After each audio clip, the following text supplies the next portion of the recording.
Good morning, Chatty House. Hi, everyone. You all, everybody. Good morning. Good morning. Good morning. Good morning. Good morning. Hello. And Good welcome into the morning. Insiders Welcome. on National Public Radio. Your Audi was very generous. You're good enough, you're smart enough, and doggone it, people like you. Hey, did you watch the finale, Joe?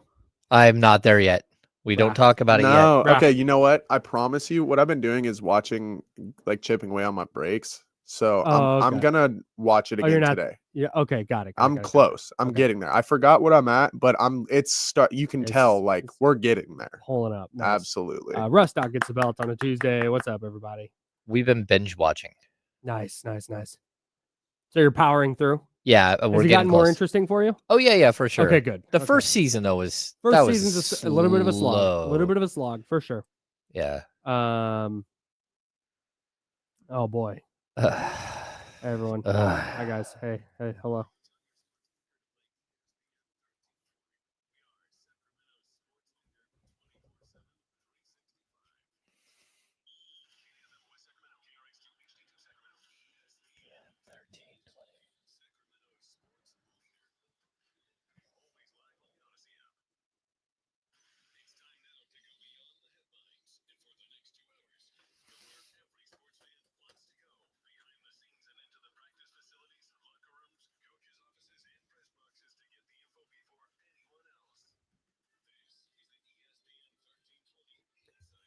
Oh, good morning. Good morning. Hello. James Ham's there. I'm Kyle Madsen. That's Joe Brazil. James, appreciate you and Jesse Tapia and Joe Brazil for holding it down. Yesterday, I was driving back up from Southern California and was not certainly going to didn't even leave in time.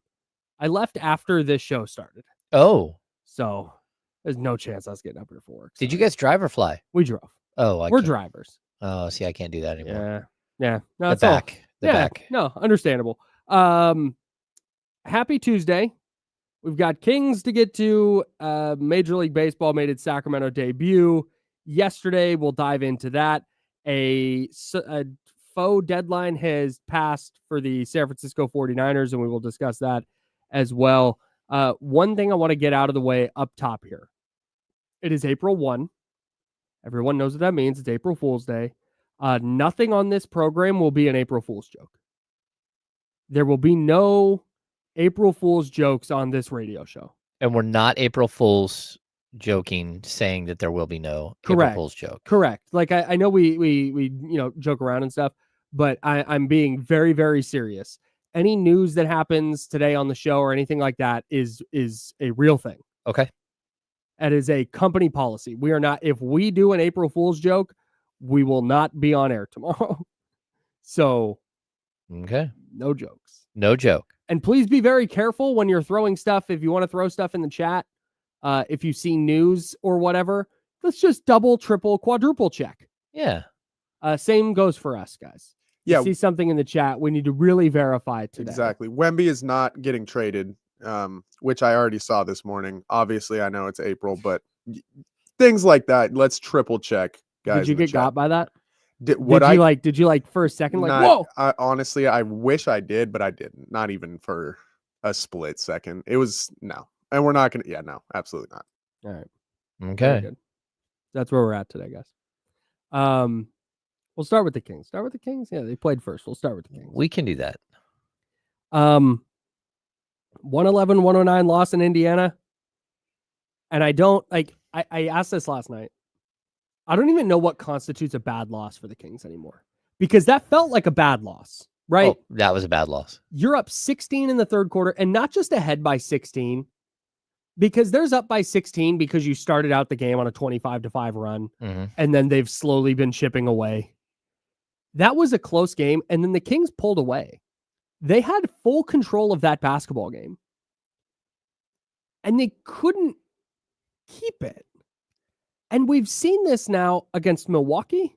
We saw it against Chicago. And now we've seen it here against Indiana. Like, that's a trend. This is becoming a problem. But in the grand scheme of this season, it's like, all right, it's just add this to the pile. It's one of 800 problems from this season. Right. So I don't even know, like, is it a bad loss or just a lot? Like, yeah, they lost again. I don't know what to call this. Yeah. So, like, look, when you get this deep into a season, like, it doesn't matter who you're playing. If you have an opportunity to win a game, if you have an opportunity, if you're up 16, you've got to get that win. Yep. If you're up 16 in the third quarter, you've got to get that win. Yep. It's just where the Kings are in the standings. Mhm. I mean, it's a difference between maybe being a play-in team and not being a play-in team. It's a difference between maybe hosting a play-in game and not hosting a play-in game. Like, this does actually matter. And, you know, I think the Kings can look ahead and see the 2 games ahead of them and say, okay, well, you get those back, right? You'll get those games. You're going to beat Washington. You're going to beat Charlotte. Mhm. But that doesn't excuse the fact that you should have had this game wrapped up, and Mhm. you go away from what works. And there's something about this team that I will never get. And it's very specific to this season. Mhm. Like, things work and things are fluid and things are going well. And I know oppositions make adjustments. Sure. And so there's always going to be a coaching aspect of this. Mhm. But then the Kings just inexplicably go away from everything that works, and they just regress to the basics of who they are as basketball players. Mhm. And that is just it's the wrong way to go. They do not ever rely on a system. And until you That's it. create a system that you can rely on, which the Kings do not have right now. Mhm. And hey, I'm not calling out coaching staff or anything else, because at this point, you know, Doug Christie has assistants that he didn't choose, that are Mike Brown guys or not Mike Brown guys. But on top of Mhm. that, he's down 2 assistants and all this stuff. So this aspect of it, I'm not going to say, hey, why doesn't Doug have a system? It's like, well, Doug doesn't have a system because a coach got fired 30 games into the season or 35 games in, and he Sure. had to rebuild. And then they trade his best player, and then they bring in all these other pieces, Mhm. and then they have injuries. So there's a lot there, but there is no system. And moving forward, that is the key to any success this team will have or failures that this team will have. Can you develop a system that you can rely on? Mhm. You know, we talk about, you know, Taylor Jenkins gets fired. I know exactly. You don't even have, they could wear like hoods with eyes cut out and, you know, like just like masks that you can't see, Yes. you know, the players and just nondescript jerseys. I could tell you exactly which team, if you put 5 teams on the court, is a Taylor Jenkins Right. Memphis Grizzlies team, even though he just got fired. Right. It's just there's a way that they play. And the Yes. Kings don't have a way that they play. There's no identity on either end of the floor. Yeah, exactly. And what they do is they end up just becoming like really, really bad versions of individual basketball. Mhm. Like, each of them do it. Yeah. And so it's really frustrating because you do well. I'm not going to say all 5 guys on the court, because that's just not who Domas is. He can't be that. And also Keegan Murray, he can't be that, because that's Even not. if they need him to be. Yeah, because Yeah. when they regress to their basics, that's who they are. Yeah. You know, Domas is They the fade into ultimate the team background a little player. bit. Yeah, Domas is the ultimate team player, and Keegan is the guy that can't stand up for himself. Mhm. And so you have this weird dynamic that plays out, and it's so frustrating to watch. And that to me is like, once again, you got one guy taking 10 shots in the fourth quarter, and 4 of them he hits. Mhm. That means he missed 6 shots that's unacceptable. Mhm. 7 shots in a previous game in overtime and in the Mhm. final 4 minutes of a game. Unacceptable. Mhm. Like, if you don't have it in that moment, stop shooting. Give it to Mhm. somebody else. Somebody else needs a turn. Sure. And don't act like, oh, well, they had 3 assists in the fourth quarter. Mhm. One of those assists came realistically after the game was the buzzer sounds. Yeah, right. As DeMar DeRozan hits Zach LaVine, he hits the 3-point shot. So Zach LaVine gets 3 more points that he realistically didn't deserve. And DeMar DeRozan and the Sacramento Kings get their 3rd assist of the fourth quarter, which they realistically didn't deserve. They couldn't buy a bucket doing what they usually do when games get tight. Yeah. And they finally got a bucket when they ran the offense. DeMar DeRozan had the basketball, got it to Domas, ran off a dribble handoff, got a step, got to the cup. It's like, hey, look at that. Look at how that works. Beautiful game. It's that easy. I will say I'm with you with not because we talked about this when Mike Brown was let go. There's nothing a coach is going to be able to really do within a season to make dramatic wholesale changes to the offense or defense. Yep.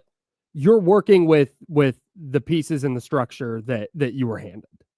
So we kind of knew that was going to be the case. So I don't, the disorganization on both sides of the floor is up for debate how much the coaching staff would be able to really, really impact that. Mm-hmm. What I can't stand that Doug did yesterday and really has done is this adherence to the Monk, Levine, DeRozan trio to close games. Yeah. It doesn't need to happen that way. When Zach LaVine, look, if Zach LaVine is going to take a back seat the way he has in these games and score 3 points in the fourth quarter, which came as the buzzer sounded in a 5-point game, he does not need to be on the court. Yeah. I understand how much money he's making. I'm not naive to that. I understand that you can't make this guy upset because he's already mad about being in Sacramento. Tough. Then go get the basketball and score it. Go do the thing that you're the best at. Mm-hmm. If Malik Monk is struggling the way he did yesterday, I don't need to see Malik Monk on the court. They're not running an offense that he needs to be orchestrating. Why is he on the floor then? If he's struggling, which Zach LaVine a non-factor, Malik struggling, okay, get Keon Ellis on the floor. Do something different. That's where, realistically, I do have problems with the way that Doug Christie is coaching the team right now. Yes. When things aren't working, you can't keep going back to them. Yes. And I agree.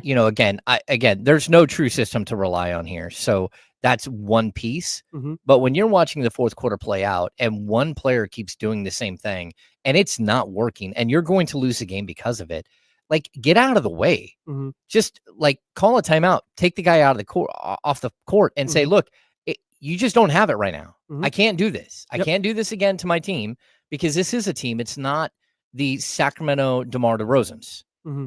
It's just not.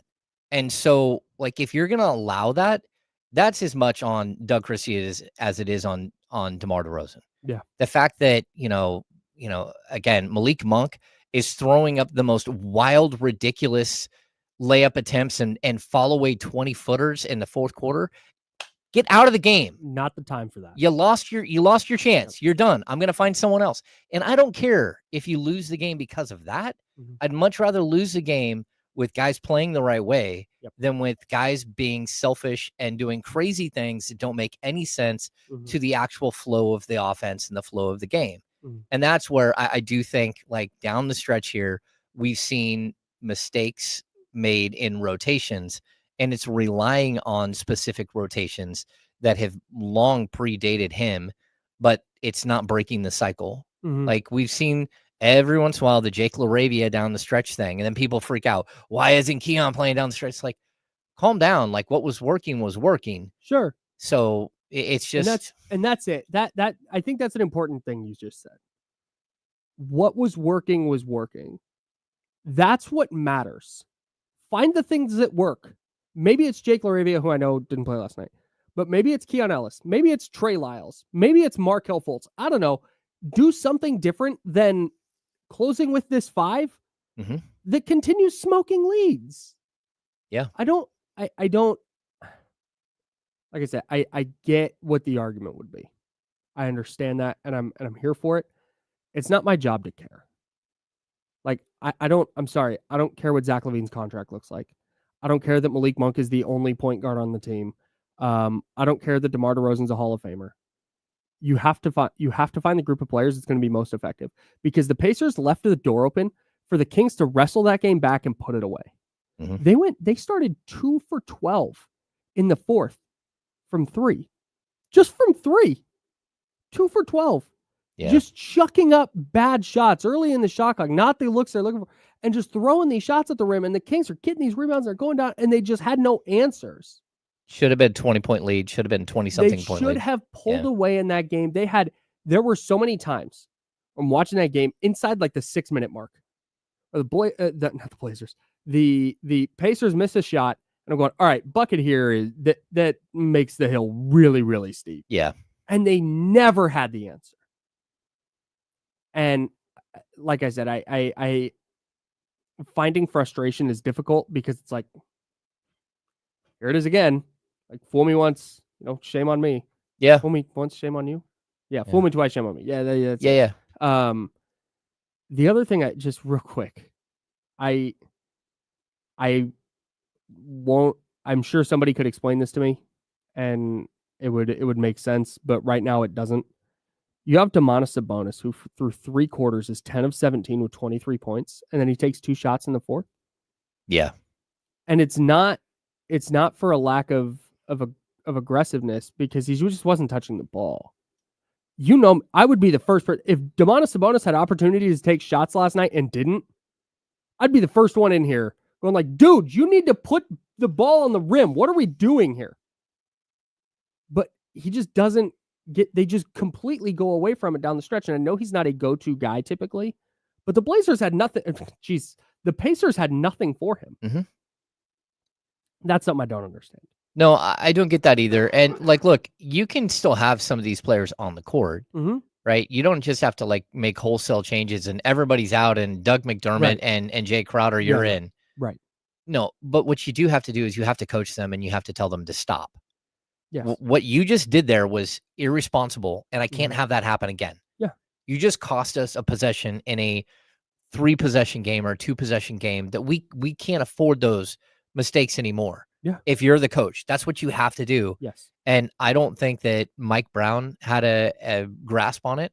And I certainly don't think that at this point, Doug is holding on for dear life, trying to careen this thing just a little bit towards the end that ends up in a play-in series, a play-in game. That's what he's just trying to twist and turn a little bit just to get him in that one little lane that they can stay in.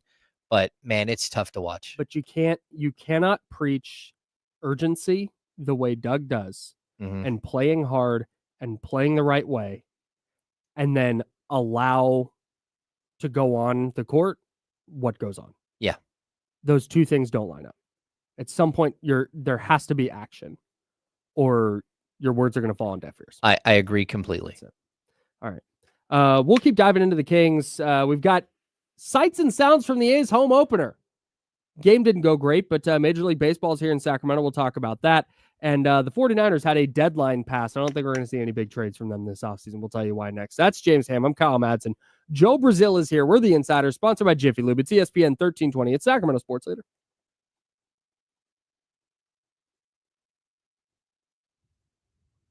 Yeah, this is the other thing. Yeah, but in order to get assists, you do have to actually hit the shots. So.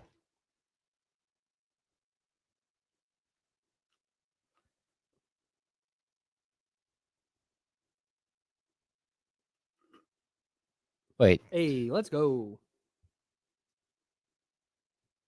So I did actually got a little bit this morning. Oh, nice. I'm sending over into the chat right now. So it was something so simple that I didn't even stop to really think of it for a second. So 2K did fake ratings updates, and they just made random names for random players. So I'm scrolling through and I say, one of the Kings players got a ratings update, and it's a one Sagittarius Jefferson. Great. And so for about 2 seconds there, I was thinking, okay, well, maybe we need all the help we can get. Maybe someone's been hiding. It got me for about 5 seconds. I'm not gonna lie. And then I'm like, that is G-leaguer. That is Sagittarius Jefferson. I love the idea of just super inconsequential April Fool's jokes. Exactly. Yeah, that's funny. I had a Nutri-Grain bar for breakfast, guys. No, I didn't. Idiots, April Fools. Yeah, so that's kind of, I'm just thinking oh, cool, I'm going to get to play with a new player, whatever. Someone's hiding. We might need some help. It's Sagittarius Jefferson. So shout out him. I might need to get a jersey. That last name is legendary.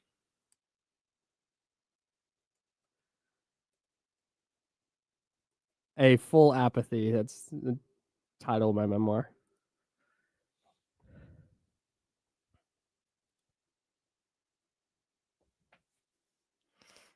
Drew down. Casey and I had a good chat last night. Oh. That is a really funny joke, Tyler. Man, that is a really good tough. one. Hey, salute to you though. Here's the thing. I don't have a child, so I don't know anything about parenting. But cutting the joke off when child starts crying is going to be, if I'm lucky enough to have a child someday, that's going to be my rule. Yeah. The people who film their children like freaking out and crying and like, this is so funny. I don't think that's funny. That's not funny. No. That's Yeah. not funny to me. Or they like break the Xbox and like it's a joke, but the Xbox is still broken. Right. Like, got him. They're like, ha, you look so dumb right now. It's your parent.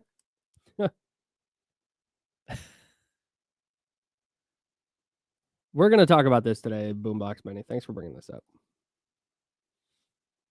Yeah. Jesus. But Y'all that's are tough. so mean. That's tough. Yeah. Okay. Three things here, Bryce. One, go with the orange and white cat if you can. Tabby. Orange cats are the best. Two, if you meant Siamese, Not a sesame. cool. I love that name for if a it's cat. a sesame, what is a sesame cat?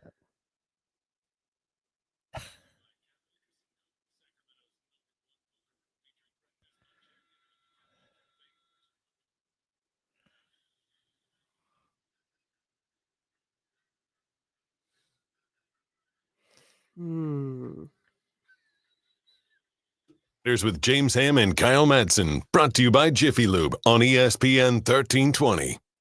Not to brag, but I was in Disneyland this weekend. Yeah, we know, Kyle. Okay, so two things. It was pretty crowded. My wife and I have been very, very fortunate to go to Disneyland enough times that there's not like a lot of urgency to get every single thing done. Mm-hmm. I learned two things about myself. One, I'm dealing with this sinus thing, and I can't smell because my nose has been plugged. Oh. And I learned that smell is like the most important sense to me, because that's what I know Disneyland based on like how like smells, churro smells, buttered popcorn, different rides, different stores, like different areas of the park, like smell a certain way. Not being able to take that in was jarring. Really, really weird for me. Yeah, olfactory senses are like the sense of smell, like how it recalls certain memories. Yes. Yeah. I think we've talked about this. Like my grandfather passed away when I was 5, and we were close. They lived down the street from us, but he smelled of black coffee and tobacco, like he chewed. So anytime I smelled chew, it instantly triggers a picture in my head of my grandfather. Jiffy Lube is what I'm calling it. That's right. Yeah, man, it's stuff like that. And I'd always said if I had to lose a sense, I think I could deal with that smell. I cannot. Yeah. I can't. It's not a good time for me. It's probably allergies, man. Like we've been hit by the allergies here. Yeah, dude. I just can't. It's gotten a little bit better, but yeah, I can just feel it. It's just up here. Welcome to my life, man. I got the apparatus for you. Oh yeah, the breathing apparatus with the nose. Yeah. I also found that the medical box here has Claritin, so you don't have to pay $1 a pill. You can just go get it every day out of the medical box. I hit that box good to know, once a day, dude. The box is stacked. It is stacked. That's great. Yeah. I already bought some. It's got good stuff in there. Once I'm out. The second thing I learned about myself at Disneyland this weekend was I am officially old. Like I kind of knew, just based on my like celebrity all-star games. There's like an inverse relationship between like how old you are and how many celebrities you know, and it just does this as you get older. Yes. So I already kind of had an idea, but the amount of innocuous things teenagers did at Disneyland that just annoyed the hell out of me really worried me about me as a person. I'm just like, are those teenagers walking over here? Ugh. This is the moment Kyle goes, I'm just, bro. I think we're not going to have kids. I'm just the worst. I'm the worst kind of person now. I need to adjust my brain space. I think you're right on the cutoff, brother. I was literally, it's funny you say that. If I saw funny you at say that. Disneyland, I don't think I would like you. I don't think you would. I was literally thinking the exact same thing. That is so funny you say that. I was thinking, I don't know, man. I'm pretty close. Yeah, you're right. You're right on the I'm right pretty on the close. cusp. I'm sure there's moments. I have both moments of each. So I try to stay grounded though, and like, look, I was that teenager once. I was that teenager messing around in line instead of actually moving. You know, I was that person running into somebody because I was messing around with my friend. Like, I've been there. I'm trying to not, but man, oof. I've never felt more like old ass man than I did Yeah. at Disneyland. So I've always like when you have kids, it becomes a little different because you don't want to be that person when it's your kids being the a-holes. Yeah. So like you sit there and talk to your kids about, hey, Sure. like, look, when we go out to dinner, you're sitting in your seat the entire time. Sure. Right. You're not getting up and running around the table. You're Right. not getting up and doing silly things. There are people working here and you're in their way. There are other people here enjoying their dinner and they don't want someone else's kids in their space as well. Sure. So like you try to keep your kids, but then you don't know what they do when you're not around. You hope that you've put the lessons in well and that they will follow the rules and not get on Kyle's nerves. But that's the thing. Is most of them were. Most of them were just fine. Yeah. I was just annoyed by their presence. I guess because I'm jealous I'm not a young person anymore. That's funny. I think that's it. It's a me problem for sure. That's the goal here. This is a Kyle problem. I will absolutely act very accordingly next time I'm out, and I will think of you. And thank you. Absolutely. Thank you. No problem. I want you to think of me all the time. Okay. That's not weird. No.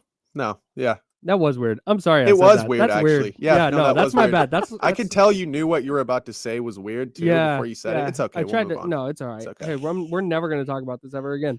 Sights and sounds from the A's home opener. The A's opened up Major League Baseball at Sutter Health Park, kinda. There was a game last night. There was. We'll get to the game itself, I think, was totally secondary to everything else. Okay. Yeah, so like I thought like what we saw in the stadium, like there were some major issues, but like for me to complain about like media issues is more of like, that's inside baseball. Yeah, it is inside. So it would have been nice if there would have been somewhere for us to like sit somewhere in the park and not just stand in like cold weather.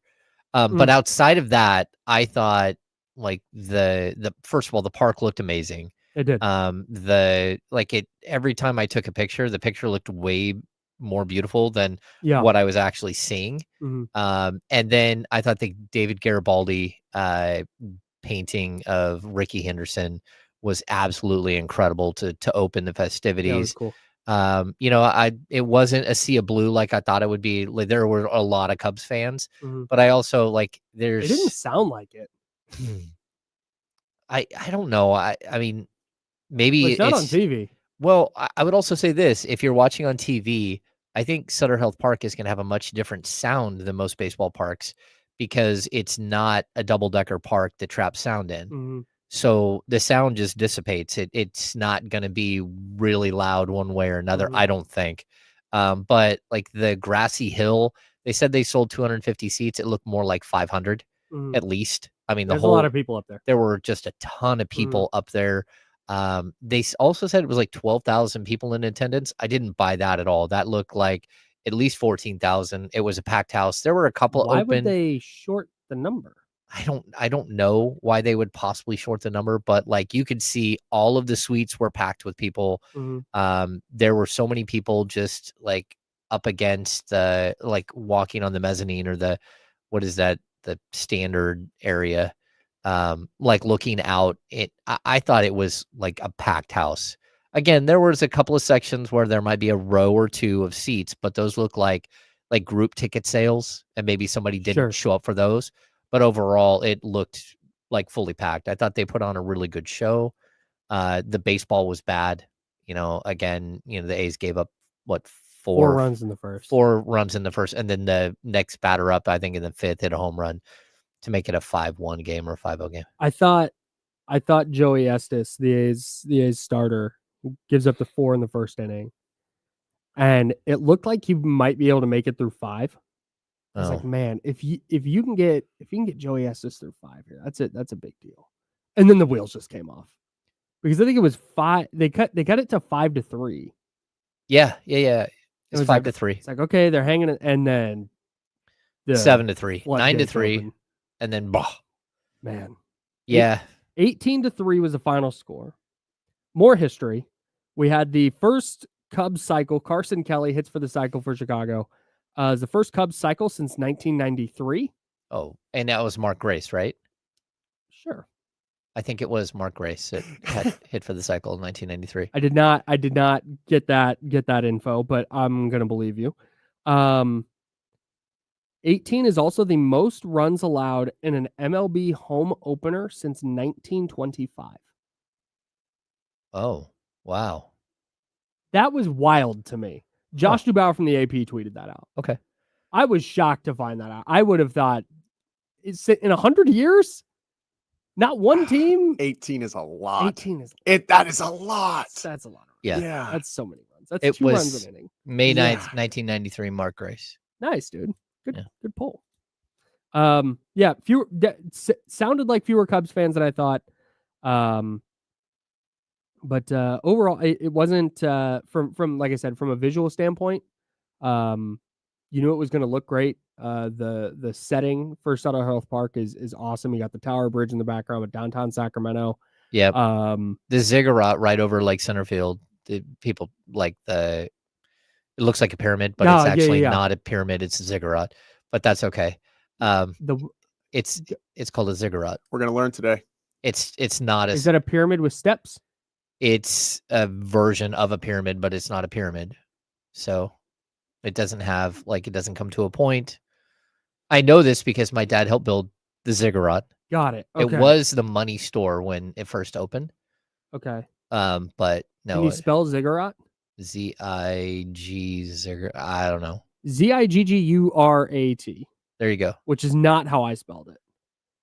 When I searched it. Yeah. What is a ziggurat? Huh. Okay. I see.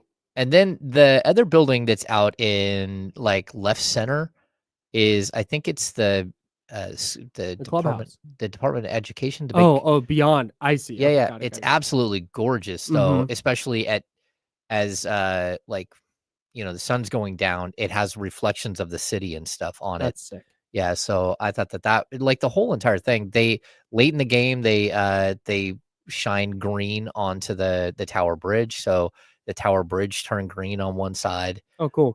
So yeah, I thought like overall the experience, and like, look, I think what everyone was hoping was that the Kings would win and you'd see the beam go right up in the middle of center field. It would have been up in the air right there, but that didn't happen, of course. Yeah. Maybe tomorrow. Fingers crossed. Yeah. They're in Washington.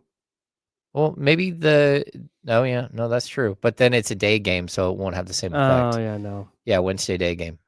Oh, well, what are you going to do? No, overall, I thought outside of the drone stoppage, and Lazy. then some just classic Wheezy or Lazy. Lazy. That was the A's, right? Yes. It was their own drone. Their own drone. Oh. Yeah. And there were some technical hiccups, I guess, on the radio side. But that's to kind of be expected. They weren't going to have a flawless first game from the just all the technical aspects that go into producing a Major League Baseball game. But from an on-field visual standpoint, I thought it looked great. Yeah, and someone asked, did anyone throw the first pitch? I believe it was Ricky Henderson's wife and daughters, I believe, that threw out the first pitch. I mean, it was chaotic and loud, and I don't know who it was that caught the first pitch. There were 3, Lawrence Butler, and then someone was in the middle, and I don't know who that was, and then someone on the outside. The guy in the middle was wearing like a green velour suit. Sick. Like a jumpsuit, and the pitch came in high, and he jumped up and caught it, but then fell backwards and like oh no, got his suit dirty. It was like a moment. It was pretty funny. Oh, that's brutal. Yeah. But no, shout out to the River Cats grounds crew because the field looked immaculate. Oh, it did. It did. Yeah, But they what's did a it going to great look job. like 155 Well- games in because of 2 teams playing on it? That's a future problem. Yeah. No, that's now- very true. It's very true. Yeah, man. Sounds like everything for the most part was a good debut, save for the on-field score. I think so too. That and it was cold. But look, I think the people that were there had a great time. Everyone Looked was like like, it. "Hey, this is really People fun." looked into it for sure. Yeah. And I think the players on the field, Mhm. like when you hear about it, like, oh, this is going to be such a small park and everything. First of Mhm. all, the visiting teams are like, oh, that was fun. Let's do that again. I want to hit, Mhm. I wanted to score 18 Sure. runs.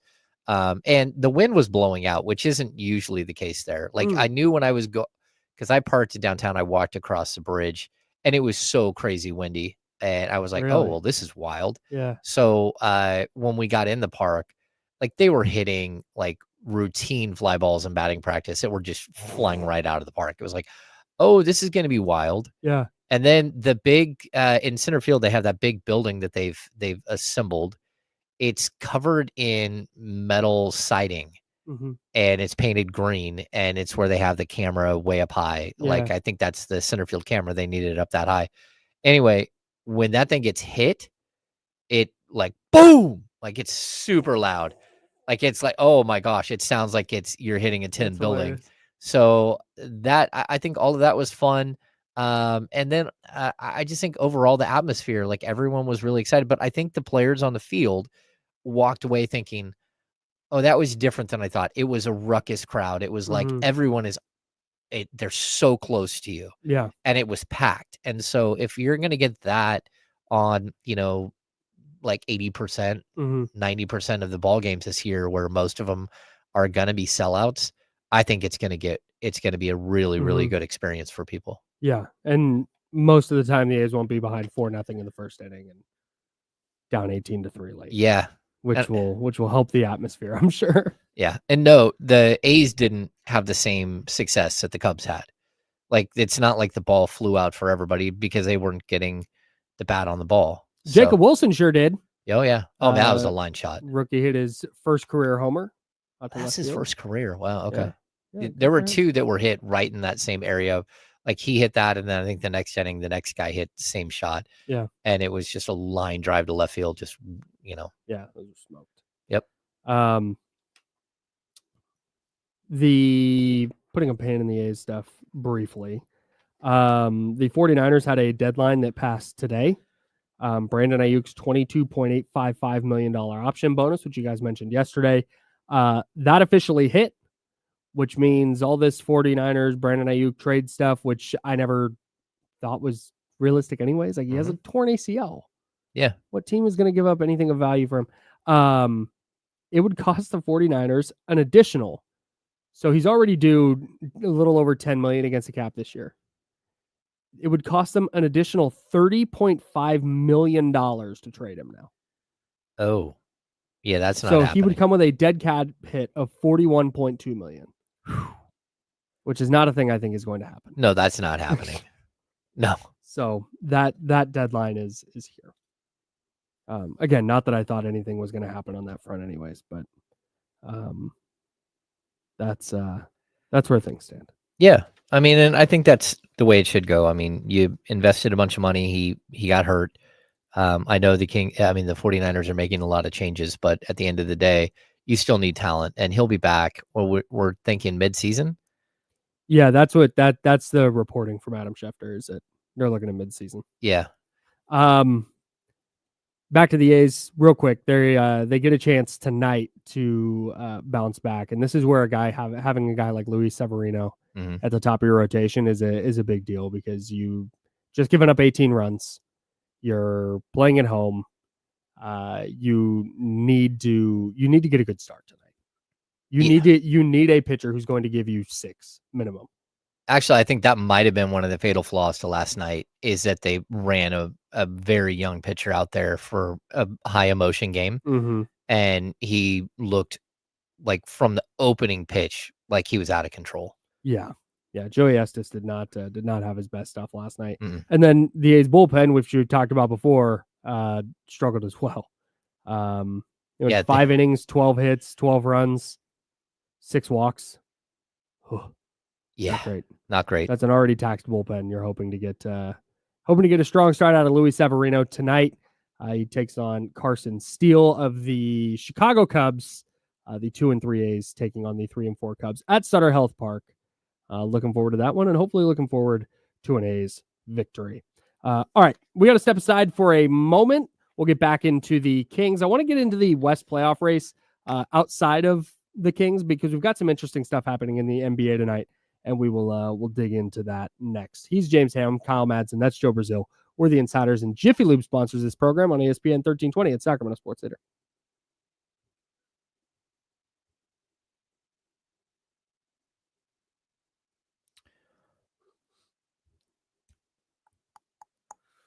So tired of Kyle Tucker, man. Yeah, who got hit hard last night? Oh, no, Murdoch got hit hard. And Mitch Spence.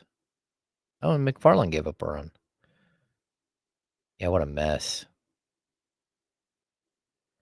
They also had sent down Hogan Harris earlier in the day to make room. They had a new pitcher coming in that they just claimed off waivers, and I can't remember who it is. Anyway, he could have come in handy because you instantly realize that you didn't have your sort of long relief man. And that's where it spun out pretty quickly. Hey, Angel Perdomo is who they just brought in. Yeah, I know my dad's listening. He just convinced me that my car got stolen. I don't know how I believed him. It's April Fools. Like before Joe! Or today? Well, I know, dude. Today he convinced you of that? Just now. Because I drive multiple vehicles. We have a Fusion and a Mazda. I have my first car still. I'm about to sell it. Okay. And he goes, "Did you drive it today?" I'm like, "No." Well, where is it? Like, dude, go look outside. I don't know. He's like, "It's not outside." I'm like, "Well, is Jake home? Is my brother home?" He's like, "Yeah." I'm like, "Oh, I think my car got stolen." Joe, we've talked about this. I can't believe I just fell for that. Joe, we talked about this. Damn it, Joe. To be fair, I said this is a bad April Fool's joke before he said April Fool's, but I did just think in my head, wow, my car got stolen. So you need to commit.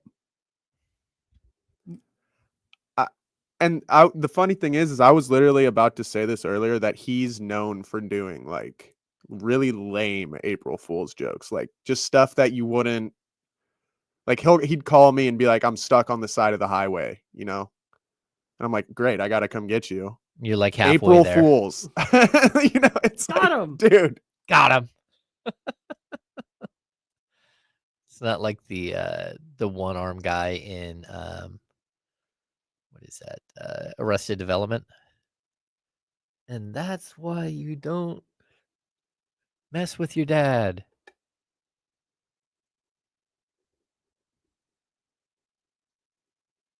That's got to be the last. That's it. I'm done. I'm not believing a single thing I read today. No, I'm not believing anything anyone tells me for the rest of the day. Smart. Yep. Hey, the National League West is insane right now. The NL West contains the 6-0 Dodgers, the 5-0 Padres, and the 3-1 Giants.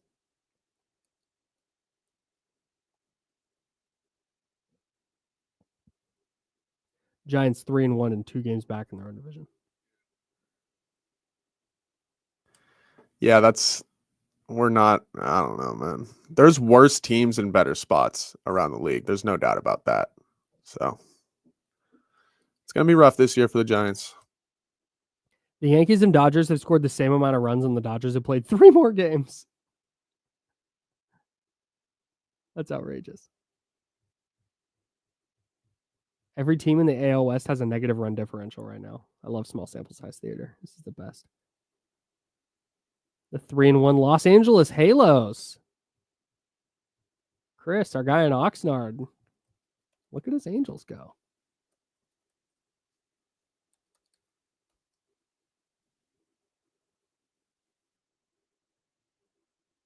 It's pretty incredible.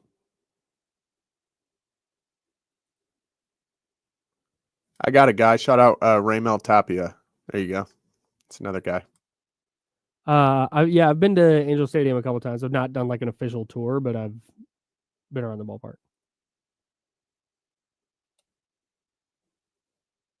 That's facts. It is a good fun day today.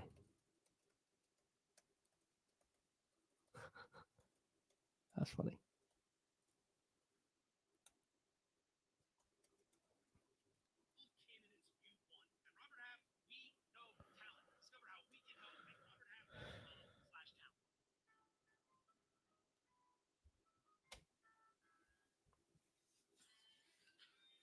Now, back to the Insiders with James Ham and Kyle Madsen, brought to you by Jiffy Lube on ESPN 1320.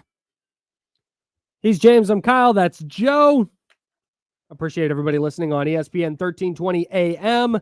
Everybody listening on the free Odyssey app. And of course, if you're watching on YouTube and Twitch, hello. We appreciate you if you were watching there, and everybody in the chatty house, of course. YouTube.com/ESPN1320, Twitch.tv/ESPN1320. Last bit of housekeeping before we give away free stuff. Download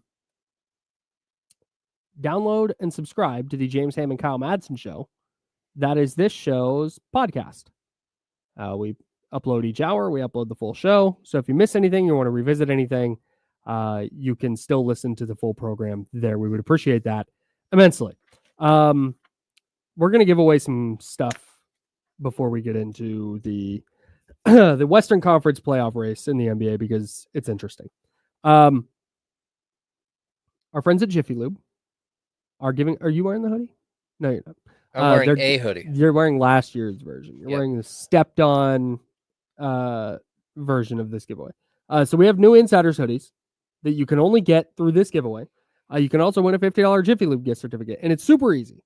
You go to ESPN1320.com. You see the Jiffy Lube sponsored contest page. It's right there. You click on that, and you're going to enter the keyword collapse. COLLAPSE, collapse. Because that's what the Kings did against the Pacers last night. They collapsed. Yeah. Tough.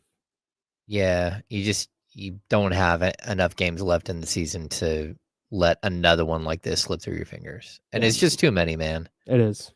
It's like I said, I don't even know what constitutes a bad loss anymore, but because they all feel bad at this point. But you're now still the 10 seed. You're a half game back of the Mavs. The Suns are a game behind the Kings and the number 11 seed. And if the Suns can right the ship here, you are perilously close to falling out of the play-in entirely. Yeah. And the worst part is you didn't intend for this to be the case. You know what I mean? Yes. Like, it's one thing if you're like, hey, we really don't want to be in this play-in. Correct.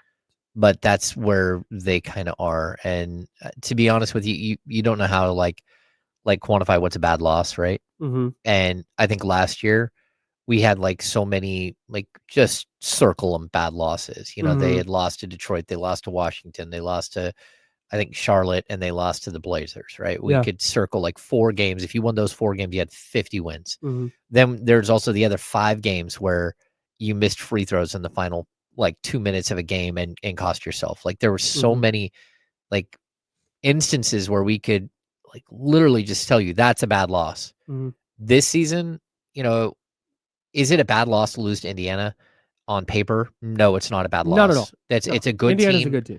It's a good team, but you had a good team on the ropes. You had a good team in the Bucks on the ropes. You were up 19.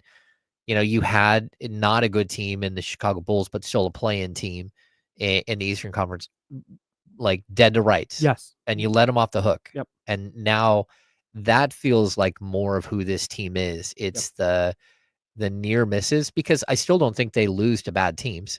When they play bad teams this season, they just thump them. Mm-hmm. You know, like I expect them to win against the Wizards and the Hornets over the next 2 games. I do too. If they didn't win those games, I would be shocked. Yeah. But that doesn't mean that, you know, everything's okay. This is a 500 team or even a sub 500 team. They're 3 games under 500 You have to go right 5-2 to finish 500. Yeah, it's gonna be tough. It's gonna be really tough. Yeah. I mean, you have the 2 here, and you have the one at the end of the season against the Suns, which could be completely meaningless. Yeah. And the game before that against the Clippers, it could be meaningless for the Clippers as well. But there's just, I don't think it's going to be meaningless for the Clippers, and that's what I want to talk about is this playoff race in the West. Okay. But real quick, you mentioned the 4 games last year that would have gotten the Kings to 50 wins. Mhm. If the Kings had 4 extra wins this year, they'd be the 9 seed, 3 games back to the 8.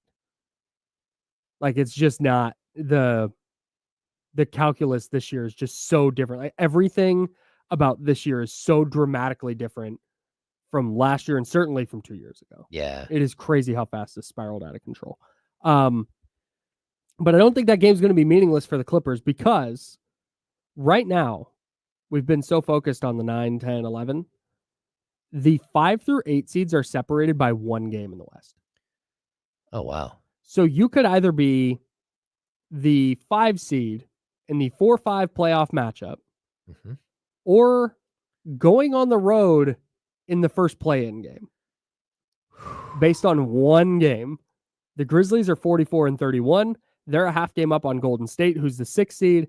Minnesota is a half game behind the Golden State in the 7, and the Clippers are tied with Minnesota in the 8. Here's what makes it better. Golden State's a half game back of Memphis. Golden State and Memphis play tonight. So the number 5 seed in the West is on the line tonight when the Warriors visit the Memphis Grizzlies. Man, talk about just a team in turmoil with the Grizzlies. The Taylor Jenkins firing looks tough.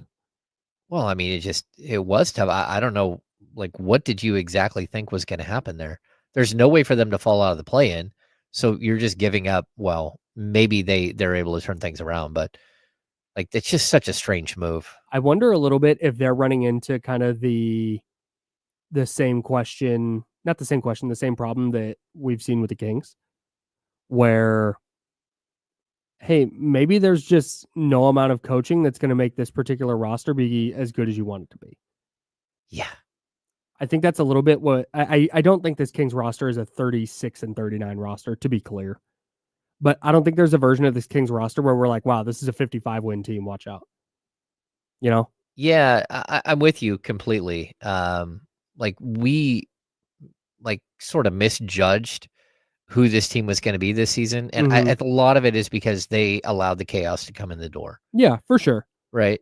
So I'm not saying we deserve a break for that. I'm just saying, like, a lot of what's happened here is very specific. It's like chaos snuck in the door. And once that happens, like, all bets are off. When you're seeing it with the Grizzlies, they fired Taylor Jenkins because Taylor Jenkins couldn't beat a good team. So they get rid of him.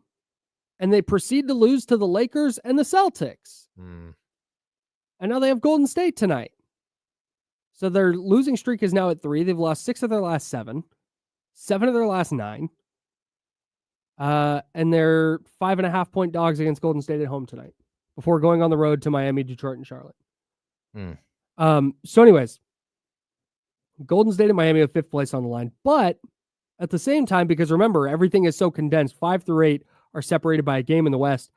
The Timberwolves, who are currently the 7th seed, they play the Nuggets in Denver. If Minnesota beats Denver and Golden State loses to Memphis, Golden State, instead of being the 5 seed, now drops to 7. Crazy. I'm very, very excited for the NBA tonight. Yeah, I mean, that's what the league is like. That's why the play-in matters. And I know it's kind of like, hey, you know, God, can you imagine where we'd be with the Kings if they didn't have play-in? Oh, yeah. Oh, I mean, I think everyone thinks, oh, the play-in's trash. You know, oh, if you're a play-in team, whatever. But then when you're looking at it this way, like, there's all of these teams at the 5, 6, 7 that are trying to avoid the 7 and trying to. It just makes for more compelling basketball down the stretch. So I'm here for it. I like what's happening. Yeah. Without the play-in, the West would be the top 8 are set. It's just what order they finish in. Yeah. And that's less fun to me. The other game that matters tonight in the West, the Suns are at the Bucks. And again, this goes to what we're talking about with the Kings. If the Suns get right and they beat the Bucks, they are now a half game back of the Kings for the 10 seed. That's going to be tough, though. I mean, they're playing without KD. Yeah. Yeah, KD's out this entire. We've been I saying think they're the Suns cooked are for a while, but then I don't know how you look at what the Kings are doing and That's a think good that point. they're That's a not point. cooked as well. That's a fair point. Yeah, the Suns got right. They beat Toronto and Chicago, then they beat Cleveland, then they beat Milwaukee, but then they get smoked by the Celtics, they get smoked by the Timberwolves, they get smoked by the Rockets.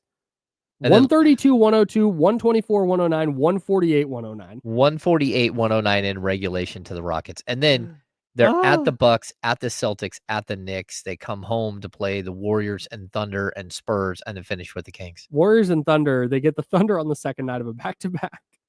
And there's one game out of all of these that you circle and go, okay, that's their winnable game. That's the Spurs. The next winnable game is the Kings, who will be fighting it out with them for a final play-in spot. Goodness most likely. gracious, man. Yeah. Oof. I don't know. Like I said, this is not like, oh, I think the Kings are going to be awesome and they're going to figure it out. Because I don't. That stretch of games though that you just mentioned for the Suns, I just don't. With how they're playing right now, with no Kevin Durant, I don't know how they beat the Bucks. I don't think they're beating the Celtics or the Knicks. And if they're dropping those three and they get to 6 losses in a row, if the Kings win their next 2 and the Suns lose those 3, like it's just kind of a wrap. Yeah. For the most part, I think. Mm. We'll see. Interesting times in the West. Yeah, it's really tough to just kind of figure out who the Kings are. And I mean, at this point, I think we know who they are. They're just a mid team. Yeah. They're just holding on. Yeah. A lot of the guys probably looking at the offseason. A couple of the guys still like pulling and trying to get into the play-in so they can get into the playoffs. But a few others just kind of like, okay, we know who we are. Like, we're good. I kind of wonder what the organization wants. In fact, you know what? We'll save this. We got to step aside briefly, but I wonder what the organization wants. I want to lay out the scenarios where the Kings keep their pick and a scenario where they lose their pick. Like, what does that look like down the stretch? And what do we think the organization wants? We'll do that next to start the second hour.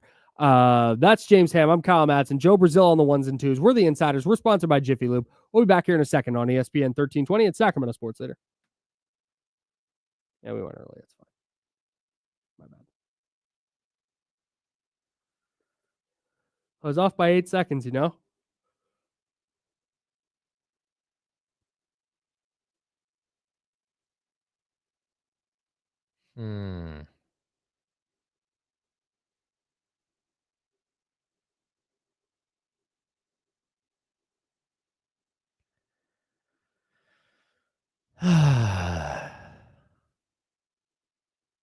Did you send in for Wednesday? No, I'll do that right now. Okay. If I can, for some reason, I think I might have messed up. And I think you have to apply for a whole series at once, but I'm not totally sure. Oh, okay. Stand by. I mean, it's just a bummer that, like, until they figure it out, and I don't think they're going to figure out a way to expand. Russ Dog. I don't know if Domas is going to get an All NBA. So April 2nd, right? Tomorrow? Yep. I bet he does. Yeah, I mean, he's going to be really close. And there are so many players that aren't going to be All NBA. And, like, I don't think Domas should get in by default. I think he's a good enough player that he should get in. But he's also, what does he need? 4 more games played to get to the mark. I mean, he's shooting 58.7% from the field, 40.6 from 3, 14 rebounds per game, 6 assists. Yeah, I mean, I think he's close. All right. Applied. Hey, did you get an email from the A's or did you just get the one I forwarded you? I feel like I got one from the A's. Saying your credential was approved? I'm pretty sure I got one. Did you? Yeah, I'm pretty sure. Yeah. And that wasn't just the one that Kyle sent us? I got like the same thing you forwarded to me right before you forwarded it to me. Okay, perfect. Yeah. Okay, great. Okay, cool. I'm not going to forward you guys those then.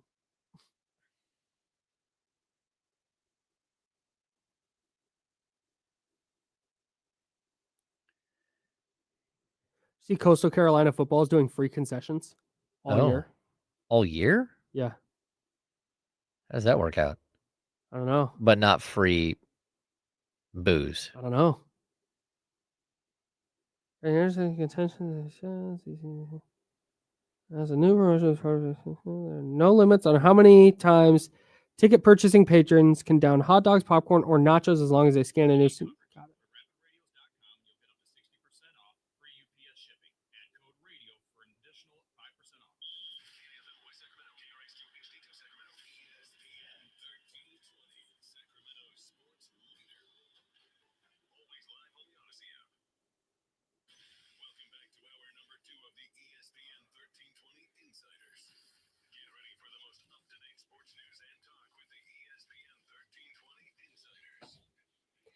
Hour number 2, that's James Ham. I'm Kyle Madsen. Joe Brazil's riding along with us on The Insiders, sponsored by Jiffy Lube. We're hanging out with you till noon, then we'll hand it off to D'Lo and KC. D'Lo and KC will take you up to 4 o'clock.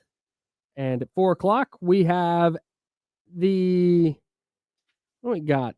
NIT basketball semifinals. Feel the excitement. Yeah. Love the NIT. Pumped. Let's go. Dude. Come on. How's your NIT bracket looking? Oh, it's not good. I've had a couple of brackets that are horrible.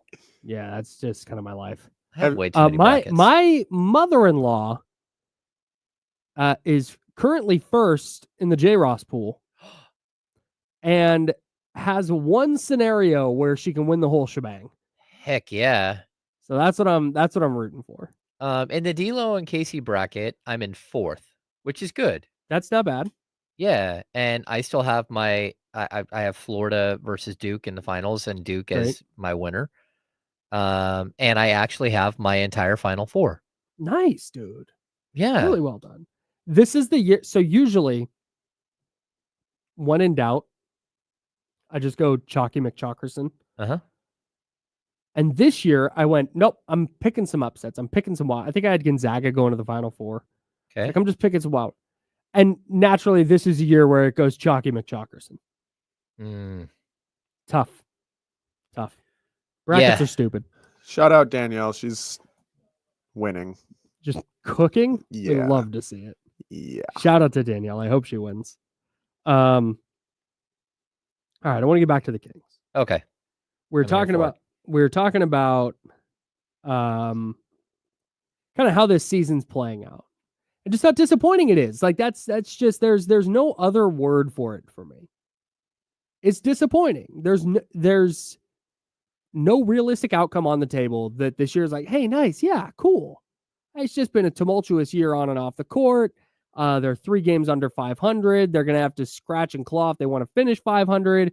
They might have to scratch and claw just to get in the play-in. It's just it's ugly. So naturally, the conversation has become, okay, well, is it making the play-in, or should they be trying to keep their pick?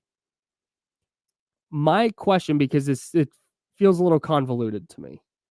So my question for you, James, is if the Kings make the play-in tournament, just make the tournament. They're the 9 or 10 seed. Is their pick gone?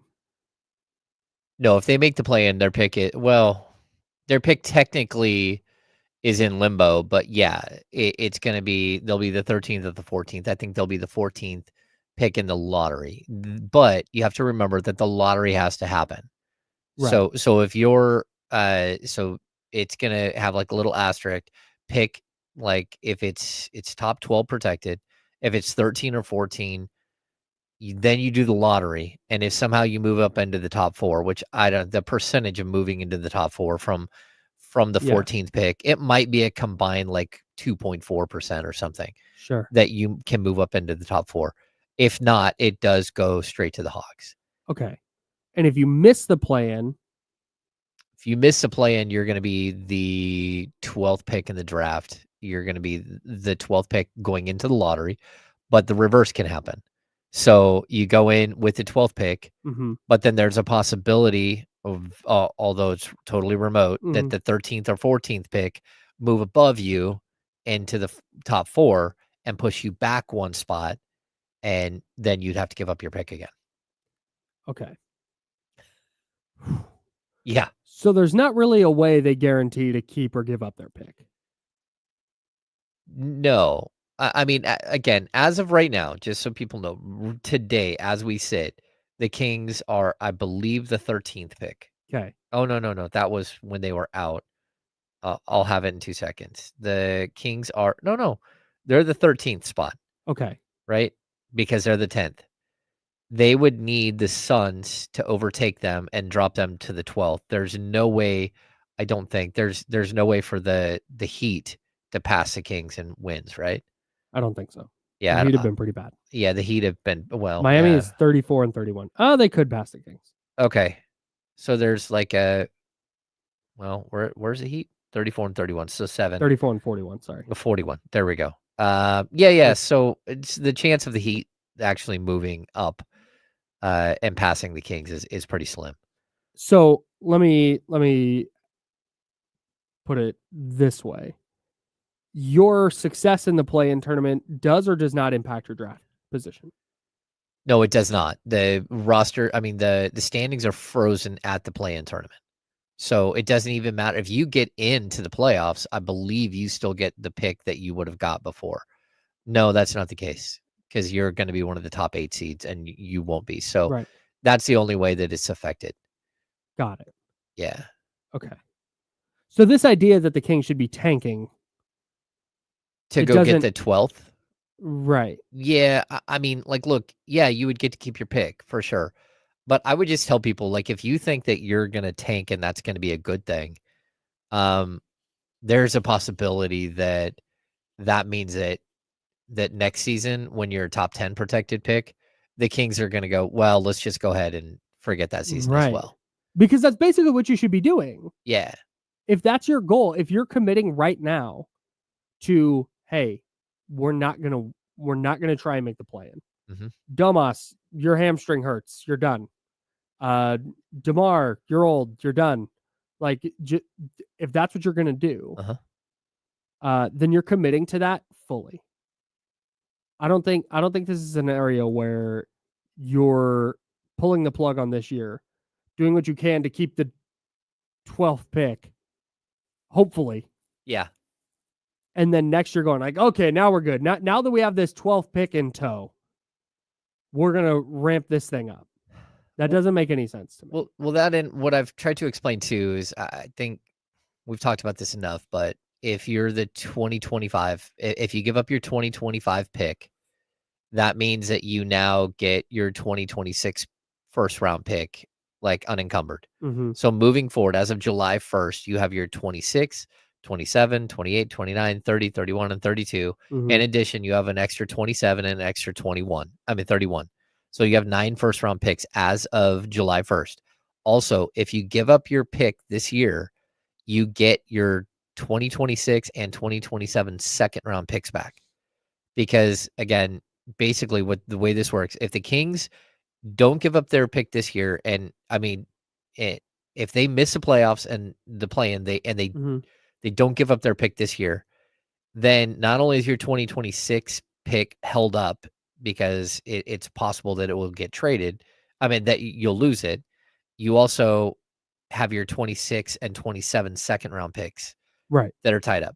Because if the Kings don't give up their pick next year either, the first round pick, like what you're owed, dissolves into a second, 2 seconds at 2026 and 2027. Okay.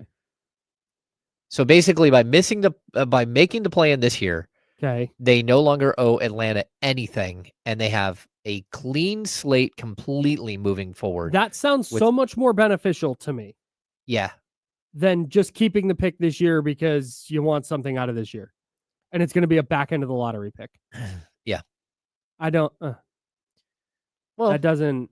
I mean, this is appeal to me that much. This is a top-heavy draft, and then it's just mid. I mean, it's okay. Like, you're going to be able to find a player, most likely. Maybe you should be able to find a rotational player at number 12, but I don't know that I'm foregoing, like, giving up the pick. The benefits we talked, but this was the whole thing. Like, last year's whole thing was you need to make the playoffs so your pick conveys, so you can clear your picks for the future. Yeah. That was such a huge thing last year. I can't come to understand why now this year there's this, oh, well, we should keep the pick. That doesn't make sense. Like, that doesn't make any sense to me. Well, especially I'll just explain too that if you do keep your pick and then it becomes like you have either it's a top 10 protected 2026 or it's a second round pick in 26 and 27, right? Those are your either or. But because the Kings acquired a second 2027 pick in the De'Aaron Fox trade, they have an unrestricted 2027 San Antonio Spurs pick. Because they have that, they now can trade any of their picks moving forward. So they can trade at 27, 28, 29, 30, 31, 32. They actually can trade. They just don't have access to their own. Yeah. Got it. Okay. Well, no, they can trade either. As long as you have a pick, you can trade the Spurs pick or your own pick either way. As long as you have a pick, you're allowed to trade. So the Kings, in reality, they could not trade any of their own picks at all. They could trade the Spurs pick. But don't they not have access to their own 26? Well, their 26 is a separate thing. But the 27 forward. 27. Got it. Okay. 27 moving forward. That's my bad. Yeah. I misunderstood. And a lot of people are like, hey, it's called a rebuild. It's like, you don't rebuild with the 12th pick in the draft. I hate to tell you, that's not how you rebuild. If you were going to commit to the rebuild, it would have been when Mike Brown was fired. You wouldn't have then continued to try to win. Yes, exactly. You would have just gone in the tank. And like they're in a like this. I know they're in a tough spot. This is not, hey, there's an easy solution. Like they're in a really, really tough team building position. No, very, very difficult. And yes, like realistically, it wasn't when Mike Brown got fired. It was when you traded De'Aaron Fox. If you wanted to go in full tank mode, you should have very specifically gone in a totally different direction where you took back a whole bunch of draft assets and not, gone out and got Zach LaVine. Right. That's it. Because that way you would have at least been able to, you would have tanked. You would have, Yeah, their opportunities to quote unquote tank are gone.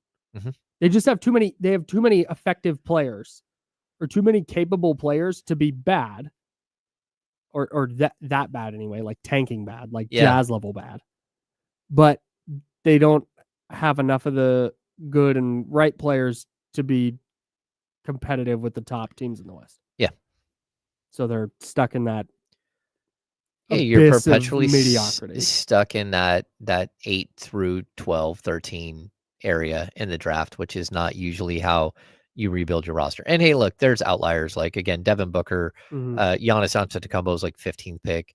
Tyrese Halliburton was the 12th pick. Devin Vassell was the 11th pick in that same draft. Like there are good players, but we're talking about like a chance at a franchise altering potential future all-star great player. Again, even Bam Adebayo and Donovan Mitchell, I think 13th and 14th pick. Right before the Kings drafted Justin Jackson, but after they traded the 10th pick for 15 and 20, they could have just stayed at 10, drafted either Bam or Donovan Mitchell, not knowing that Donovan would become who he is, but also Bam would have been a perfect fit because that was De'Aaron Fox's college center. Let's get out to the Oak Grove Kia Talk line. 916-909-1320, 916-909-1320. Mitch in New Jersey. He is anti-tanking. Mitch, what's up? How you doing?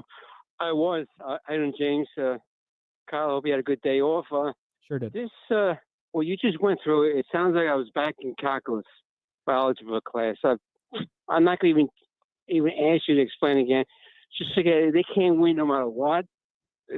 I like Devin Carter, but they could have drafted a taller player. Of course, the Fox, they didn't get what they should have, at least a taller guy. And all these twos, and it's just too much. Let them see if they can make a little noise. They do have some good players. I don't want to see him trade, and he's the best guy. It's a bonus. And you got to keep Keegan, but you stuck with those other two. Monk's pretty good. These other two teams, and I think Phoenix is going to lose more because Kevin Durant, isn't he hurt for another week? Yep. Yeah. We don't have a Booker. We don't have a Lamar Ball. We just have Sabonis. We have him in Fox, but we didn't get equivalent to him. And one more thing, I don't understand what Alex can't be called Sacramento. It's so ridiculous. Yeah, I agree. Thanks, Mitch. Yeah. I'm going to hold my tongue on the A's not calling themselves Sacramento. Yeah, It's a silly thing. it is. Is Joe still there? Joe? Sam? Sam. Sorry. Yes, Sam. here we go. All right, Sam on the Good Elk morning, Grove Kids guys. Hotline. Oh, good morning. Hi, Sam. Good morning. Hey, listen, my question is does not the Kings have a 12th or a 13th round type of pick in the G League already? I mean, my golly, come on. And so I would go the other way, obviously, because I think we do. And the other thing, from a fan's perspective and a season ticket holder's perspective, I would sure hate to have them tank and dilute the value of my ticket. No doubt. Thanks, Sam. Appreciate you. It's a great point. That matters. Yeah. Yeah, like, would the 12th pick be better than Isaiah Crawford? Yeah, I mean, I'm not so sure. I'm a big Isaiah Crawford I guy, guess FYI. that might be what he's saying, Isaiah Crawford or Isaac Jones. Sure. Yeah. And the Kings have put quite a bit into Isaiah Crawford. Like Mhm. he's been one of the focal points to try to improve, Mhm. even more than like Isaac Jones going down and spending a ton of time in the G League. And I think Isaiah's played well. He's a very unique individual. He's very quiet, and he likes to sit all the way back inside his locker and read in pregame. So when he is in Sacramento, he typically is like hiding out and is like all the way inside his locker, like reading books. Reading after being pushed inside a locker sounds like high school. It does. Am I right? Am I right? Except for there's Just no me? doors. They're not metal. There isn't a Excuse me. little clip that you No. hook your lock onto. No. Yeah, there's not that. And it smells like expensive cologne instead of Axe. Yeah. Oh, So, that's a good point. Yeah.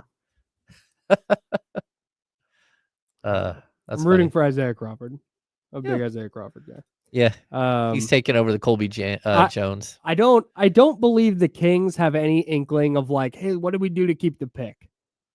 Yeah. I think they are full board just getting the play in. Get an extra game. Maybe 2. Maybe a playoff series. Fingers crossed. All right. That's the thing is like all of this is very doom and gloom, right? Yeah. If the Kings figure out a way to win 2 play-in games, or make the play-in and win 2 play-in games, it's going to be the Liddy committee is going to be out at Golden Dude, One Center. Absolutely. I'll be stoked, man. I'm not going to lie. I'm not going to pretend. Yeah, Are it's you not, kidding me? we're not going to be sitting here like, yeah, what? Who cares? I care. That's the Absolutely. funniest part. Anyways, I hope we get there. I genuinely hope we get there. NFL annual league meetings are going on, and the NFL has made some rule changes. And we also got news on what's happening with the tush push. Uh-oh. Yeah. Controversy. We'll tell you what new NFL rules you can look forward to next season coming up. Coming up next, right here on ESPN 1320, Sacramento Sports Studio.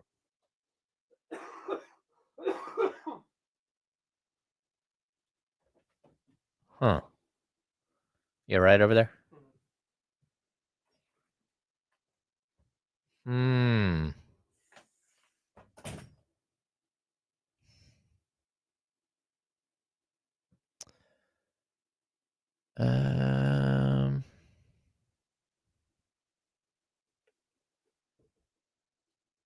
Let's see. What do we got in the chat today?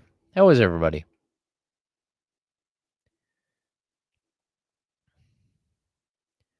We don't have a Devin Carter update. They said he has a bruised shoulder. I don't know how that actually happened. I don't know.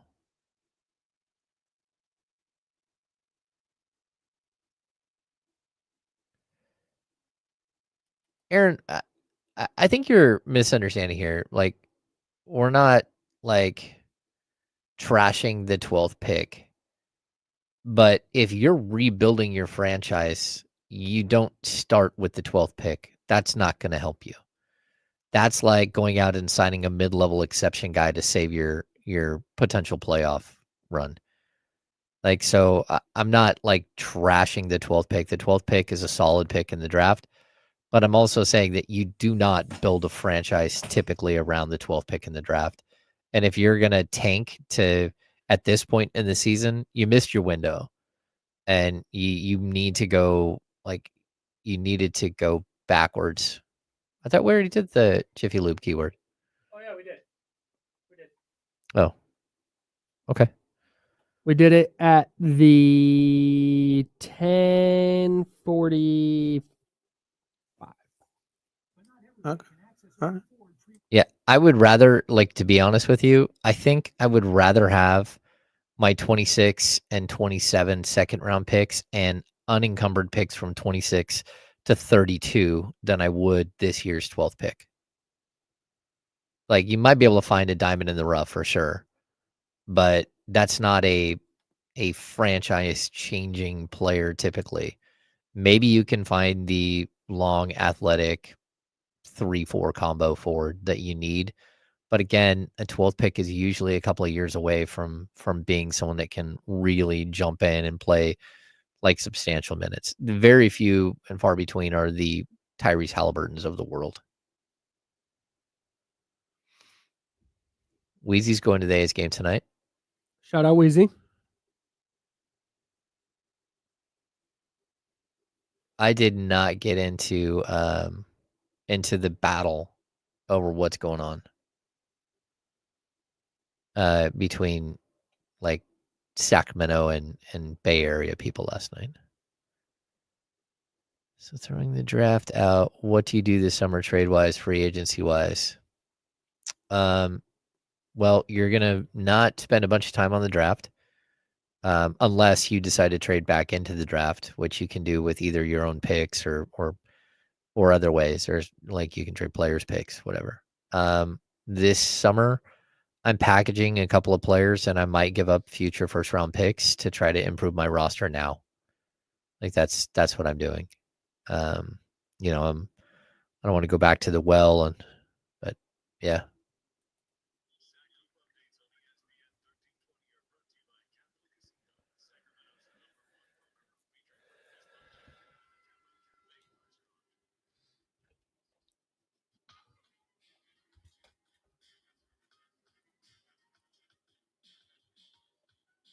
Now, back to the Insiders with James Ham and Kyle Madsen, brought to you by Jiffy Lube on ESPN 1320. Tim Bontemps of ESPN has weighed in on the Kings' place in the NBA coaching carousel. I want to get to that as well. But first, the NFL's annual league meeting is happening down in Florida. Mm-hmm. We have some rule changes to go over. I'm going to let you know the rule changes. You guys let me know what you think. First of all, the NFL will not be voting to ban the tush push. Oh. Which is the right thing to do. I thought that they might though. Here's my issue with that. And this is just pick a rule in sports. If this was something that every team was doing and doing so effectively, and it was just like, man, like goal line play, like goal line trickery and stuff has gone away, and it's just kind of boring, and the game has become a slog because of this play. Okay, then I could see the league stepping in and doing something about it. The Eagles are singularly dominant at this play. Every other team has the opportunity to do it. We saw the Bills try and fail to do it in Kansas City in the AFC title game.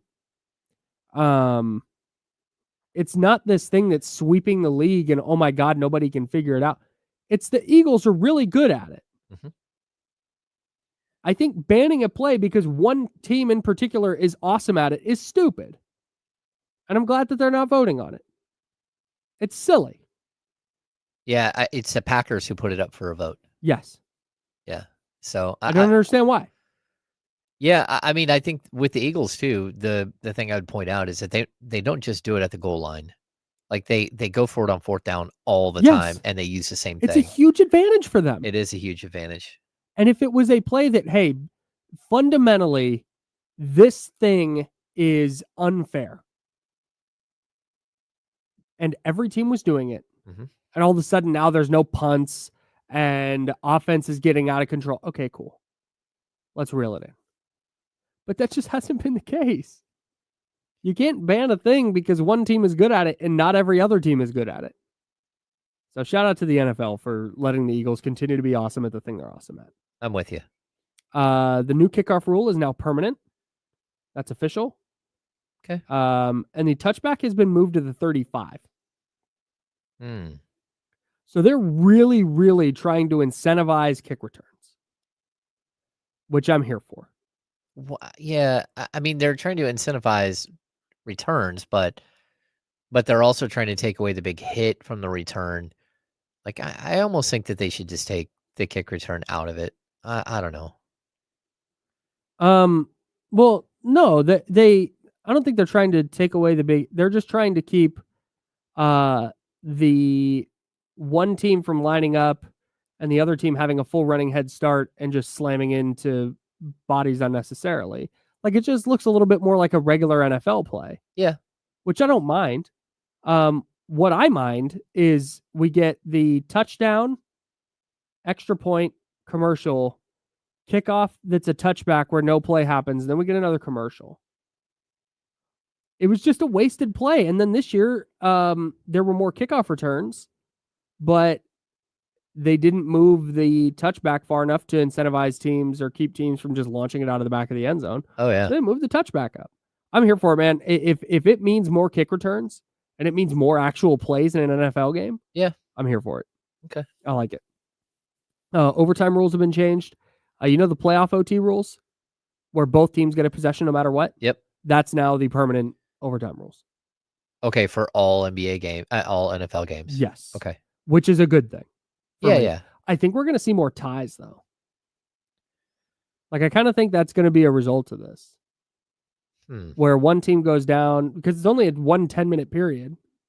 So if one team goes down and they burn a bunch of clock and score a touchdown, and the other team goes down and scores a touchdown, I mean, maybe they go for 2 in the win. And okay. maybe that. So no matter what, both teams get a possession, even if you score a touchdown. Yes. Okay, I do like that better. It's way better. Yeah, because that's how it always should have been. Sudden Yeah. death was stupid. You get a field goal. The other team gets a chance, but if you score a touchdown, they don't. That was always dumb to me. So I think we're going to see a lot of very long overtimes, and maybe more ties than we're used to seeing. Expanded instant replay to assist on-field officials. Again, this is for like non-subjective matters. Okay. I'm all in on expanding replay. Couple smaller ones. 2 players are now allowed to be designated for return at final roster cuts. So what you used to have to do is, and I know they did this last year, but I think they made it permanent this year. What you used to have to do is, let's say I am your starting linebacker, and I get a high ankle sprain in the last practice before cuts. You would have to make me take a roster spot and then put me on IR and hope that somebody you cut cleared waivers so you could then add them back to the roster. Okay, now you can designate 2 people that in this scenario. Now I can be designated at cut so you don't have to release that person and hope they clear waivers. Got it. So that's kind of a, again, logical thing. I like that. And then right now you can return a maximum of 8 players from IR in a season. This is something San Francisco ran into in 2022. Yeah, 2022, where they were not putting players on IR at the end of the year because they were right up against their max number they could return. Okay. What they've done now is the number is still 8, but if you make the postseason, you get 2 additional IR returns. Oh. Which also makes sense to me. Yeah, yeah. If you're going to play more games, you should get to bring back more players. Okay. So you those are can designate guys deeper in, like, so if someone goes on the IR, you can still bring them back, like, into the playoffs. Yeah, you've always been able to, but if the 49ers have brought back 8 guys off IR already and then make the postseason, they can now bring back 2 more. Yep. Which just changes the calculus a little bit on how many guys you're putting on IR and when. Again, not a major thing, but I think a logical step the NFL took. Yeah. I'm here for it. That's all I got. Okay. What's up? Do we still have a caller on line 1? Do we? Oh, who is it? Oh, I missed the text. Sorry. Yeah, because I think that this one, it kind of kicks off our next discussion. Great. Chris, my man. Yeah. Let's get to Chris on the Elk Grove Kia Talk line, 916-909-1320, 916-909-1320. Typically, we transition the topics, but Chris is going to do it for us. Chris wants to talk about Doug Christie. What's up, dude? Hey, what's going on, guys? Chilling. What's happening, man? Nothing much. I was kind of pondering because our team has a lot of talent and they're under contract. I'm wondering what you guys think if Doug Christie was able to actually have a full off season. Would it be able to give him his full potential to see what he can actually do as a head coach? Because considering that he came in the middle of the season, do you think he was really able to fully implement his style and plays? Thanks, Chris. Yeah, I mean, like, look, it's even more complicated than that. Like we've talked about this before, but like when Mike Brown was fired and Doug took the job, they did not backfill and replace Doug as an assistant coach. And then when Luke Laux left, again, that's a front of the bench assistant that's no longer there. So Doug is actually down 2 front of the bench assistants at this point. And the other guys, some of them I think will be back. Not all of them, but they also aren't Doug Christie's guys. They're not his choices. Mm-hmm. And so, yeah, I mean, like, look, it's just like, a rookie who goes into, let's say Devin Carter, where Devin Carter is like perfect example. Rookie doesn't get an off season, who comes into the season midway through, struggles to find his role, struggles with his wind. And then, there becomes a point where he does really well, but then he gets hurt. And what Devin Carter really needs is an entire offseason to work with the training staff, to work with a dietitian, to work with everything that a normal rookie would go through, right? And I feel the same thing with Doug. Like, if you're going to bring Doug back, whatever he is today, it doesn't mean that that's who he's going to be down the road. And I think one of the things, because of the turnover in the coaching staff, I don't think Doug has felt like he has that he can delegate nearly as much as he should.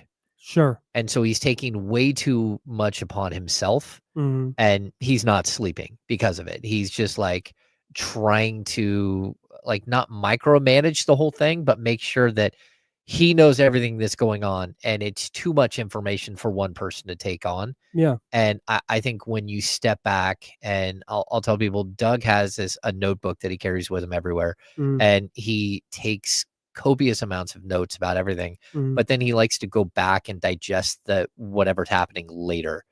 There has not been a moment for him to go back and digest his positives, his mistakes, anything else. So yeah, I do think that this is like a really good trial run and giving him an understanding of what it's like to be an NBA head coach, but also to pull back and say next season, if he is back, he needs to have at least 2 or 3 assistants that he's known long-term and that he feels extremely comfortable with on his staff.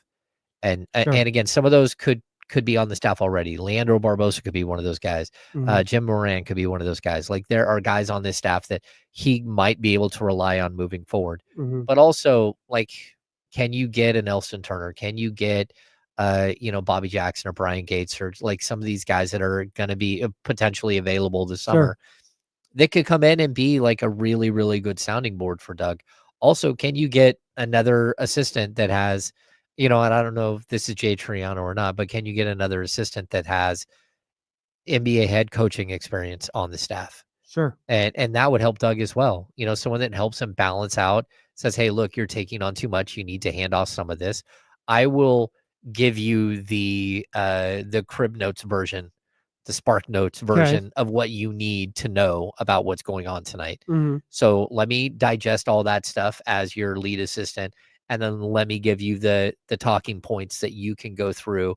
And if you want to know more, it's fine. We've got more I can give you, but also let's have a conversation about it, so you're not just overwhelmed all the time with so much data, so much information, and trying to make up your, like being overwhelmed at all times. Yeah, I think for me, I don't disagree with anything you said there. I think if the Kings are going to do this the right way, I have changed my mind on this. I think they need to hire a new GM and let that GM be in the center of the coaching search. Yeah. I don't think it necessarily needs to be Doug. I think the Kings probably would like it to be. Yeah. And maybe he winds up being the right guy for the job, but I've just kind of fallen off the train of I've seen enough. This is great because there's just been too many lackluster performances. Oh yeah. There's been too many. Like, what is this why are they closing games like? I just still have too many questions, and maybe those will all be answered by everything you just said.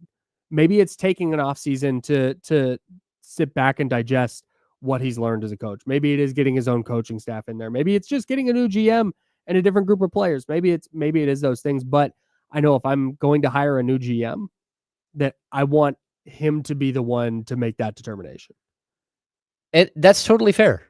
Like it's fair if you're anti Doug Christie at this point. I'm not saying like you, but I mean like, in general, in the general Kings Sure. population, it's fair if you're like, okay, he hasn't done enough.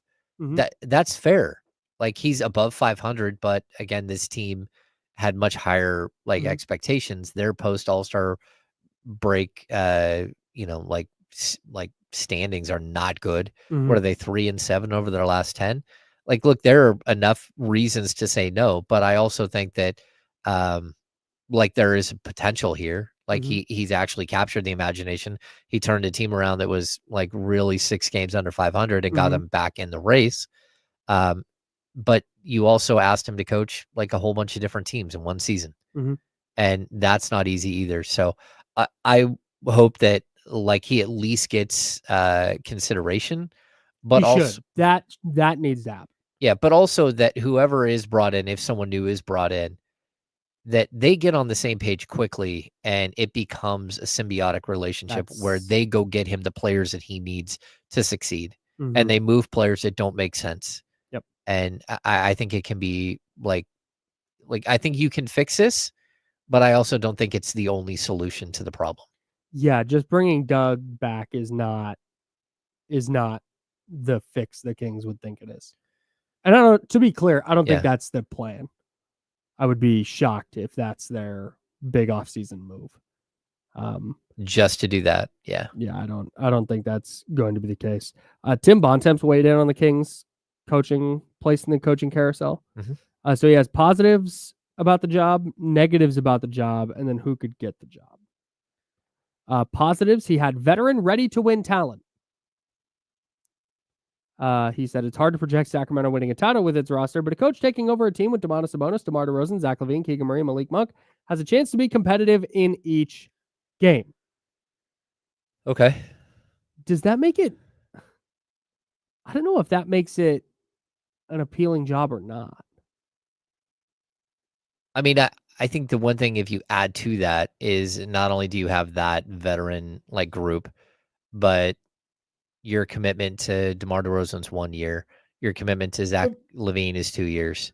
You're going to have to extend Keegan Murray, and on top of that, if they give up the first round draft pick this year, they will have every draft pick moving forward and a bunch of extra seconds and an extra first in 2027 and 2031. Like they'll have 9 first round picks and probably 7 or 8, maybe even more second round picks.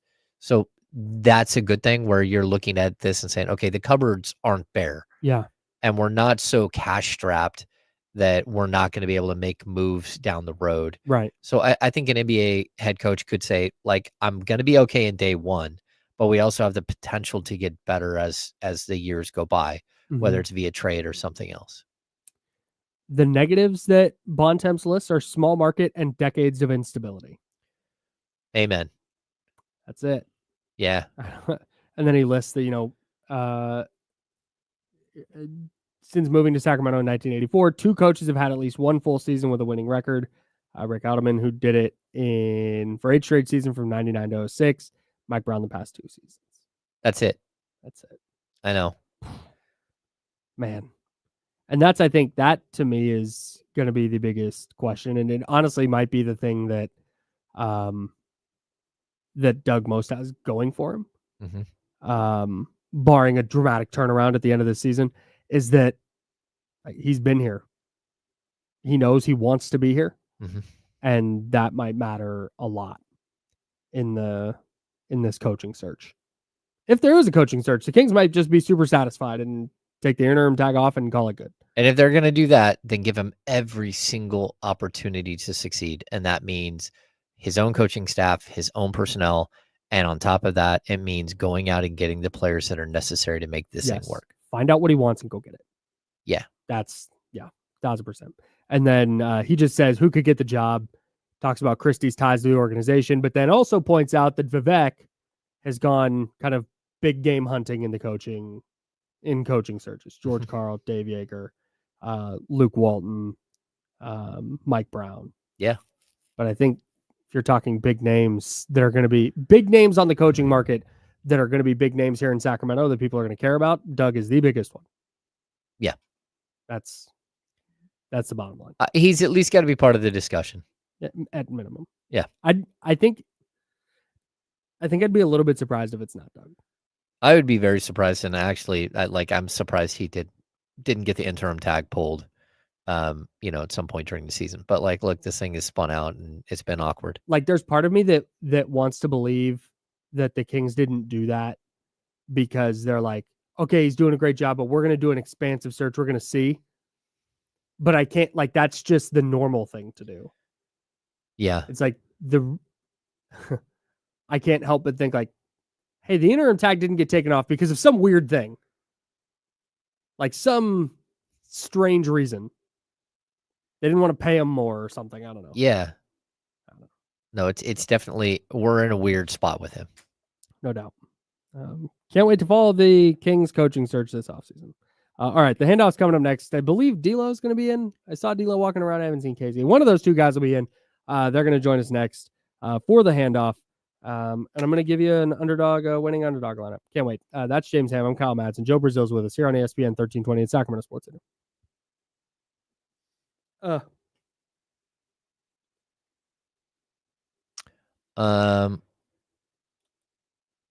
Any chance Doug doesn't want the head coaching job? Tom, no chance.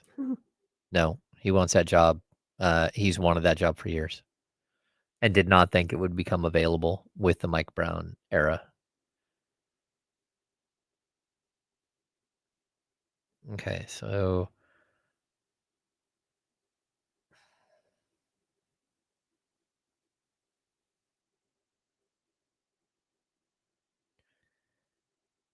man, the Kings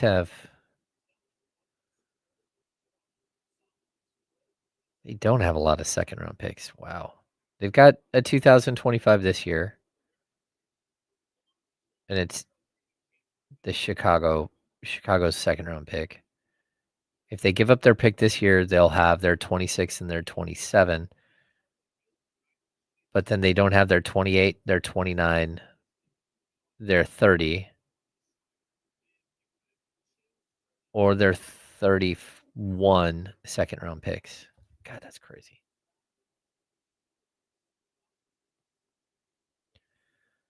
Although they have an additional 26 second and an additional 27 second, which are from the Charlotte pick that's going to dissolve. Huh. All right. Oh, that's weird. I don't know. He has not been there for actually a couple of years, right? Didn't Lindsay take over after him?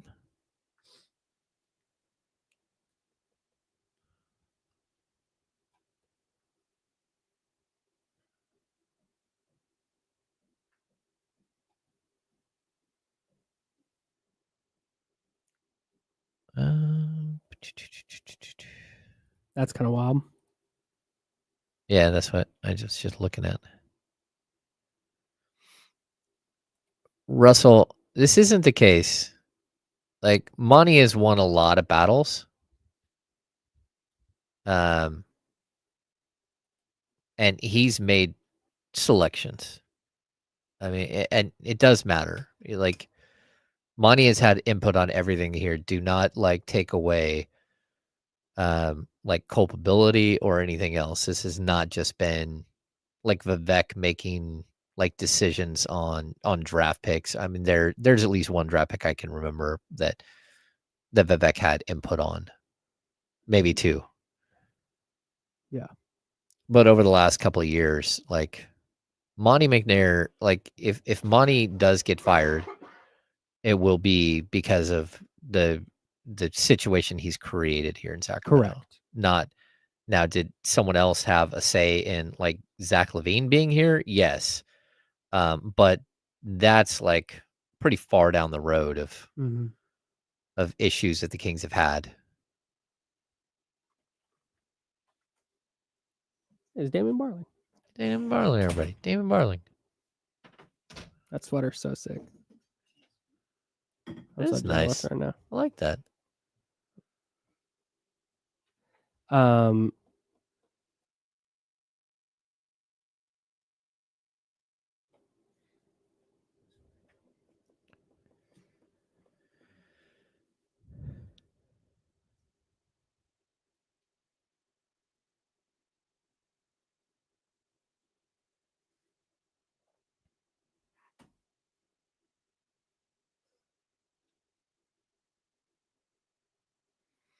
What's going on?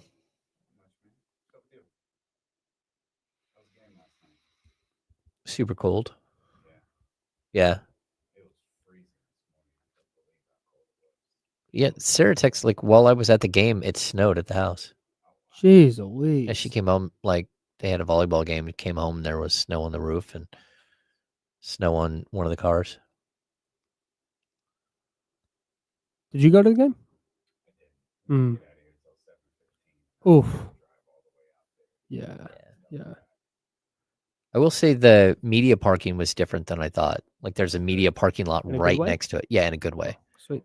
I did not expect that. Okay.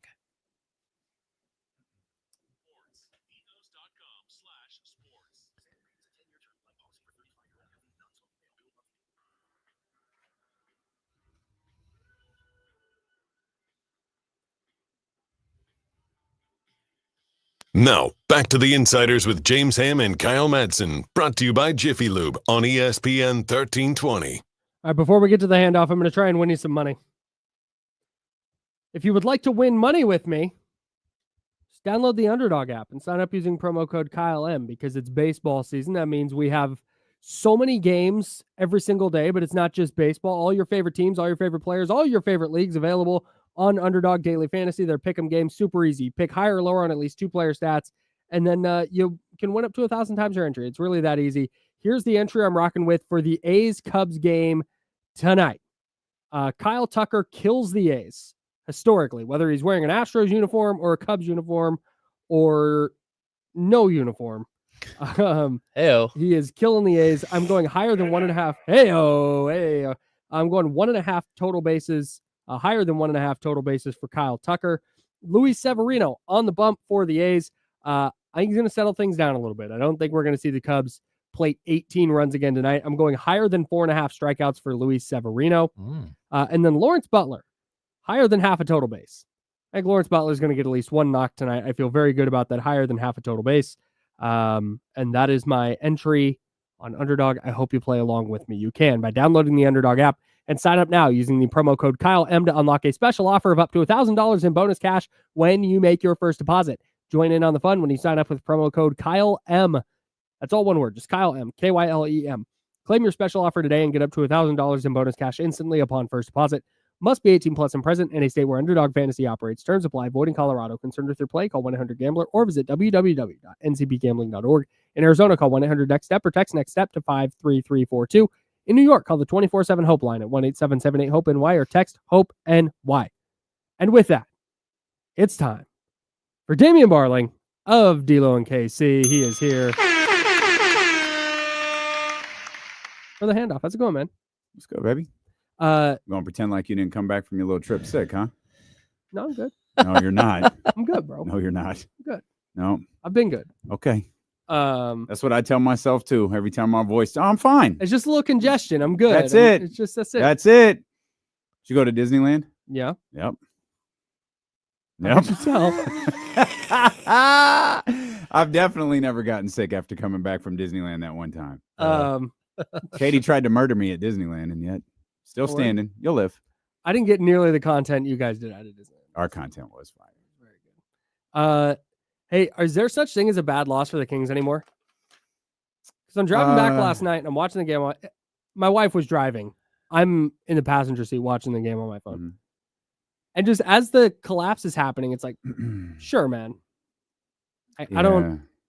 I hear you. No, like it doesn't matter anymore. It's not bad loss, good win, bad. Like it's just you got to find a way to win games, and there are games that suck when you're leading for 47 minutes of a game and you can't close the final 77 seconds, and it's the guy you traded away. And I said to Kenny when that lead was evaporating, we're trying to do the KSFM show, and every 5 seconds it's looking up at the TV and we're watching like, we top him, god damn it, and we're watching this like Tyrese is gonna hit it.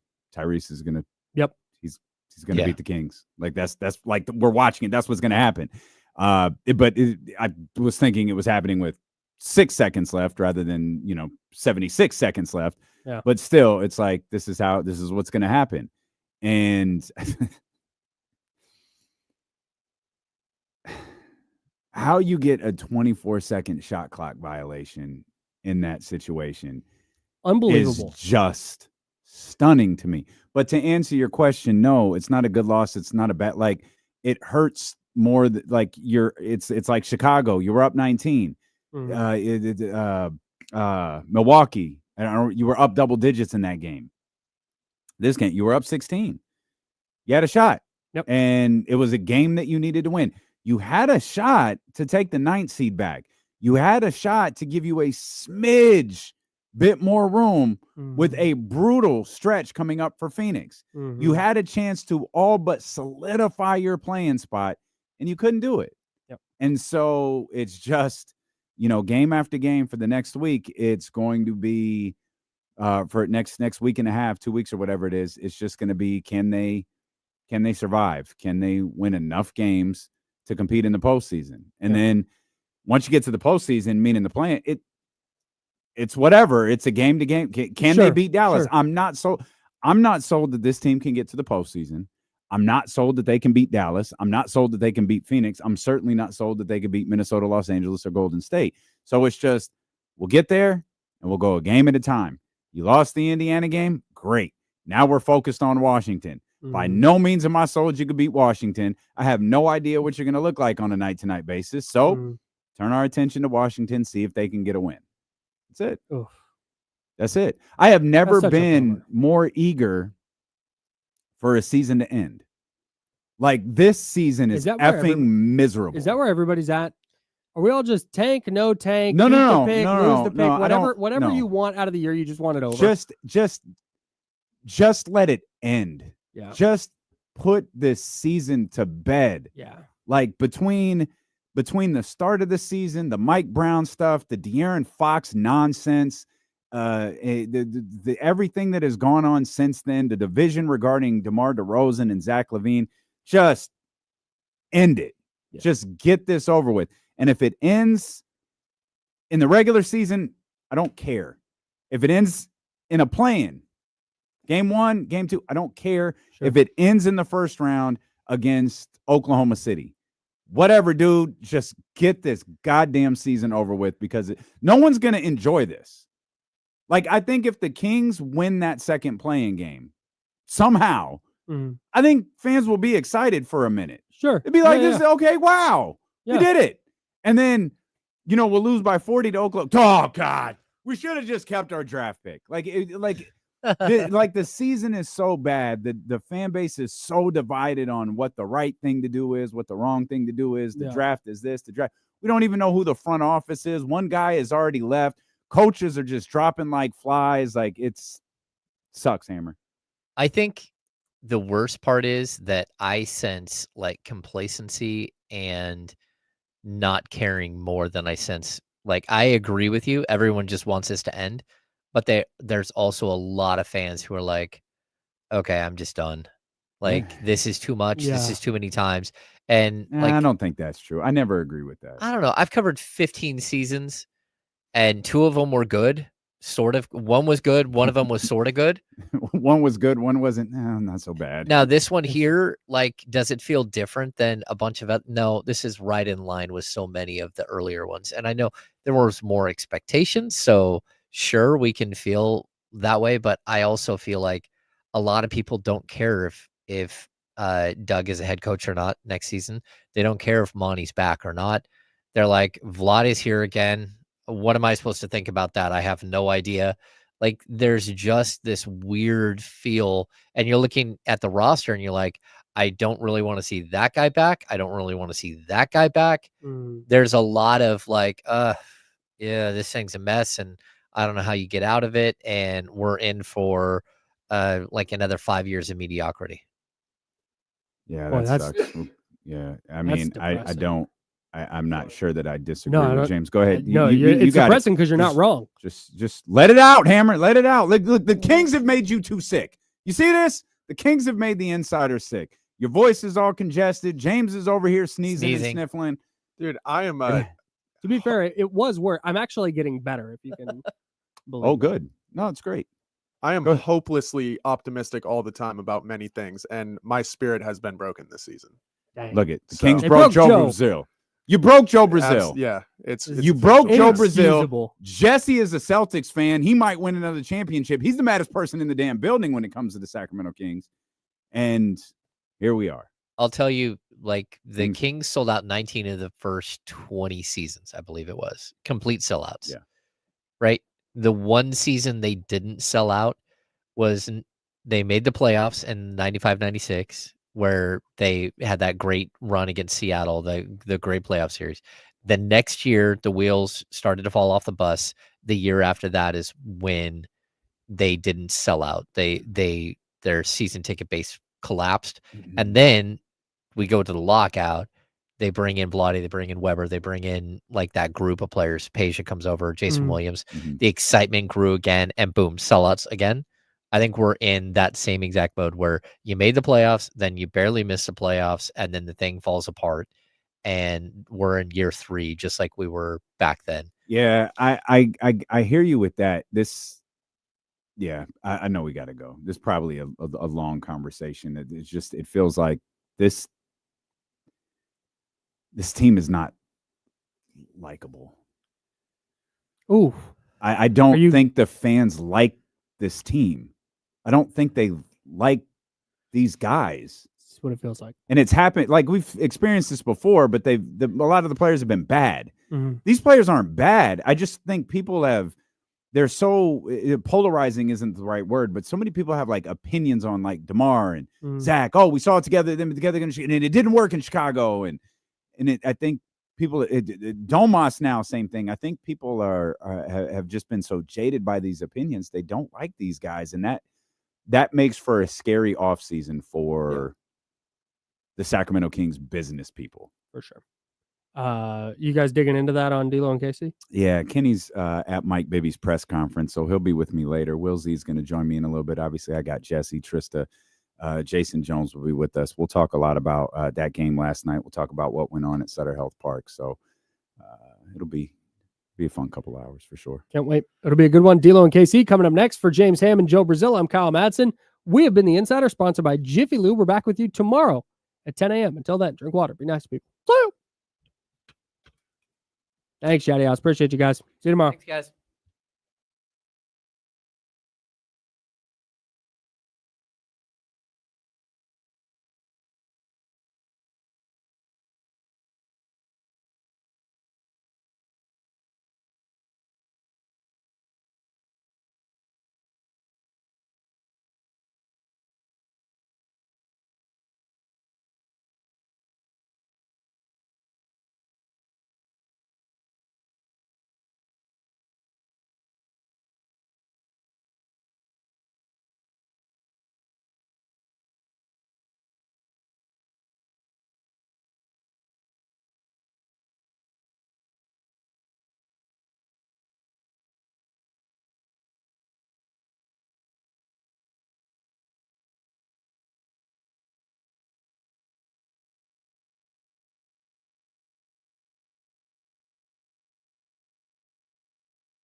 Can you hear me?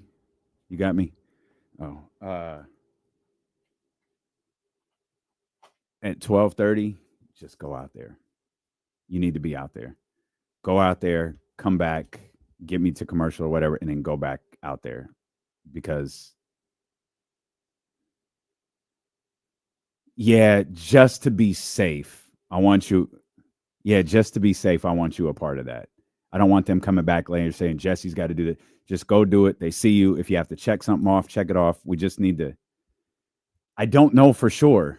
I genuinely don't. Like, I know I don't know. But just because you do enough on-air stuff at this point where I would just, and then just check a box. If just so you could say you were there, everyone says you're there, whatever. Just do that. I want to make sure all up. No. It's really stupid. It's some contest thing. It's some legal thing. Oh, okay.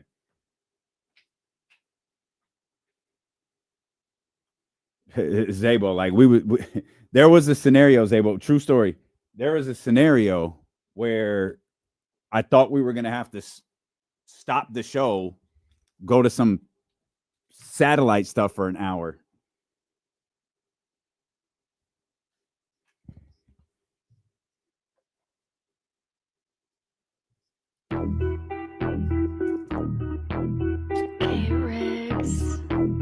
Yeah. We got them screaming D-Lo, KC, D-Lo, KC, D-Lo, KC, D-Lo. We got them screaming D-Lo, KC, D-Lo, KC, D-Lo, D-Lo. We your number one spot. We your number one spot for some sports, huh? Got the city going crazy when we work, huh? We top 2, but we ain't 2, we in first, huh? And when you need the real, we is who you search, huh? D-Lo, KC, D-Lo, KC, D-Lo, KC, D-Lo. We your number one spot. Talk to me, baby. Hey, no, that's the wrong button. That's the wrong button. That's the right button. Hey. Yeah, we just gonna hit the air horns one time today. Welcome into the first day of April, man. It's April Fool's Day. Don't fall for nothing. Jesse, don't let me fall for anything. I got you. Casey's not here, so we won't get chatty housed. Oh, that's at least not here yet. Yeah, I think the April Fool's joke is me sending Kenny to the Mike Bibby press conference, and you go to Kenny's social media and ESPN social media, and there's no evidence that we're actually at Mike Bibby's press conference. But that's okay. That's our guy right there. That's our guy. I'm sure he's having the time of his life. Didn't quite understand the assignment, but that's all right. I'm Damian Barley. The ultimate needle mover in God mode himself. He's Kenny Caraway, and he'll be here later. Acknowledge me. And we are live. Slums of Sacramento. The absolute worst. You know, Casey's there. Just ask one question. So when are you guys making the switch to Jumpman? Absolutely. And as soon as that's done, he'll be back. Absolutely. He's going to get on camera with Leezy and be like, man, I don't want to start none, but that Jumpman. Mike, you don't have to say nothing, Mike. You don't have to speak if you don't want to, Mike. Just put it on Twitter or something, KC. Help a brother out. Or as the baby daddy says, hard-hitting reporting from KC. Boots on the ground. I knew as soon as I asked, I was like, I need to be more specific. I need to be more specific. And then I saw Sean Cunningham picks go up, and I thought, you know what? I've been checking with my boy Kenny. No, nothing there. No evidence that Kenny's actually there. That's all right. That's all right. It's all good, man. Trysta Krick will be here. Will Z will be here. Will be with us at the top of the 1 o'clock hour. Trysta the top of the 2 o'clock hour. And then, of course, Jason Jones, the final hour of the show. We'll jump into what a night it was at Sutter Health Park, a very cold night at Sutter Health Park yesterday. I mean, vibes were there, and then they were taken away quickly. Yeah, then it was 4-0. Man, it was tough. Yeah. And that escalated quickly. So that game went the way a lot of us expected to last night, didn't it? Not the one at Sutter Health Park, but the one in Indiana. Did it though? So Kenny thought that they couldn't keep up, thought they didn't have a chance. But as that game went along, I kept thinking, now, admittedly, work with me here. Admittedly, my attention was split. That game started at 4. We're doing a live radio show on 102.5. But, the the attention needed, this is a horrible thing to say, the attention needed to do the 102.5 show is a whole lot different than the attention needed to do this show. So I can divert my attention to the screen quite a bit while Sexy Red is rapping or whatever it may be. Shout out to Sexy Red. Always. And I was like, okay, they're playing well enough. And I kept trying to digest, are the Kings playing really well, or is Indiana just not hitting shots yet? And I thought the Kings were playing really well. And there was a moment where I was like, I'll take this. The Pacers cut the lead, and the Kings immediately, I think they cut it to maybe 2 or 3 or something, and the Kings immediately were back to 9, back to 11. I'm like, okay, they feel it. They got this. I think that was late in the third. And then the fourth quarter comes around, and you just start to feel the switch. You start to, like, Obi top them and hitting threes, like. Well, that's the thing is they were kind of just walking them down at that point. And that's what it felt like. And you know what they were doing that upset me the most is it felt like the Pacers knew it. It felt like the Pacers knew they were walking them down. It felt like the Pacers' body language for 6 straight minutes was like, we're fine. We got this.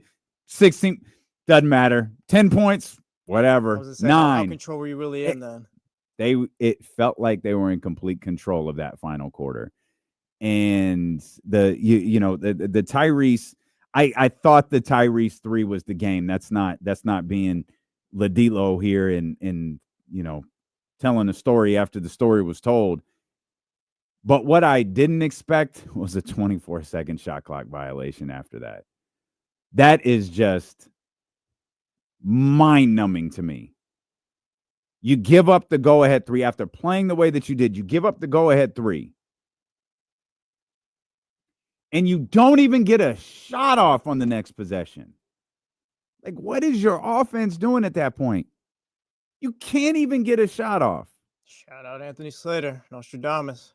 Man! It will matter for the Sacramento Kings. I do not understand how Anthony Slater took that before the season started, after the Beam Team year and maybe I don't remember last year quite as much, but with the addition of DeMar DeRozan, you've got clutch time players in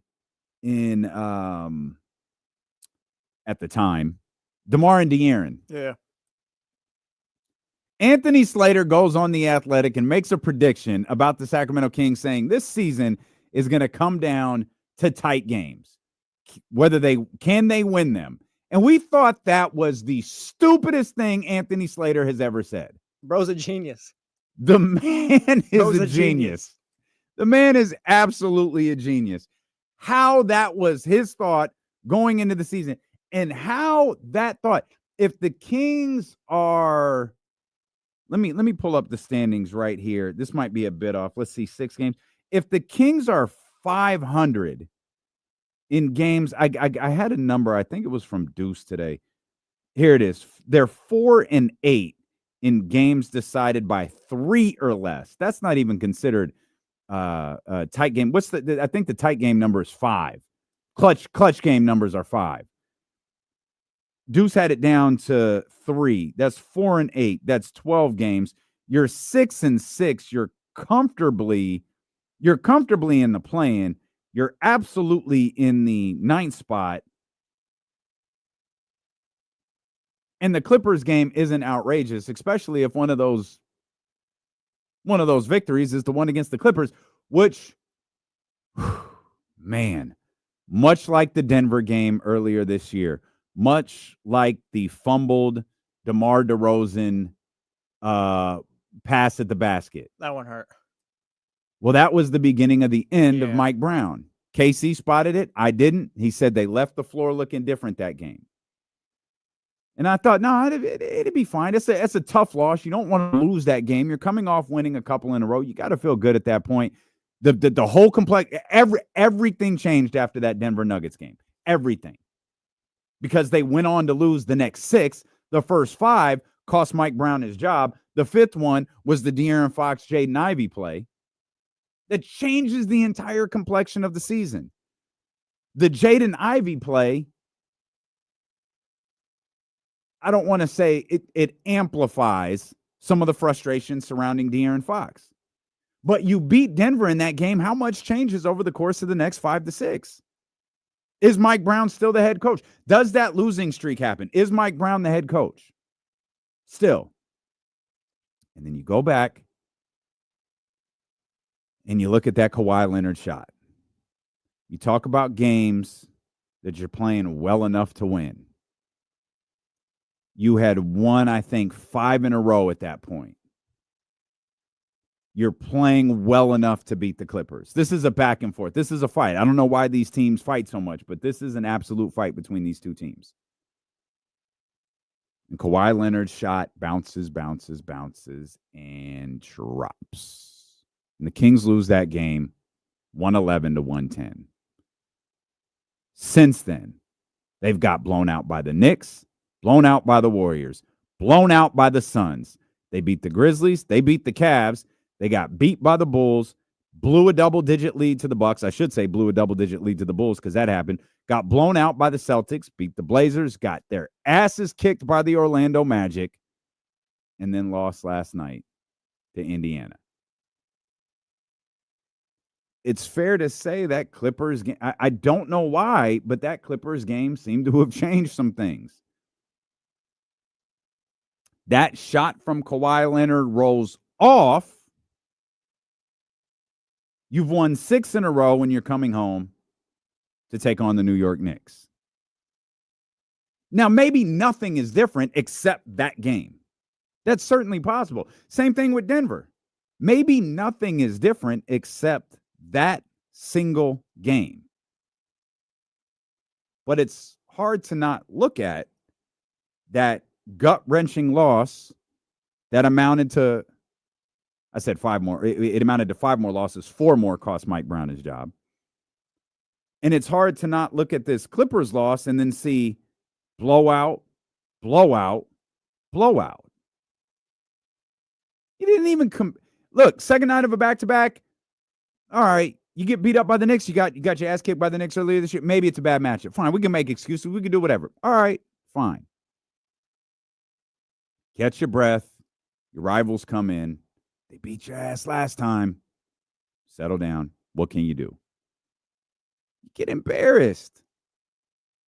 Absolutely embarrassed at the Chase Center. Okay, regroup.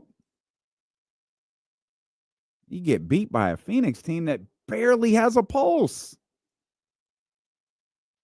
And so, again, it's hard. It could very well just be a 1-game difference or a 2-game difference. But you talk about swings in a season. I mean, you can't have it both ways.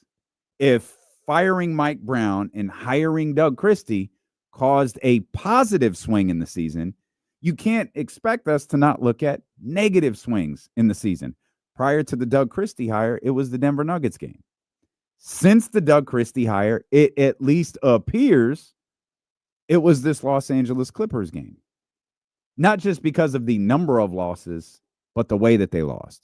You've got blowout losses, and then you've got losses where you've led. You've got losses where you've led by double digits. You've got losses in games you shouldn't have lost. You've got losses in games in which you didn't appear to have a closer. And we're supposed to have one. I thought DeMar was fantastic last night through most of the game. I thought the Kings completely fell apart in the last few minutes, not just offensively, but defensively as well. Unfortunately, we're going to have to talk a lot more about this, and we certainly will, because I got questions for the Keon Truthers. We're going to talk to Will Z at the top of the hour. We'll talk about what went down at Sutter Health Park. Again, Trysta Krick will be with us. Jason Jones will be with us. KC will be with us when we wraps up Mike Bibby's press conference. We're thrilled that you're here with us on the Odyssey app, 98.5 FM HD2 or on ESPN 1320. We're just getting started. We'll open the Elk Grove Kia talk line for you as well. 916-909-1320. It's the one KC, brought to you by Sky River Casino here on Sacramento Sports Leader, ESPN 1320. Man, wrap it up, man. What you talking so much for? Shit. I know. What is your first day? I know, man. Jesus. I hate Kenny's Twitter handle so much. King KC _916, right? That's it. Should have just changed the IMK redacted. Would have been funnier. That would have been way funnier.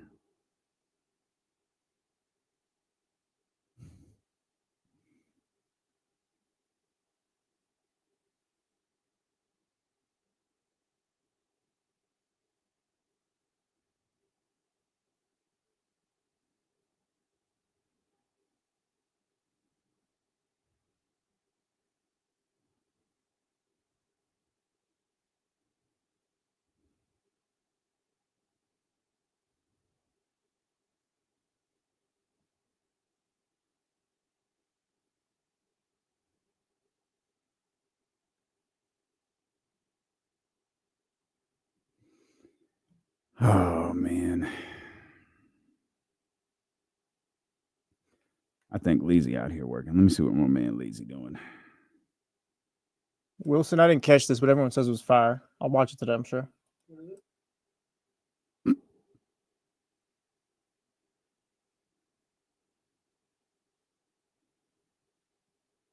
There you go, my boy Leezy. I see you, Leezy.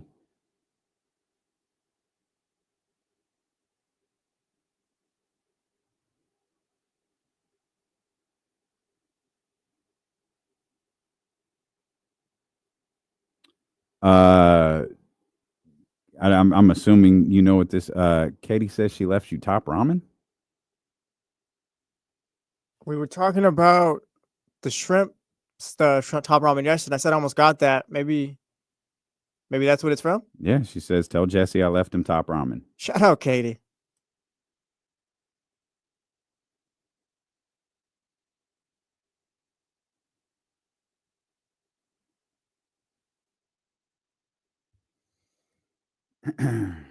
Top ramen and tuna fish sandwich is a 5-star meal in college. I'll tell you that. You said top in college. Relax, bro. All right, we had to survive. Top ramen and the tuna fish sandwich on the side. Maybe I got chips that day. What was Casey's tweet? What'd I miss? What was Casey's tweet? You weren't on Twitter yesterday? I'm never on Twitter.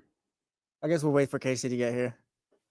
Casey, I think, not stirred it up, but some people got hurt because Casey posted some attendance numbers and all that. Okay.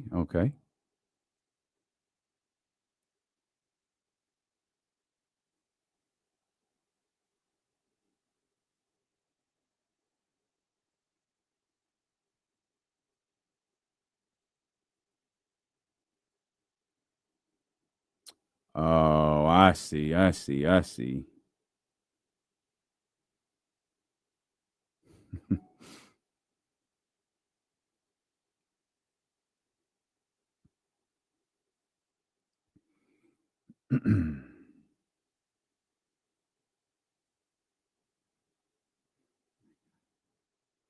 guess I need to spend more time on Twitter.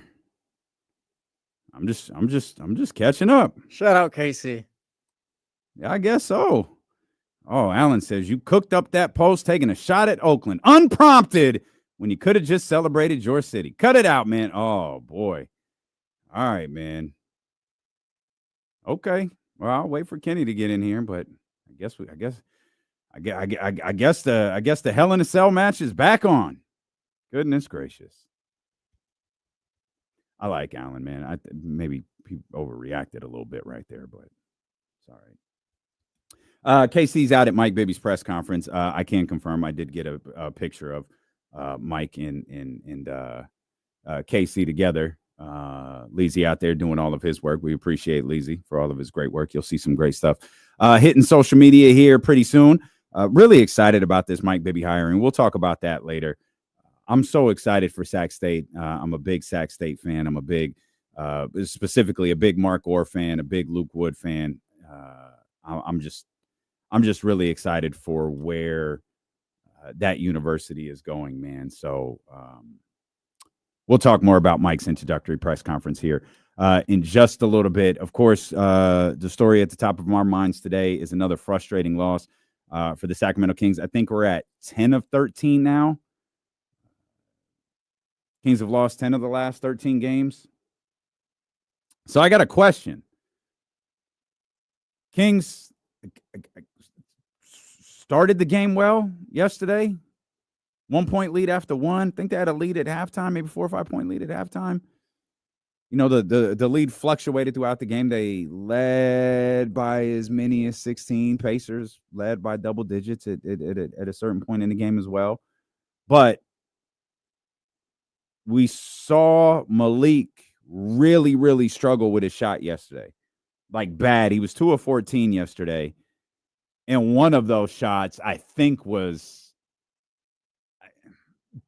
I don't want to call it inconsequential. It's one of those extend the game shots where he cuts the lead from 6 to 3, but they got to go back to the foul line. The Pacers wind up hitting those foul shots. I think there was 6 seconds left or something like that. So the Kings really have no shot after that. So it was essentially a meaningless basket in the end. It kept your interest peaked for another, 45, 60 seconds or whatever. But in the end, it was a meaningless basket. So through the first 47 minutes and 50 seconds, league was 1 of 13. Keon was 3 of 4. Now, do with that what you want. And I'm asking a question without trying to start an argument. We've seen Keon Ellis start, and I'm going to attempt to make a point, and I know sometimes when you have two very passionate camps, a point doesn't matter. But there are people who have been adamant for weeks. I've seen enough. Keon Ellis needs to start.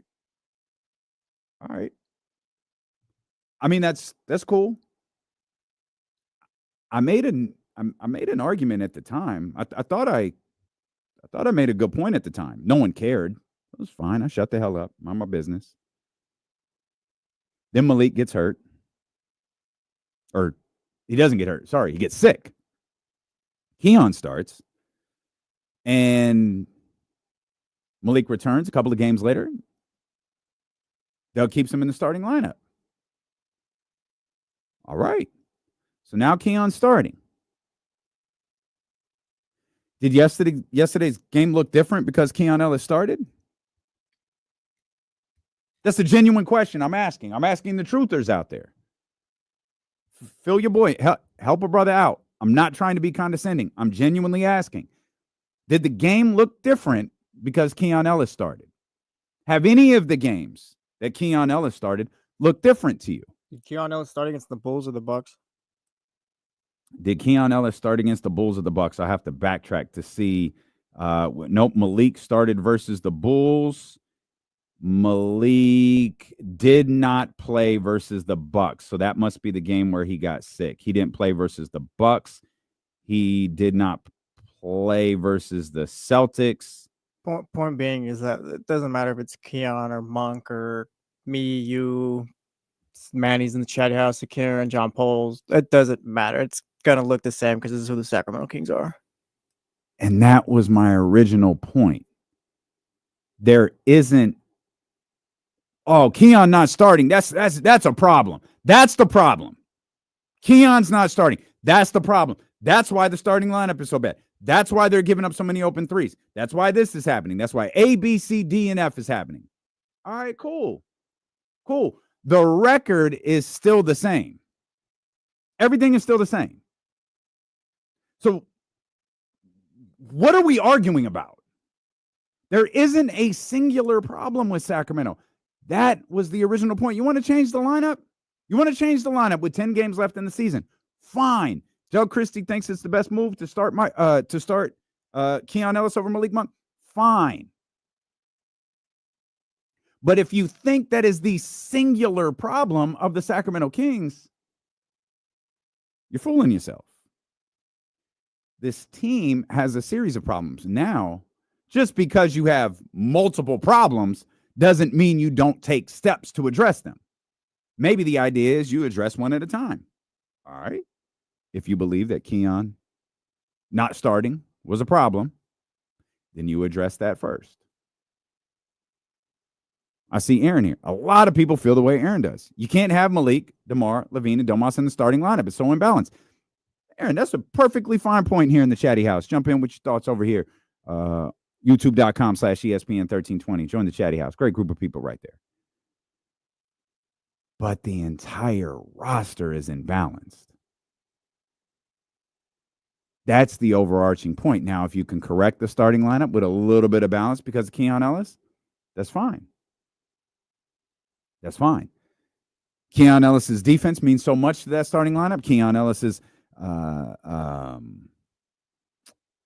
ability to be effective without the ball, terrific.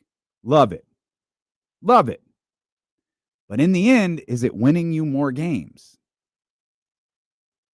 It's not. There's a series of issues that the Sacramento Kings have to correct.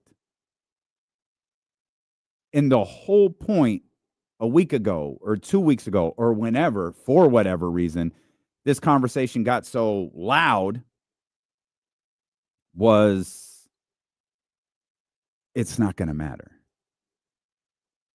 It's not going to matter with this amount of time left in the season. Of course, maybe Doug got a little alley-oop here. Maybe Doug got a little alley-oop with Malik being under the weather and him having I have to start Keon here. And if I like what I see, well, I can stick with that. And it won't look too crazy. He even said when Malik was, I guess, accidentally introduced with the starting lineup, he said that day when Keon actually started, he was like, yeah, we thought we'd kind of ease Malik back into this. Malik has been ill. He's been under the weather. We've all been under the weather. We've all been sick. We know one of the last things, okay, we're not sniffing anymore. We're not coughing anymore. Whatever Malik had that he wasn't feeling well, it was enough to miss basketball games, so it was obviously serious. But what's the last thing to return for us? We're not even professional athletes. We just go to work. We raise families. We're parents. We do all of that stuff. What's the last thing to return? Our energy levels. So it makes sense to just throw the line out. We're going to ease him back into this thing. We're going to give him some time. And then, shout out to James Ham and the rest of the crew that was out there that day. James immediately, well, is this what we're doing moving forward? And again, credit to Doug Christie. He was honest about it. He was like, I'm not sure. I'm open to it. He didn't close the door on going back to Malik Monk. He didn't close the door on sticking with Keon. He didn't do any of that. He said, I'm open to it. And maybe Doug in that moment knew what he wanted to do. Maybe in that moment, Doug at the very least had an idea of what he wanted to do. But we're seeing Keon Ellis start now. And my whole point in this is the result of the game is the same. It doesn't mean don't start Keon Ellis, by the way. It doesn't mean, that was a bad move by Doug Christie. It means this roster is frustratingly imbalanced. It means there are going to be nights like Malik 2 for 14 yesterday is brutal. That's you can't have a player with an off night. You can't have a player who is shooting poorly, like not one. Because if you do, you start looking at this like, oh man, if Keon just could have hit a couple of shots, a couple more shots. Hell, in Keon's case, if he would have just taken a couple more shots, if Malik could have gotten a couple to drop. You start rationing out like, man, you know what number is killing me right now? The Pacers were 13 of 13 from the foul line.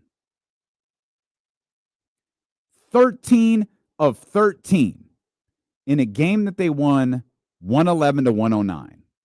Not very good at math. That's 2 points. The Kings were 11 of 17. They missed 6 free throws to Indiana's 0. Neither team took an extraordinary amount of foul shots. No one was taking 25, 26, 27, 28 foul shots. 17 foul shots, 13 foul shots.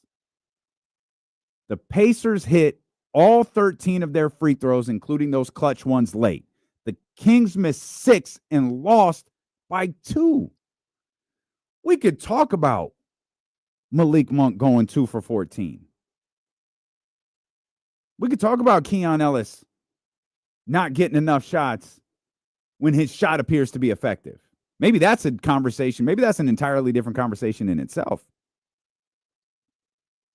Maybe there's another conversation we need to have about what Doug Christie expects of these guys that they might just be incapable of doing.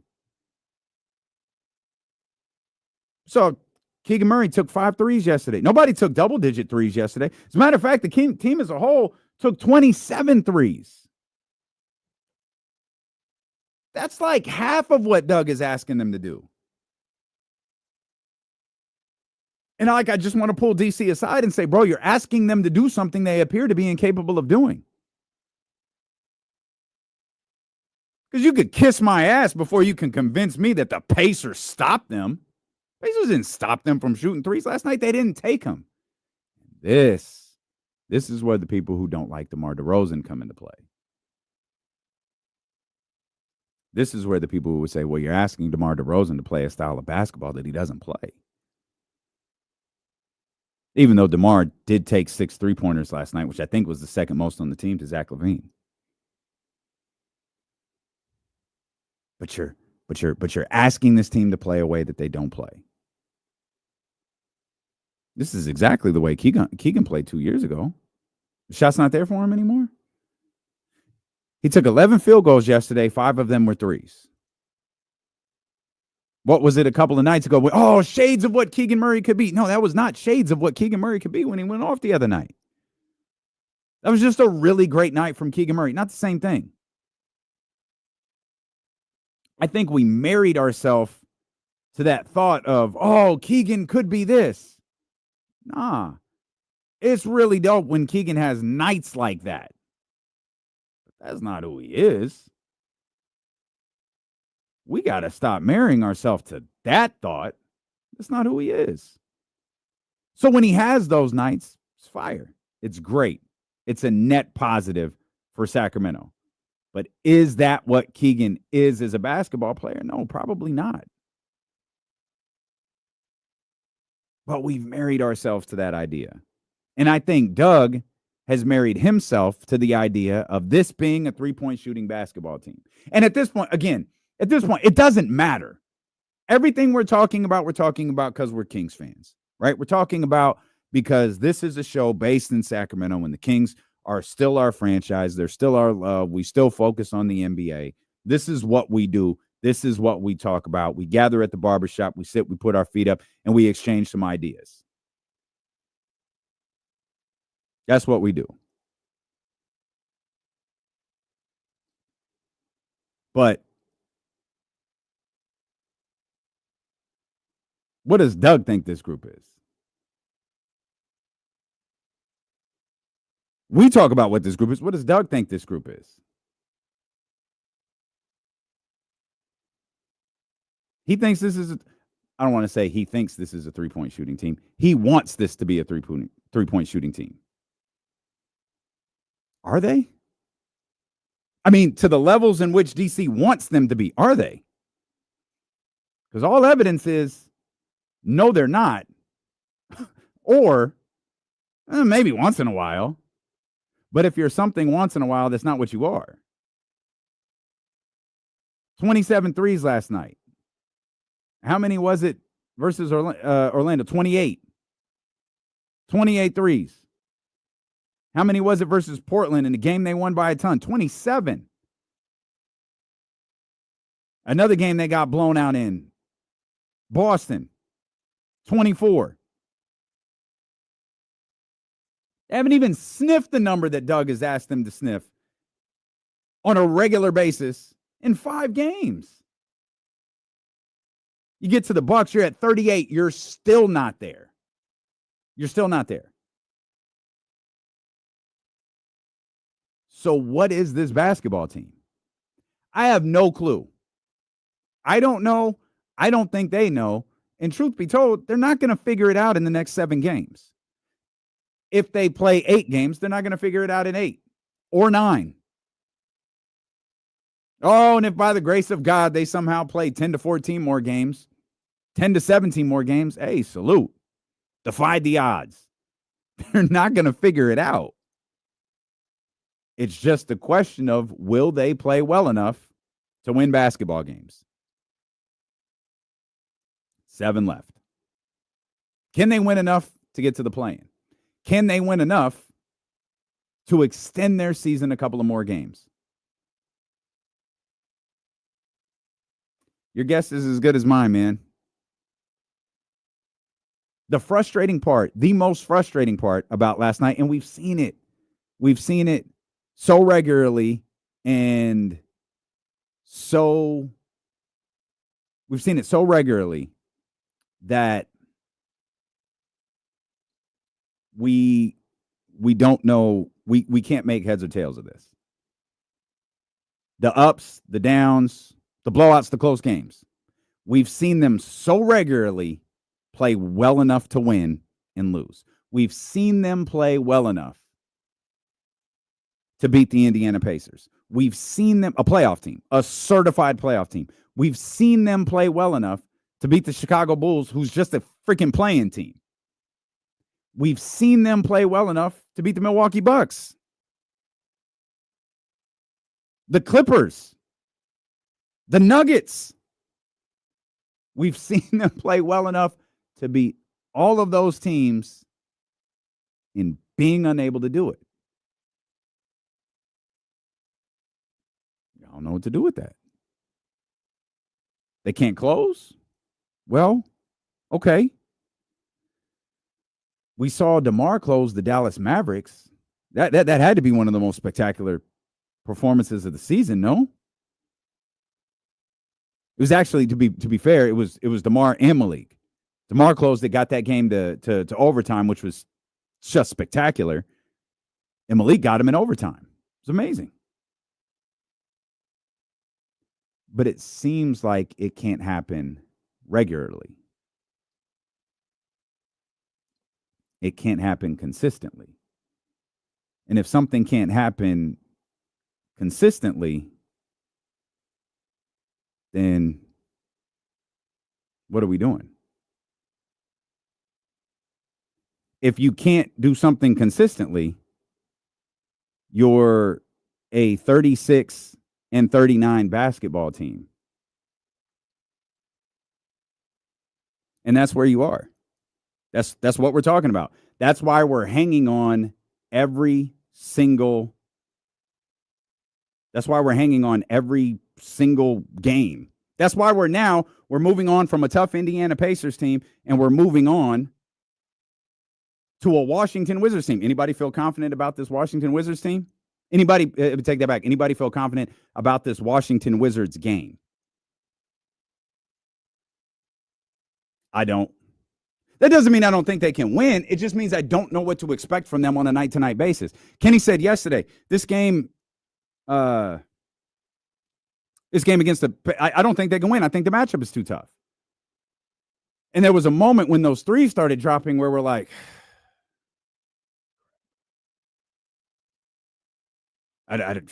you sense it. Every Kings fan watching it sensed it as Obi Toppin is hitting 3 after 3 after 3. As Aaron Nesmith is getting to the foul line, as all these things are happening, like, okay, every Kings fan sensed this. They felt this. They knew this.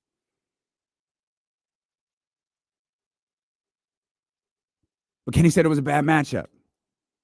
Okay, but they fought. They were right there. As we just said a second ago, they were good enough to win. But couldn't. So that now brings up the question about the Washington Wizards game. We saw them. We asked that Blazers game. Things are south. They don't look good. This is the first team you've been favored against in 2 games. It's one of, let's see, you've been favored 2 times in the last 6 games. One of them is against the Blazers. Go out there and beat them. No one was saying beat them by 20. No one was saying beat them by double digits. It was go out there on your home floor, last game of a 7-game homestand, and win the game. And they did exactly that. They were terrible in the paint versus Boston. They were great versus Portland. Terrific. That was that game. What's the Wizards game going to be like? They're better than the Wizards. We all know they're better than the Wizards. You got teams across the league shutting things down. We saw New Orleans shutting things down. Zion's done. CJ's done. You got teams. You talk about tanking. Those are teams looking for draft picks. Those are teams looking for the highest draft order. They want the best odds. Utah's got 16 wins. Washington's got 16 wins. New Orleans is at 21. Charlotte's at 19. Philadelphia, desperate to hold on to their pick. Absolutely desperate to have the one thing that could potentially bring improvement to them next year. We saw Joel Embiid shut down a month ago. We saw Paul George shut down a month ago. It's not what the Kings are doing. The Kings are competing. But that should make no one feel better because we have no idea how they're going to compete on a night-to-night basis. They looked great for 77 seconds yesterday. The Tyrese 3, the 24-second shot clock violation, and then who was it? Oh, it was the Siakam 3. Oh, they were dancing on the Kings after that. They were dancing on the Kings after the Siakam 3. They knew, and if you go back and you watch that game, you go back and you watch like the last 6 seconds or so, they knew.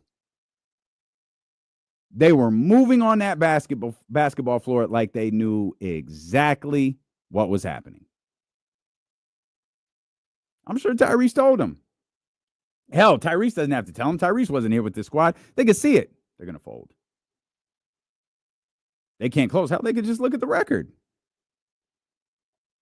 They could look at the record to see they're not going to close this. They're not going to be able to close this. And they didn't.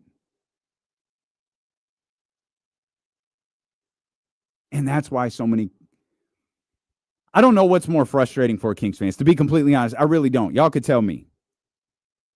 Jump in the chatty house on YouTube, Twitch, Twitter, wherever you at. Salute. We appreciate you for watching, listening. We know it's tough when your team stinks, but y'all are still here. We still talking. I don't know what's worse. Playing that well for 47 minutes and dropping it, or looking like you did against Orlando, losing by 30. One gives you hope and takes it away. The other, you could check out in the first quarter. We'll come back. We'll talk about what happened at Sutter Health Park yesterday as well. Vibes were up for a little bit. Plus, Will Z joins us. Man, Will Z has got some thoughts. He's got some numbers to back it up here on why this season has been so frustrating for the Sacramento Kings. That's coming up next here on Sacramento Sports Leader, ESPN 1320.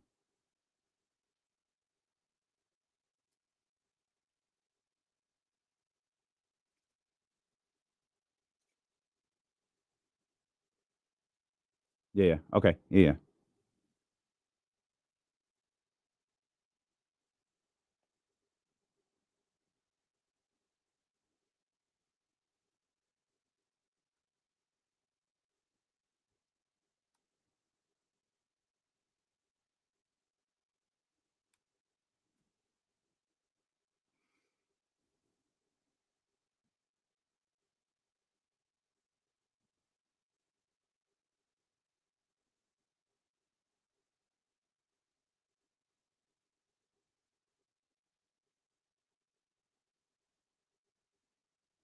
Appreciate you, Bob.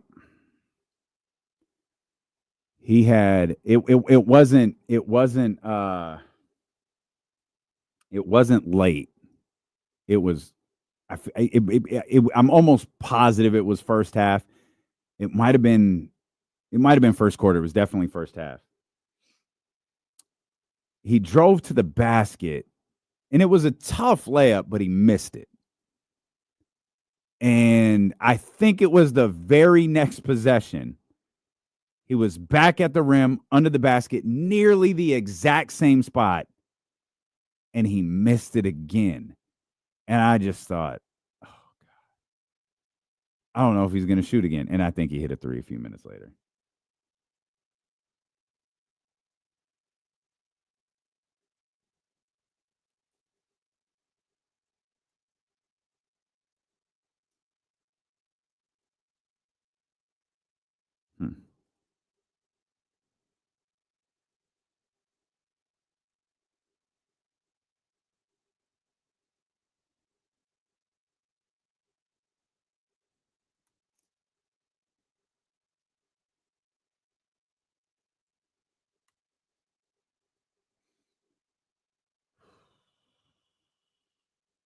Texas and South Carolina.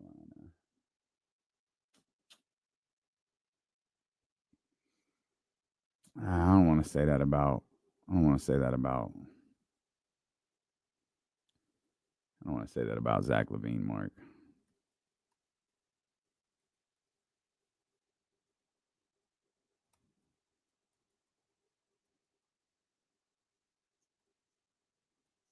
Yeah, I know.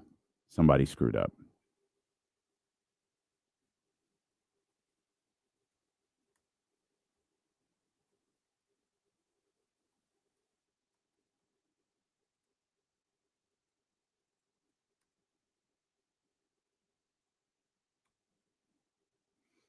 You see the team refilled the Kim Snack Shack over there is popping. I don't know what's over there, but Hey, we feel it. Shout out Katie too. We talked to. We got the good cup of noodles. We're not eating the regulars. We're good. okay. Just Shout out for Katie. you. She got the cup of noodles just for you. That seems like it. There you go.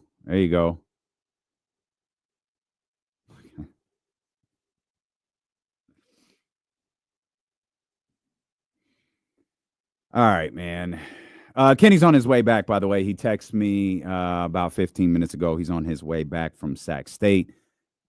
He was a part of the press conference to introduce Mike Bibby as the new head coach of the Sac State Hornets. Of course, we'll talk more about that when Casey gets here. Shout out to Sean Cunningham, too. And shout out to the media crew here in Sacramento who's had a busy couple of days. Obviously, so many of them got to cover the Sacramento Kings while they're on the road, got to cover them from afar, but a big night in Sacramento yesterday at Sutter Health Park.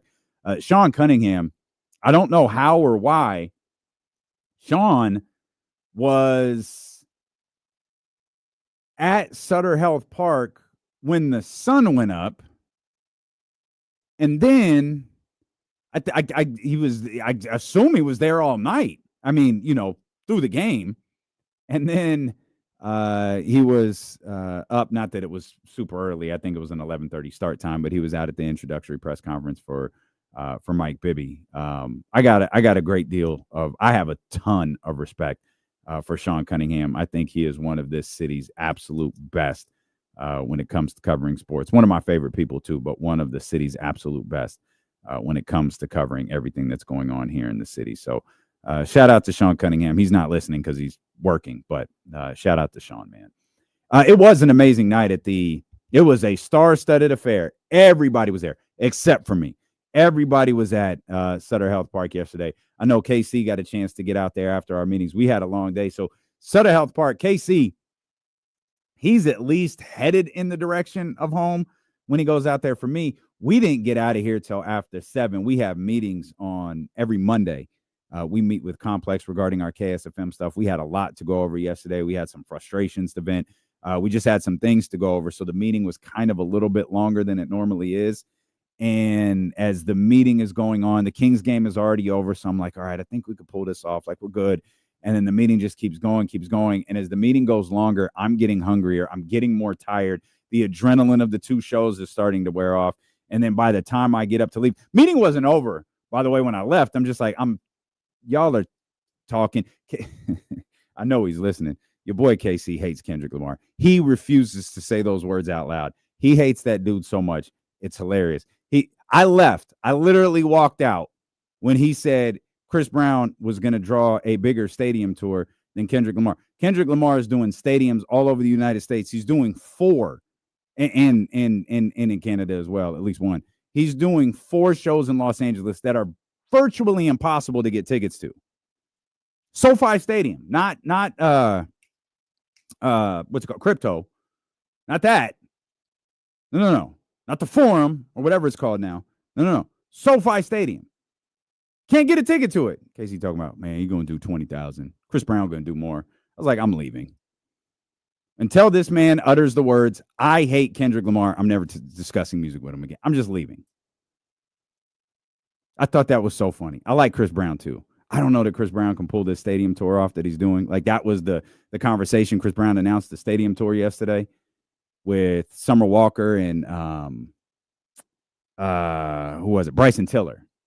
Man, can he do SoFi? Can he do Petco Park? Can he do Allegiant Stadium? Because he's got all of those. And Casey said, man, I think he'll do more than Kendrick. Kendrick's going to do like 20,000. I'm out. And by that point, it was past 7. I was exhausted, and I was starving. It's like, I'm out. So I got to the car. It's like, all right, I don't know the parking situations down there. It's going to take at minimum, I've already missed first pitch. It's going to take at minimum 30 minutes, probably 40 to get down there. 30 and some change, not 40. And it's one of those things where you just sit in the car and you look ahead and you go, I'm going to go home. So I missed the star-studded affair at Sutter Health Park. I saw Sarah Hodges was there. Our man Marshall Harris was there. He did his show for his Chicago station again from our studio here this morning before headed back to Chicago later on today. But everyone was out there. Vivek, in his most awkward way possible, gave us the play ball line. And Major League Baseball was underway in Sacramento. And it was great. I opened up the Discord channel and was able to see how many Chatty House members were out there. That was pretty dope to see. I think we're going to see a lot of that this year. Someone asked me today, like, obviously they got their ass kicked. Like, one bad inning. It was like, oh, let's just set it off. It's done. But I don't think that matters. That's my opinion. That's a question I'm asking you. Are we invested in what the A's are actually doing? Because I don't. From my perspective, I'm not. Like, I didn't think, all right, this team that has been ass for the last 5 years is going to, or however many years it's been, is going to come in here and be super competitive because they're here in Sacramento. No, I didn't think that. Didn't think anything of the sort. All I thought is Major League Baseball is here. I'm going to go sit at a ballpark.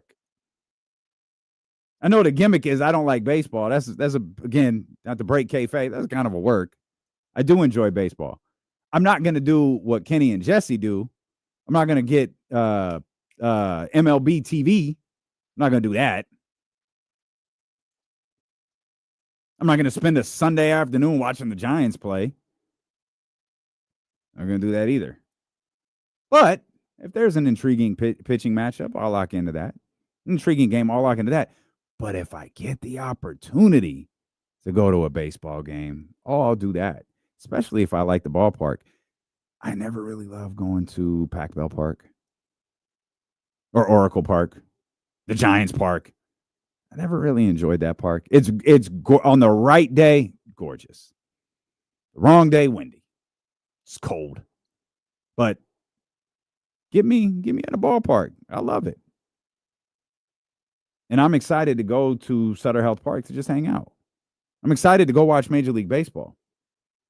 I don't care how they perform. I was watching non-Sacramento media tweet about this because I was curious, or not tweet about it, write about it. I was curious how it would be covered from people outside of our market, outside of our home, outside of Sacramento. And for the most part, I feel like it was covered pretty fairly. I mean, obviously the media conditions were brought, not the media conditions, but the media area conditions were brought up. And I'm sure most of you saw that on Twitter. I think it came up on our show yesterday. Our guy Ben Ross tweeted the picture out where it looked like a metal trailer. It's like, oh, that does not look comfortable. And I really hope that thing is air conditioned. Can come like June or July. It's going to be tough. It's a tough shed. Yeah, thank you, Collins. This is what it looked like they was doing media inside a tough shed. But outside of that, I mean, it from in for those that were there, tell me if I'm wrong. There were maybe from what I read, a few "Let's Go Oakland" chants. There were definitely some sell shirts, but it was nothing like overwhelming. There was no angry Oakland fan base that took over. And I saw the exchange between Alan Stiles, who was, again, not to break kayfabe, we're all kind of friends with each other. We are all friends with each other in the media. We all work together. Like, we all see each other at all of these events. It's a very small group. There aren't a ton of people here. Like, all of the media people here by name. And I saw Alan took offense to some things Kenny tweeted about, numbers in Oakland versus the first night in Sacramento. And I'll let Kenny address that. But it's going to be a different, like, it's someone else's. I'm sensitive to Oakland A's fans. I'm very sensitive to the city of Oakland because they've lost all of their sports franchises. I get that the Warriors aren't that far away. I get that the Warriors still pander to the city of Oakland, but the fact is that they're in San Francisco. There's the Raiders are in Las Vegas. I get there's still a lot of Raider fans. I guess Raider fans don't care where they play. I know some do, Roddy. I'm sorry. But I know a lot of Raider fans don't care where they play. They care about the Raiders. Most A's fans cared about Oakland. And I think the people who are wrapped up in the A's here in Sacramento are strictly because it's Sacramento. It's not about taking shots at Oakland. It's not about not being sympathetic to what they're going on, but they stopped going to games. Now, again, I understand Fisher made you stop going to games. I promise you I get that. Probably the plan. It was probably it was the plot of Major League happening in real life. But it's Fisher, and he's a bit of a, I don't know, man. He just doesn't strike me as the sharpest tool in the shed. And he didn't map this out right. And he needed a temporary home. All right, I'll take it. You're going to give me Major League Baseball for 2 years, 3 years? And I'm trusting you to get this deal with Las Vegas together.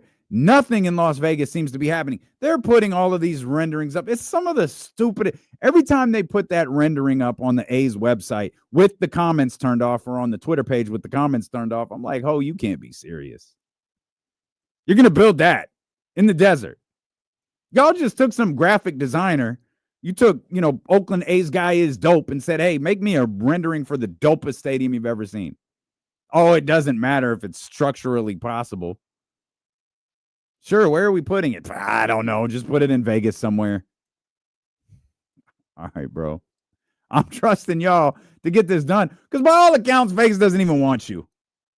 And when I say Vegas, I mean the legislature, the decision makers in Vegas.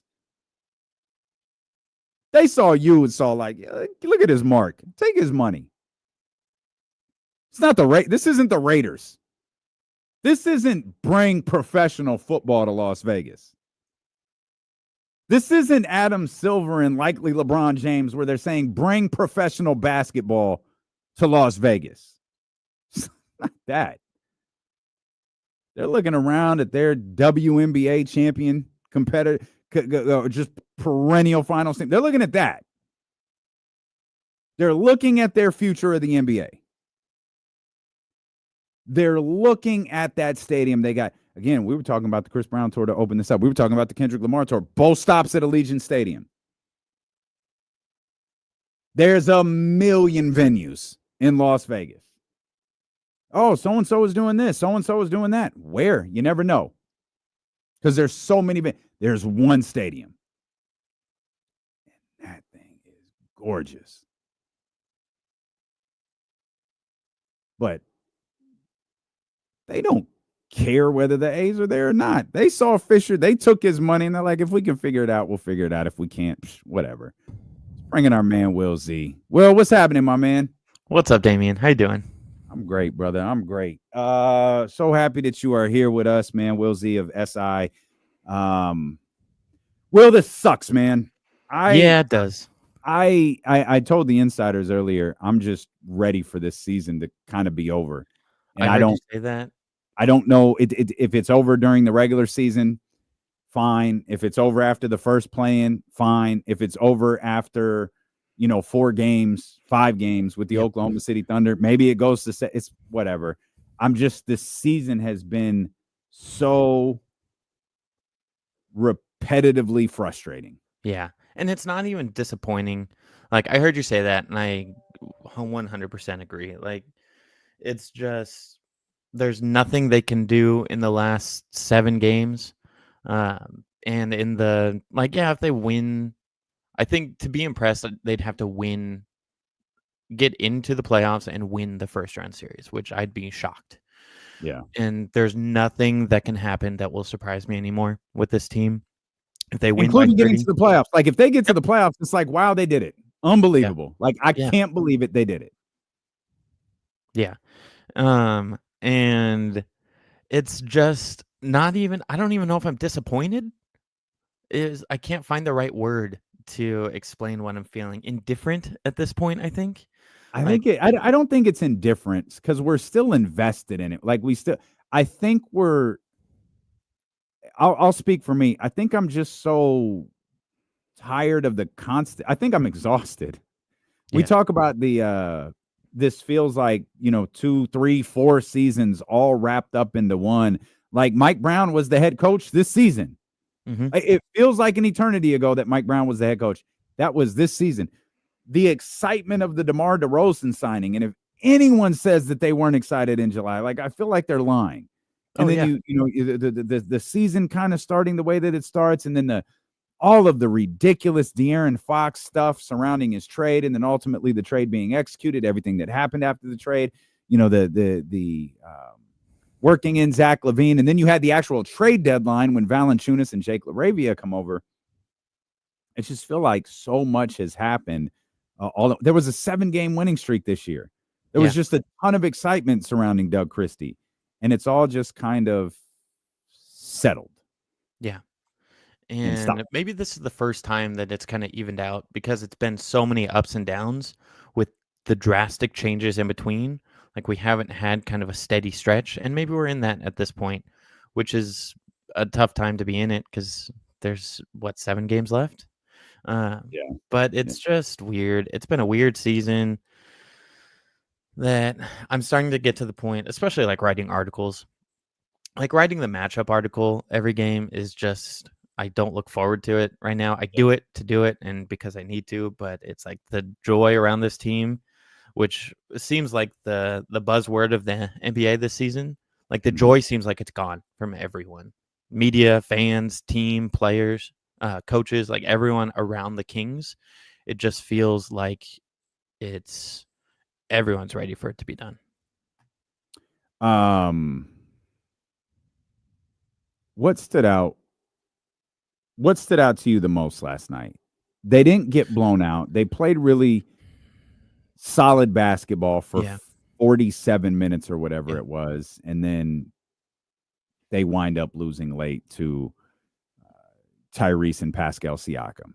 Yeah, I think to me it's just those 2 plays, the back-to-back, like just terrible defensive plays, and to have those types of lapses. I wanted to try and go back and watch them again before I came on, but I forgot.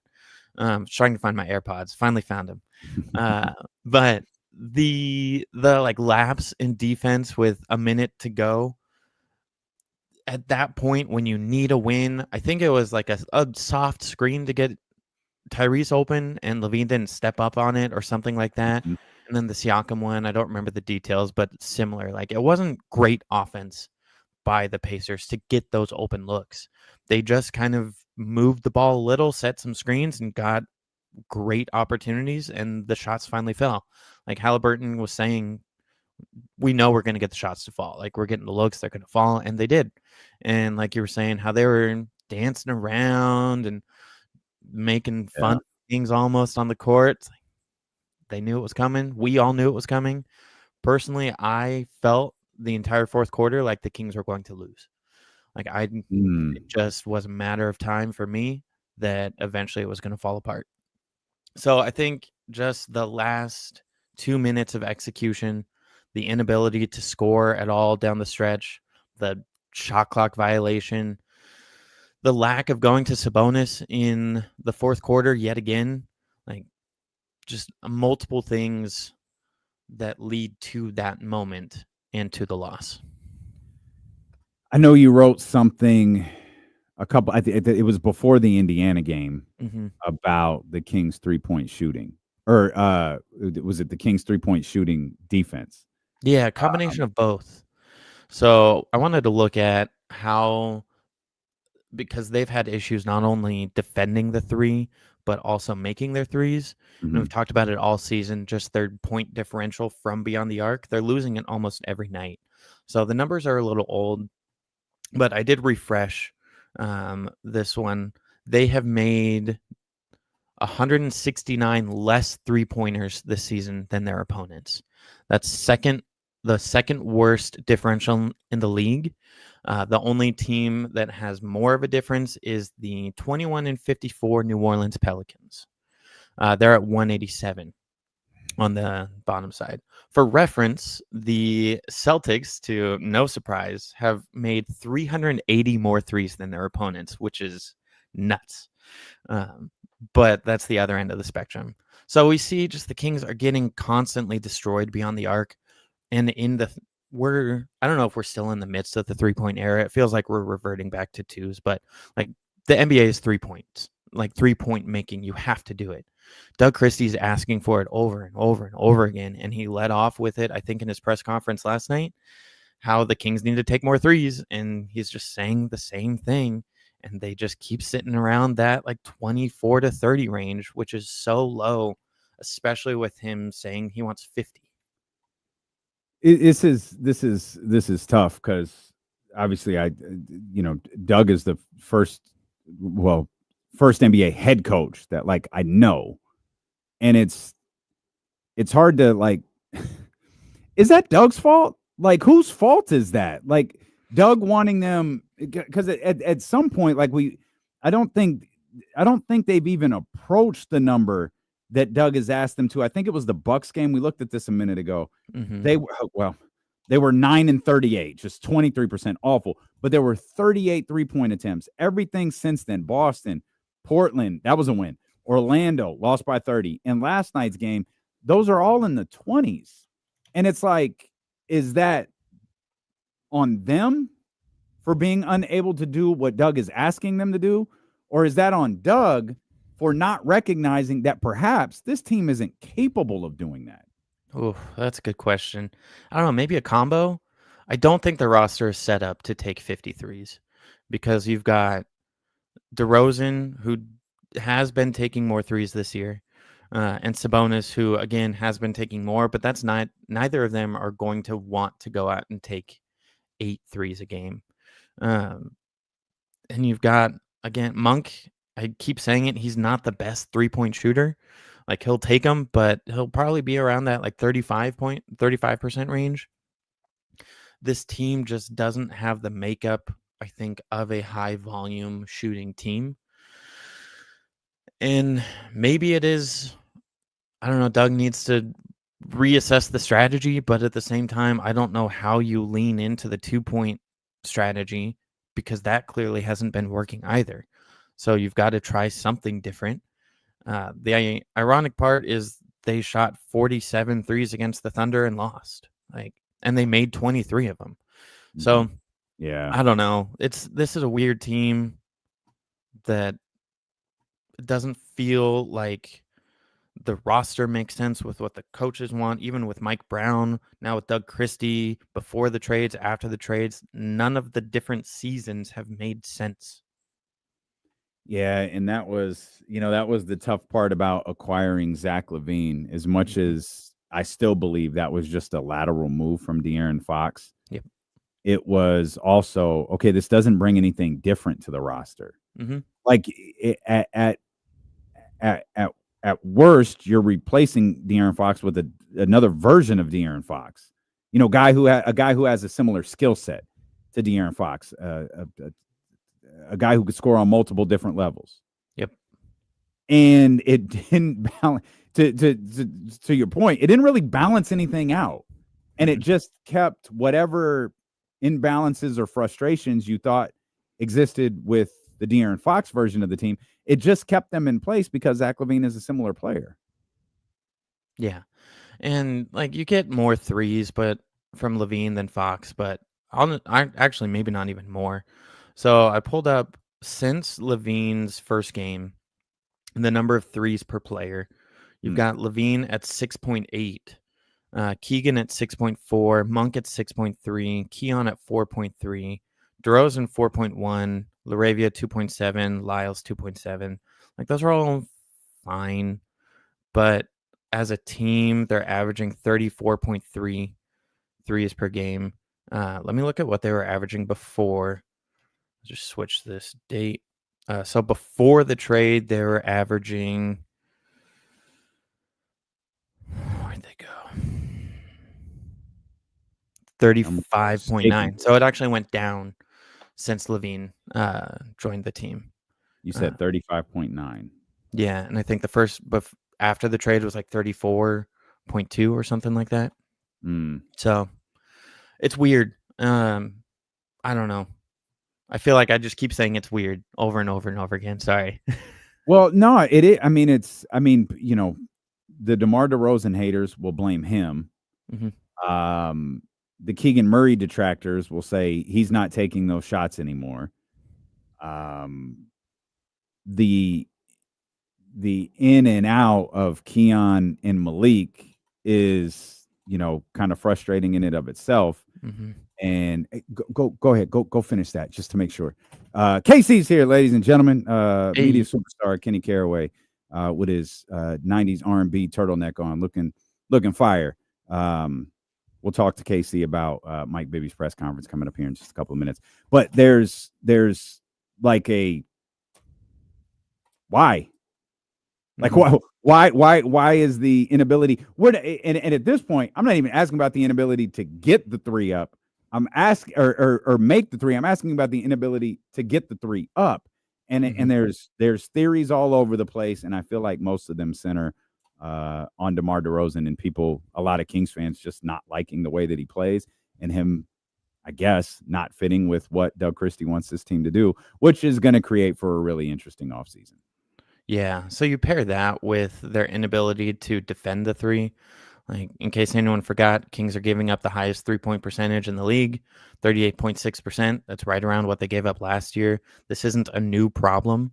Even though we have new players, we're still seeing the same issues in terms of defending the three. It's just a multitude of everything stacking on top of each other. Mm-hmm. So maybe we're not stacking days, we're stacking problems, which is not ideal. Oh, man. Will Z with the season tagline right there, stacking problems. We appreciate you, Will. 7 games left. What do you think happens? Oh, man. I don't know. They probably win like 3 or 4. The Suns are 2-11 without Durant this season, with both of those wins coming against Utah. So I think they'll still get into the play-in scenario. After that, I have no idea. I wouldn't be surprised if they beat Dallas. I won't be surprised if they lose to Dallas. Anthony Davis coming back will be a big question, or how he plays in that scenario. But I don't know. It's so hard to say. That's I don't know. The other tagline of the Sacramento Kings season. Great stuff as always, Will. We appreciate you, my friend. Thanks for jumping on. Thanks, guys. Appreciate it. Our man Will Z, SI right there. We'll come back. Casey, there's a meeting. Like every on-air personality in the cluster is sitting in this meeting that is still going on. It's not going to be ending anytime soon. I'm going to head back out there right now in a minute after we go to break. Yeah, no, it's not great, man. All right, we'll come back. Stilo and KC here on Sacramento Sports Leader, ESPN 1320. Oh, God. You know who it is? No. No, it's Andy. Yeah. Yep. And I don't know how or why. I just know. And it's like, oh God, no. Oh no. And yeah, that's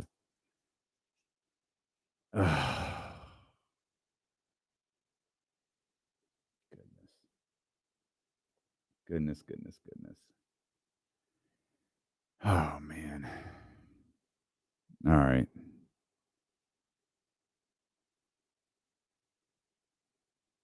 I'm literally afraid if Kenny comes in here, they'll be like, "Oh, he didn't stay for the whole meeting. He has to do the next one." So they were really they were really trying to figure out, like, there was at least we got it shut down as quickly as possible, but there was at the very least a conversation that I would come in, start the show, and at 12:30 throw to some whatever the fuck is on ESPN and go to that, and then come back whenever this meeting in. And all I said was, like, you realize we lose everyone. Like, if we do that, our radio audience is gone. We might be able to salvage the chatty house, do something fun on the live stream, but our audience is gone. No, we understand, but it's important. All right. So I wrote the show planning to do like everything. And I didn't know until I got here. I went to Complex. I was like, hey, what? Because the other thought was there's a call for, it's the same meeting for like San Francisco or LA. And Complex was just like, I'm going to have you join one of those two stations or one of those two markets. And if it's during whatever show, Kenny will do that show and you'll go do that meeting. It's like, all right. At least we got ourselves out of the throw to ESPN we're going on 47 minutes now. And I'm looking at the screen. It's clearly they're just like talking and laughing and giggling as if people don't have jobs to do. Oh, frustrates me. So I don't say this I don't say this like any on FM, because we do it you guys know we do it there. You can record your break. You can record on KSFM. And you can't do that here. You can't record anything. I think I'm gonna have to get Jesse. I got to make sure Jesse turns around here, because we are running out of time. I think I can stop this. I just don't think I can manually.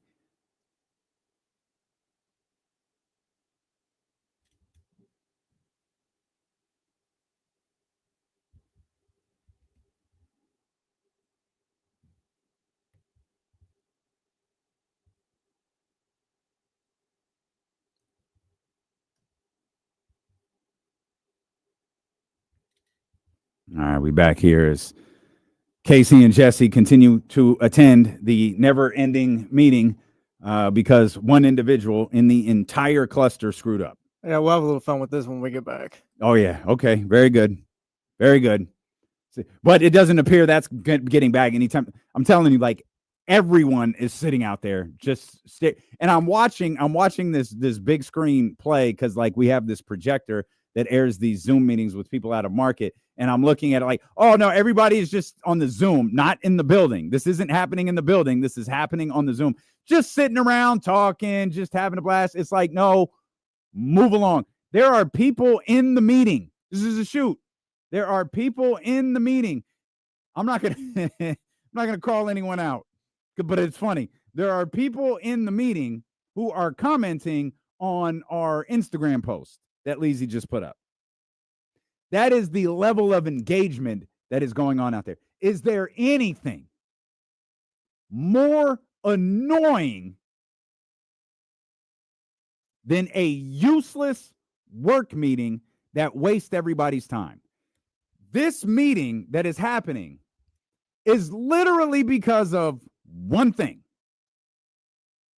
Oh, guys, this is mandatory. Got to stop everything.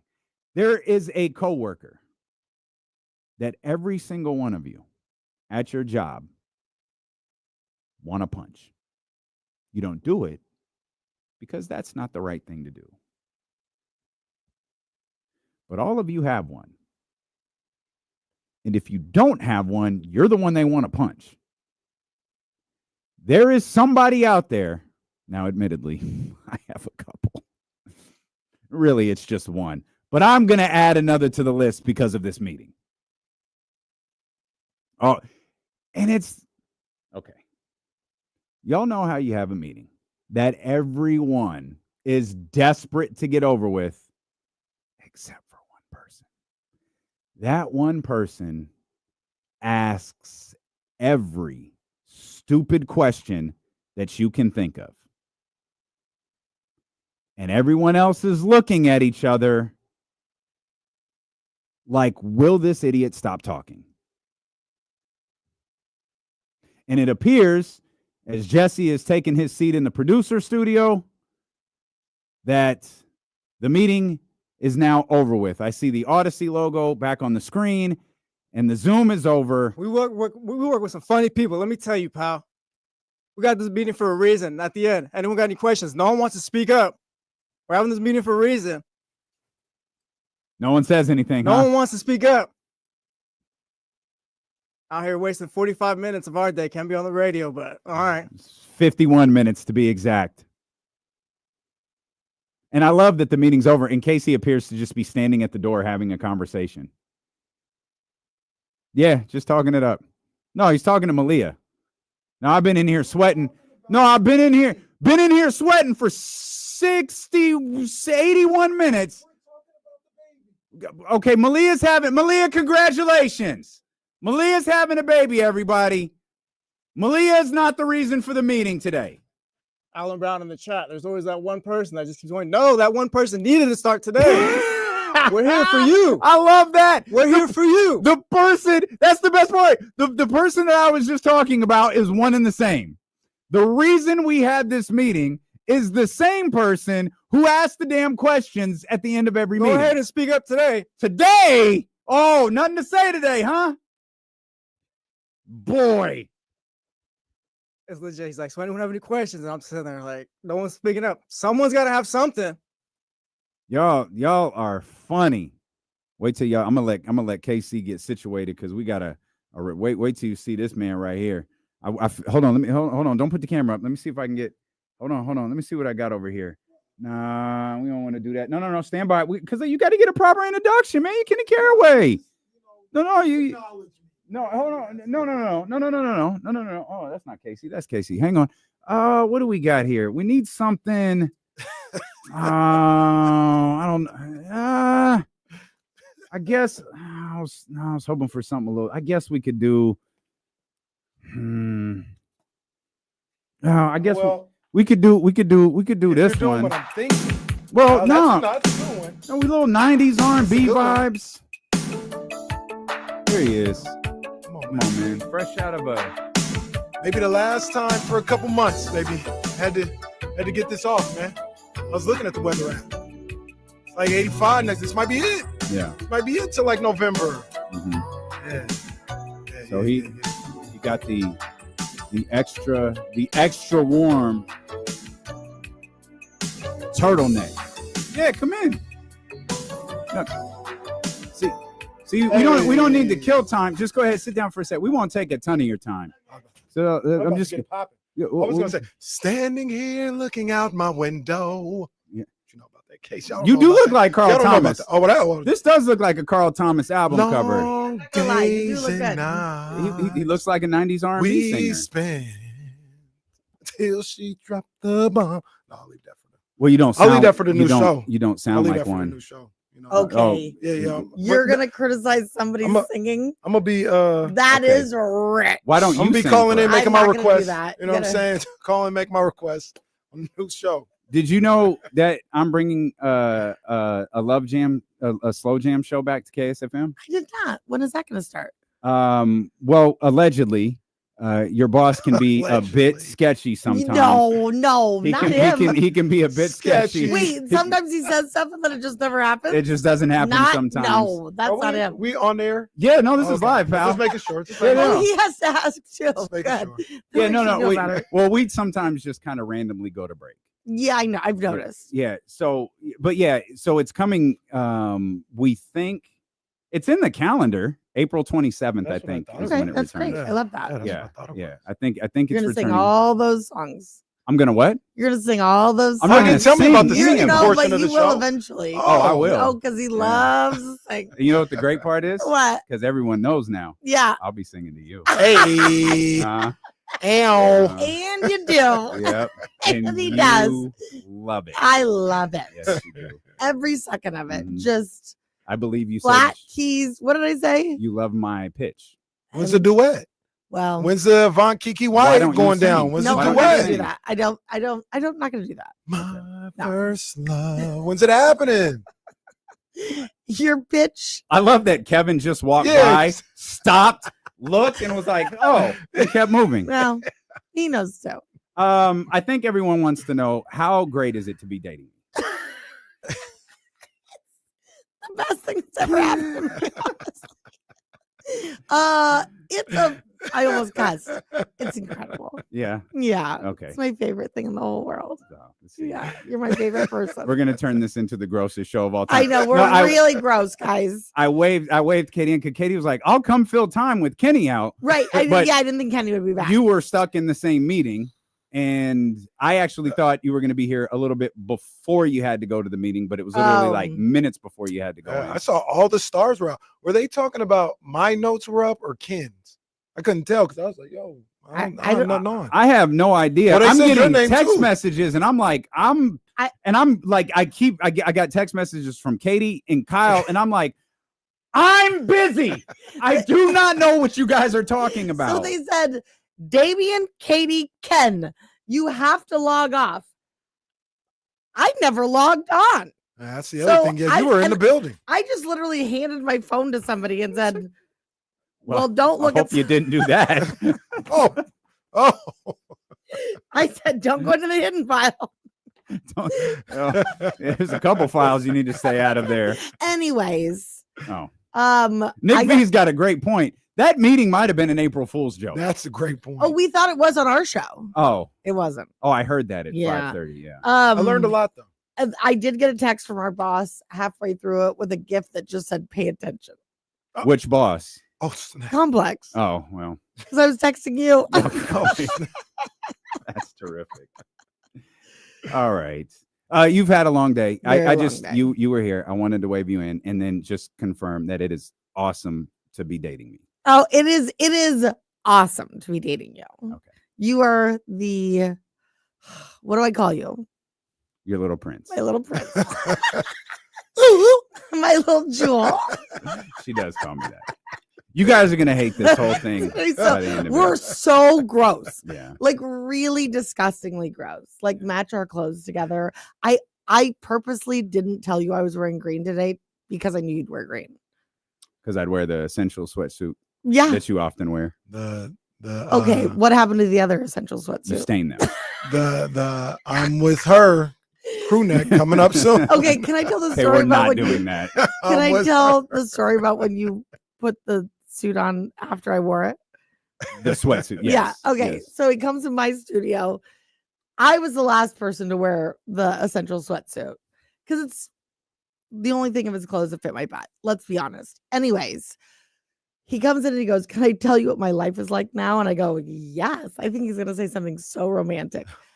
First of all, shows a stain on the pants. Well, how dare? Okay. shouldn't be pulls there. A tampon out of the pocket. And just hands it to me. And I go, well, right. kind of. Surrounded by beautiful women. What a terrible lot in life. Okay. Okay, baby. You can go. Okay. Okay. Tell me you love me in front of everybody. I love you so much. Okay. Okay.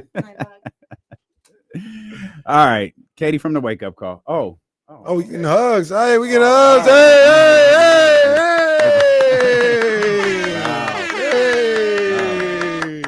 I think Jesse. I looked over and I think Jesse. No, I love. I'm down. I'm real pissed off right now because of that meeting. And like I said, anyone got any questions? Everyone want to be silent. Jesse really is fired up over Oh, it. for real. You wasted an hour of my day where I could have been on the radio hanging out with the guys. And here's the worst part. I learned something I knew 6 years ago. We did this 6 years ago. The worst part about this, I'm not sure Jesse actually had to be there, but everybody was being so ridiculous over this meeting. I was just like, go. No, it's a company thing. I do not want someone coming to me and going, hey, Jesse didn't do the meeting. He's going to have to, you guys got to survive. It was like, I can get by. The Kings lost. People are frustrated. I can do this. Go get this over with. And it was like, John all right, Paul's in the chat house. Wait, is this real? No, it was real as it gets. Nah, man. It's look, I don't. I learned that orientation today. People got to do what they got to do. I'm not here to criticize anybody, but I mean that could have been recorded and made us do that at our leisure. It wasn't even like the you have to be on at this time. No, that could have been recorded and look like they do with the curriculum thing you got to do. Yeah. Hey, yeah. Go watch this. Absolutely. All right. It's not even that. Right. We can do the meeting, whatever. When we get to anyone have any questions, you better ask your question because clearly we're here because of you. Ask. Nothing to say, huh? Ask so I can go to my job. No, I'm not even sure, man. You might have to text me, dog. I'm not. Oh, you don't know? I don't know. No, I'll say it was Andy. It's Andy. We should get Andy in here to explain himself.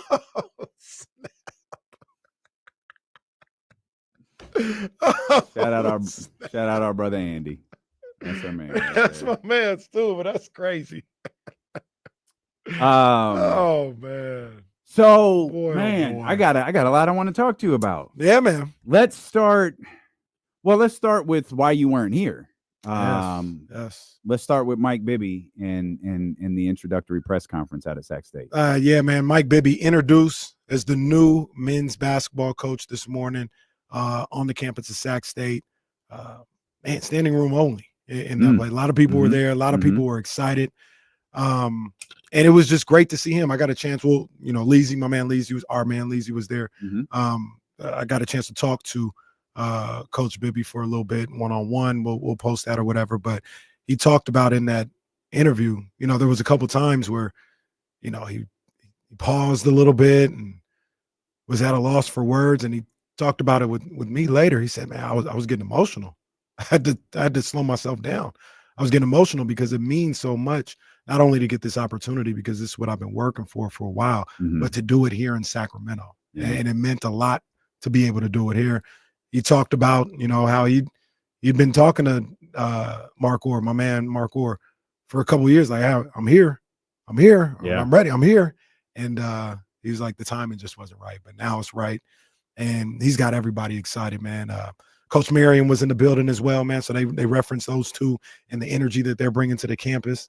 But it was a really good day. And I had the feeling of this is going to be a day. And Coach Marion, I wasn't at his press conference, but, we're aware of everything there. And he was there.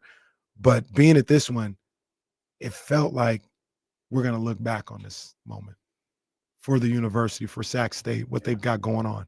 When you got the football hire taken care of, you got the men's basketball hire taken care of, and no disrespect to the women's basketball coach or the volleyball team that's been successful and done great things, the baseball team, everybody's doing great things. But like they said, this is the porch of your athletic department a lot of times in college sport, men's basketball and football.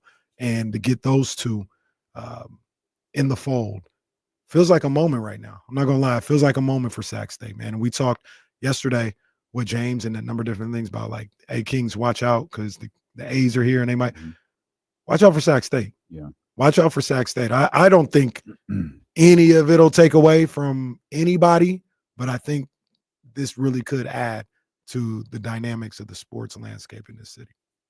I think there is such there's such incredible value. I mean, Mike is so special to this city. You know, we talked to him on Friday, and you know, I was like, Mike, you know, I know this isn't your home, but he was quick to say, it's my home away from home. And Mike has spent a lot of time here, you know, whether it was, you know, after he got traded to Atlanta, you know, when his NBA career wrapped up, like Mike's ties to Sacramento never went away. Even when it was before broadcasting, like, you know, I could think back. I mentioned that event I did years ago with like 1140 and being on a stage hosting a panel with it was me and Dave it was Mike, Doug, and Vladi. And Doug wasn't a coach yet. Mike wasn't a coach yet. It was very, very open that Doug on the radio, he was like, I want to be a coach. That's what I want to do. The question was thrown to Mike, and Mike, you know, was asked about, you know, what do you want to do? You know, what do you want your next step with basketball to be? And he gets up and he walks and he puts his arm around, because he was sitting on the far end. He gets up, he walks over to Vlade, he puts his arm around Vlade, and he goes, be a coach. Vlade was the general manager at the time. And to see both of those guys, Doug getting his opportunity with Sacramento now, and Mike getting his opportunity with Sac State, it's so terrific. And to have someone who the Kings fan base has such a vested interest in, a decade's year worth of interest in at Sac State, that's going to create interest from people who may not have, you know, maybe they didn't know who David Patrick was. Maybe the buzz was there a little bit. Man, it sure feels like a lot of people are talking about our new coach and, you know, Coach Zepp, some of the different guys, you know, even Coach Katz. Like it is different when it's a Sacramento King. It's really different when it's one of those Sacramento Kings. John Salmons isn't the same. He is not. He is not. Salmons is not the same. Though Sacramento can't get rid of him, so it would be understandable if he came back. Yeah, no, you said it perfectly, man, and you could just feel the energy in that room. And you know, we talked about Coach Bibby getting Shaq to be at Sac State. That's right. Yeah, Shaq Correct. is going to be Shaq O'Neal. Shaq O'Neal. Shaq O'Neal's here. Find the lie. He's got eligibility. Find the lie. Shaq O'Neal is going to be a part of the men's basketball team. But in all honesty, you know, referenced Coach Marion. I love that they got symmetry and chemistry, you know, as those two guys. And he referenced, you know, what Coach Marion's been able to do in recruiting. And now he's, you know, set the college landscape on fire.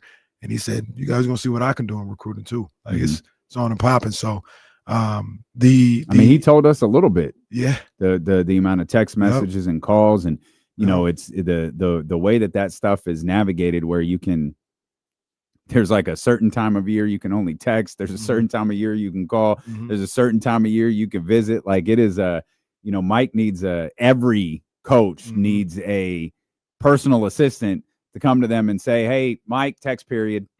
Right. Exactly. Hey, Mike, you can call. Hey, Mike, you got to call this person and or slap the phone out of their hands. Right. Hey. Well, I wouldn't advise that with Mike, but understood. Like, point taken.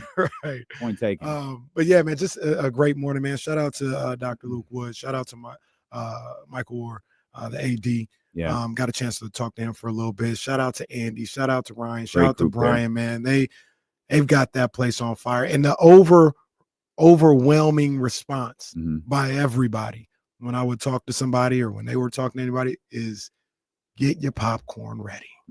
Get your popcorn ready. It's about to be a show at the Well now too. Yeah. So where are we at with that? Did we talk to anybody about, you know, what that looks like, how close we are to that being done? Like, is this off the record? I talked to a couple people. It'll be ready for basketball season. They think it might be done.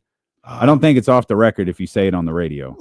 Well, I didn't say no, I didn't say who told me. Oh, okay. Yeah, I didn't say who told me. Okay. But yeah, but you're right. Off the record. Okay. You know what? Never mind. No, but they think it'll be ready. It'll be ready more than in time. More than in time. Don't report that it's off the record. Don't tweet that either. Yeah. Yeah, nobody. Casey thinks. Casey thinks. Casey needs to go to James Ham's School of Reporting. That was a thought from Casey. Shout out to Professor Kemp. He was my professor at Cal State East Bay in broadcast journalism. Professor Kemp. There you go. And we had 2 basketball players in there. And they're right. Me and my roommate Stevie. He was on the basketball team too, and we both were in the same class. And Professor Kemp, would come in and he'd go, "Hey, Kenny, big game last night, man. Hey, great performance, man. Love seeing that out there. Hey, Stevie, how you doing?" Oh. That's what happens when I go out with Kenny. Yeah. Oh, KC, That's not true. I love your show, bro. That's not true at all. Sometimes you're Casey, and sometimes you're Stevie, Marty Jannetty, or D'Lo. And my boy Stevie, man, my man Yevie Janssen, as I call him, man, he was putting in work. He was doing work. But yeah, It's just Steve now. shout out Professor Kemp. But I learned some of the things. Obviously, I didn't learn off the record on the radio. That was more in print than it was. Learned a little bit, didn't he? He Missed that. He told me day. it was off the record. What the hell that means? See, now we're gonna have to have another meeting, another hour-long meeting, because the company needs to teach us what off the record means. I love that we had a meeting regarding. We can talk about the meeting, right? What was about? I don't know. Actually, they told us we couldn't even record it. Never mind. Yeah, no, never I don't mind. know, man. I'm gonna leave that alone. I don't know. We could just point out who screwed up and wasted everybody's morning. This is radio. They have to know, especially for those of us that talk, it's going to be content. Like, whether you like it or not, it's going to be content. Yeah. Like, Paul's going to use it as content. Katie's going to use it as content. The game is the game. You chose this life, Odyssey. You chose this life. Yeah, man. Good times, man. Shout out to my man D-Lo holding it down and sending your boy out there, man. Big ups, man. I enjoyed that. Yeah, it's good, man. It's good. I know you got to make a quick stop because obviously I want to get your thoughts on. I don't know where to go. I want to get your thoughts on Sutter Health Park. Mm-hmm. And I guess I got to put you on alerts because Dame wasn't on Twitter yesterday. To be clear, Dame's not on Twitter any day. Unblock me, bro. No, it's not that. I know that's the gimmick. I just don't You might need open to that download app. that app again. I do not open that app. And then I saw Manny referencing a tweet. I was like, wait, what? Shout out to KC? Manny too. Manny texted me, but we'll talk about Sutter Health Park. The reception was bad. I didn't get nothing until I was out of there. So sorry, Manny. Sorry about that, brother. But yeah, there was a tweet. It drew the ire of some. Yeah, I'll explain it. We'll It's all talk good. about it. Yeah, we'll talk about it. Trysta Krick is going to join us, I believe, at the top of the 2:00 hour. And well, you're going to have to tell us what you think about the Kings at some point too. Have to? That's it's one of the rare games we watched together. I already described our experience. Phones were thrown. Not far off. There was a lot of looking to the sky as that game went along. Stilo and Casey, Sacramento sports leader, ESPN 1320. Woo. Yeah, couldn't even listen to my music on the way back. The entire way. You had that blasting in the Tesla on the way here. What's going on, guys? What's going on, man? Big ups to the Chatty House, man. I'm mad I couldn't be here. I mean, it was good reasons or whatever, you know what I'm saying? But I'm mad I couldn't be here at the start. There was a lot that went down yesterday in the city, man. Starting with that Kings game. That was tough. Cass, don't diss the shed. It's a very nice shed, okay? It's a great shed. Yeah, that was crazy. Yeah, that was crazy. They might get some fans in there. Hey, that was crazy. Look, man, I can't, I'll be trying to defend some of the stuff, and I can't defend that one. That was crazy. We'll tell it like it is. That was trash. It's embarrassing. Like I said, back out the lawnmower. We got a press conference at 12:30. The roof was shaking because of the wind. Oh, shit, it's going to blow over when Mark Kotze is talking about who's starting at second base that night. Nicholas, shout out to you. And, unfortunately, RIP. Well, I shouldn't say that. Nothing's been official. I don't know. I ain't going to say nothing, man, because I got people I rock with that, Yeah. So No, I that's want to RIP. say, yeah, I don't want to say it yet. I don't know. They haven't. I'm gonna send you Keith's video. Once we get past August 24th and it hasn't happened, then I can say RIP. Maybe they'll announce it the Has week it been before. rescheduled? It was when they did that. They said for August of 2025. Well, I think we can agree, but I'm gonna show off the record. I'm gonna show due diligence to the Soul Blue. That shed, it's got like the roof, like the Minnesota Dome or whatever the one is called. Can you imagine it hails and you got to go on workman's comp? Oh man. Grant lost his wrongful termination lawsuit again. Oh, how many times do you have to lose the same lawsuit? I thought he lost it a year ago. He did. He lost it again. He didn't roll his sleeves up high enough. Hasn't gotten to the neck yet. I guess they didn't buy his religious beliefs were compromised. Bro, he spent $75,000 fighting this thing. Don't hang up, Judge. Don't hang up. Don't go anywhere, Judge. Judge, don't go. Don't do this, Judge. Where did the judge go to school? The University of Michigan. Oh, got him. Got him.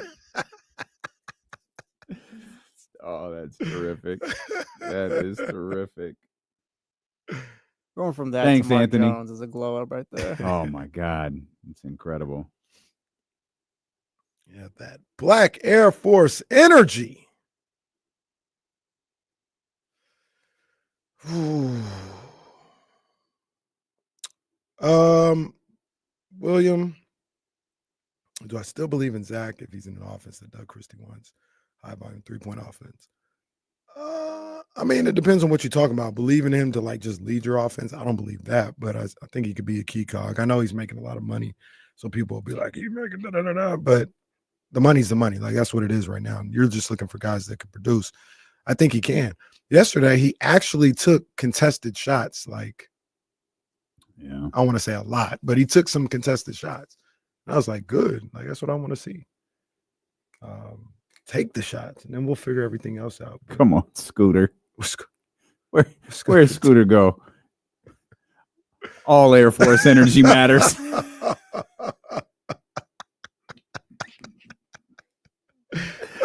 Oh, that's a win. That is a win right there. Casey back from Mike Bibby's press conference. We'll talk a little bit about the Kings coming up here later on. Trysta, I believe, going to be with us. I never really know. She could be building something. Who Could be. knows? She was building all weekend. Top of the 2:00 hour, she'll be with us. Sutter Health Park yesterday. You made your way out there after a very long day here at the Odyssey Studios. But you seem to infuriate some people along the way. All right, man. I did break kayfabe. Look, we're all friends. We're all good. Yeah. Alan's our guy. Yeah. But you seem to have pissed some people off yesterday. Alan is my guy. I don't have no problem with Alan. And to be honest, so don't need to listen to him. I'm just saying don't have any problem with him. Oh, no problem with Alan, man. But they did one of the shots from the media area, which we'll talk about that in a little bit. But from the media area, full Sutter Health Park, out on the grass and all that other stuff.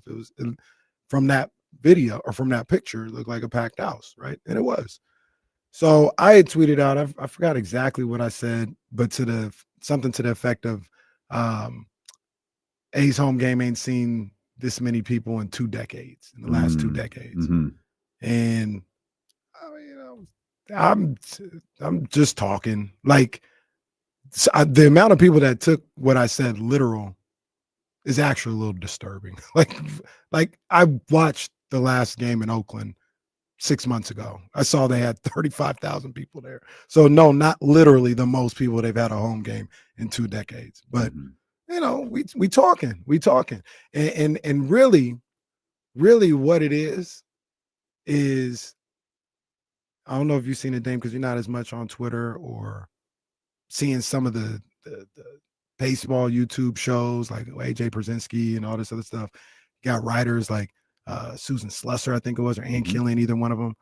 A lot of people have been taking jabs at Sacramento for a long time. And look, it's cool. Just do whatever. There's people in this city, use the term, Sac media, who have not stood up for the city and sided and took jabs at what's going on in the city. Not the people or nothing like that, but just the setup of the city, questioning, who they are. Here on the home front, who've done that. I ain't said nothing. I haven't said anything. I'm like, it's just whatever. It's whatever. But I see everything. I see it. I see everything that goes on. So last night, I put this in wrestling terms. I had a receipt to cash in. I had a receipt. That's all it was. It doesn't mean I'm going to crap on Oakland A's fans or the Bay Area. I love Oakland as a city. How many times I told you about going to Dollar Dog Wednesdays at the Coliseum when I was at Cal State East Bay? You know what I'm saying? Like, I've been there plenty of time. When I was staying in San Leandro, right off of Davis Street, the homies from SAC would be like, hey, man, we at the A's game, man. Pull up on us. Cool. I walk over to the BART station. It's one exit up. I get off of Coliseum. I'm going to the game, man. Slide in there. Like, I got love for the A's. I got love for the city of Oakland. It ain't never been no thing for me. But there was a receipt that had to be cashed in. Cashed in the receipt last night. That's all it was. Been throwing shots for a long time. Threw one back, and that's what it is. And like I told my man Alan, it's cool. Like, it's whatever, but what people aren't going to do is crap on this city, crap on Sacramento, and talk about it as if it's a second-rate place. It's not a second-rate place. It's not. So that's all that was last night. It wasn't. I literally, and then I'll also say this, and I don't know if they. I'll just keep it anonymous because I don't know exactly if it's out there like that. But people that I do respect and like had a problem with what I said, and I let that person know. I said, my bad, dog. Like, I wasn't trying to be like mean or nothing like that. I was, out there. We talking, we shooting shots, and shooting a quick shot back. Like I said, I had a receipt to cash in, and that's what that was. That wasn't and as you know, as a wrestling, a receipt isn't an ongoing thing. Like, Travis Scott not gonna get beat up every time you see Cody Rhodes. Just the one time. Gonna get one stiff shot. You don't get one. They got one last night, and I didn't even think it'd be that big. I knew some people would react, but I didn't think it would be that big of a deal. But that's all it was. I'm all for back and forth. I'm all for fan bases standing up for whatever they believe in. Don't say Sac Media. Say what you got to say. That's all I ask. Say what you got to say. That's the only reason I responded, because I'm the only one that said anything. So who else was you talking about? Just say what you got to say. Yeah, it's all good. There's nothing wrong with it. Maybe that's an 1140 thing. Maybe you're not supposed to engage with us. I mean, we know you're not supposed to talk to us, but. Yeah, it's all good. Say what you got to say. Oh, she is here. Hey, TK. It doesn't look like she's where's she at? What's she doing? What is that? This is the best airport in the United States. Present company excluded. I like Sacramento's airport a lot. What airport are you at? I want to know. I'm at Portland's, but this is what they've done. They've made all these cool little areas. That is very nice. Really Looks nice. like very nice. That looks like you're at a resort or something. Wow. They got Okay. trees in the middle. Trees in the middle of the airport. Have you ever seen that before, except for Singapore? Do you have a stupid rabbit that people take pictures of? No, that's why don't nobody ever take a picture of the PDX airport. Nope. We have a carpet. We have a stupid rabbit. No, and every time people come into Sacramento, they chick or Trysta, chick. Take a picture of the rabbit, and boom, I'm back in town. No caption needed. You know the vibes. How many times have you been to Sacramento? Me? Yeah, Trysta. 3. How many times have you taken a picture of that stupid rabbit? Yep. No, very good. That's the point. See, there it is. The only people that do it, the people that do it are the people that are from here. And they take claim to that stupid ass rabbit. And I bet you next time Trysta it's like $3 million of wasted money. She's taking a picture of the rabbit next time she come through. It's gonna be a Luda line, and if you know, you know. Okay. All right. All right, TK. Where are you on your way to? Final Four? I'm just picking, San Antonio? I'm picking. No, I wish I was in Spokane. Yeah, let Lauren Betts live.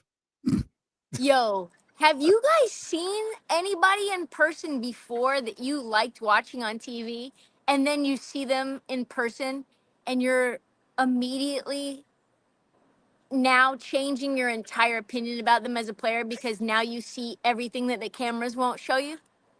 Oh man. Come on. She's the worst. Oh gosh. She's the worst. She's got Bel Air Becky vibes. Oh, And man. that's tough. You know, that's tough for the culture for Lauren Betts and the fam. Tough. She's like, every time she scores, and one. And it's not even like, you know, a little burst in the voice. No, it's like Lauren Betts. Lauren Betts. Right. Let Lauren live. Yeah. You guys like that nickname. I think this light will go out at some point. That's fine. Is that I'm a sorry. light on your phone? Or Yeah. light from the airport? Oh, okay. Oh, It's going out. You a pro, my bad. Where's your roadie, by the way? Because you're never holding the camera. That's a great question. I got friends who like to take photos. I've trained friends to say, hey, if we're gonna be hanging, I'm gonna need some content out of this. You know what I mean? Nice. You've trained your friends. That is spectacular. Yep. And if me and you, Damien, were to hang out, like for a day, I'd be like, hey, if you see me doing something cool, I'm gonna need you to pull the phone out. If you're hanging with me, you're probably not doing anything cool. You don't know that. I think you know that better. I think you know that. What if we were at a game? Oh, yeah, we do that at a game. That's no problem. Yeah, we're at a game.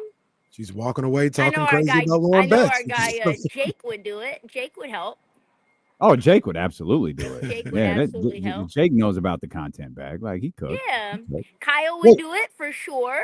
Kyle took one of my favorite. Kyle took one of my favorite pictures ever. I think we were together. That one at the Echo and Rig. Oh, yeah, that was he a just good pulled one. his phone out and took that picture. That was Kyle. Yeah, That was a good one. I'm sorry, we got distracted. Where are you going? I'm not going anywhere. I'm picking up a friend at the airport. Oh, okay. Yeah. So I'm in Portland for a minute.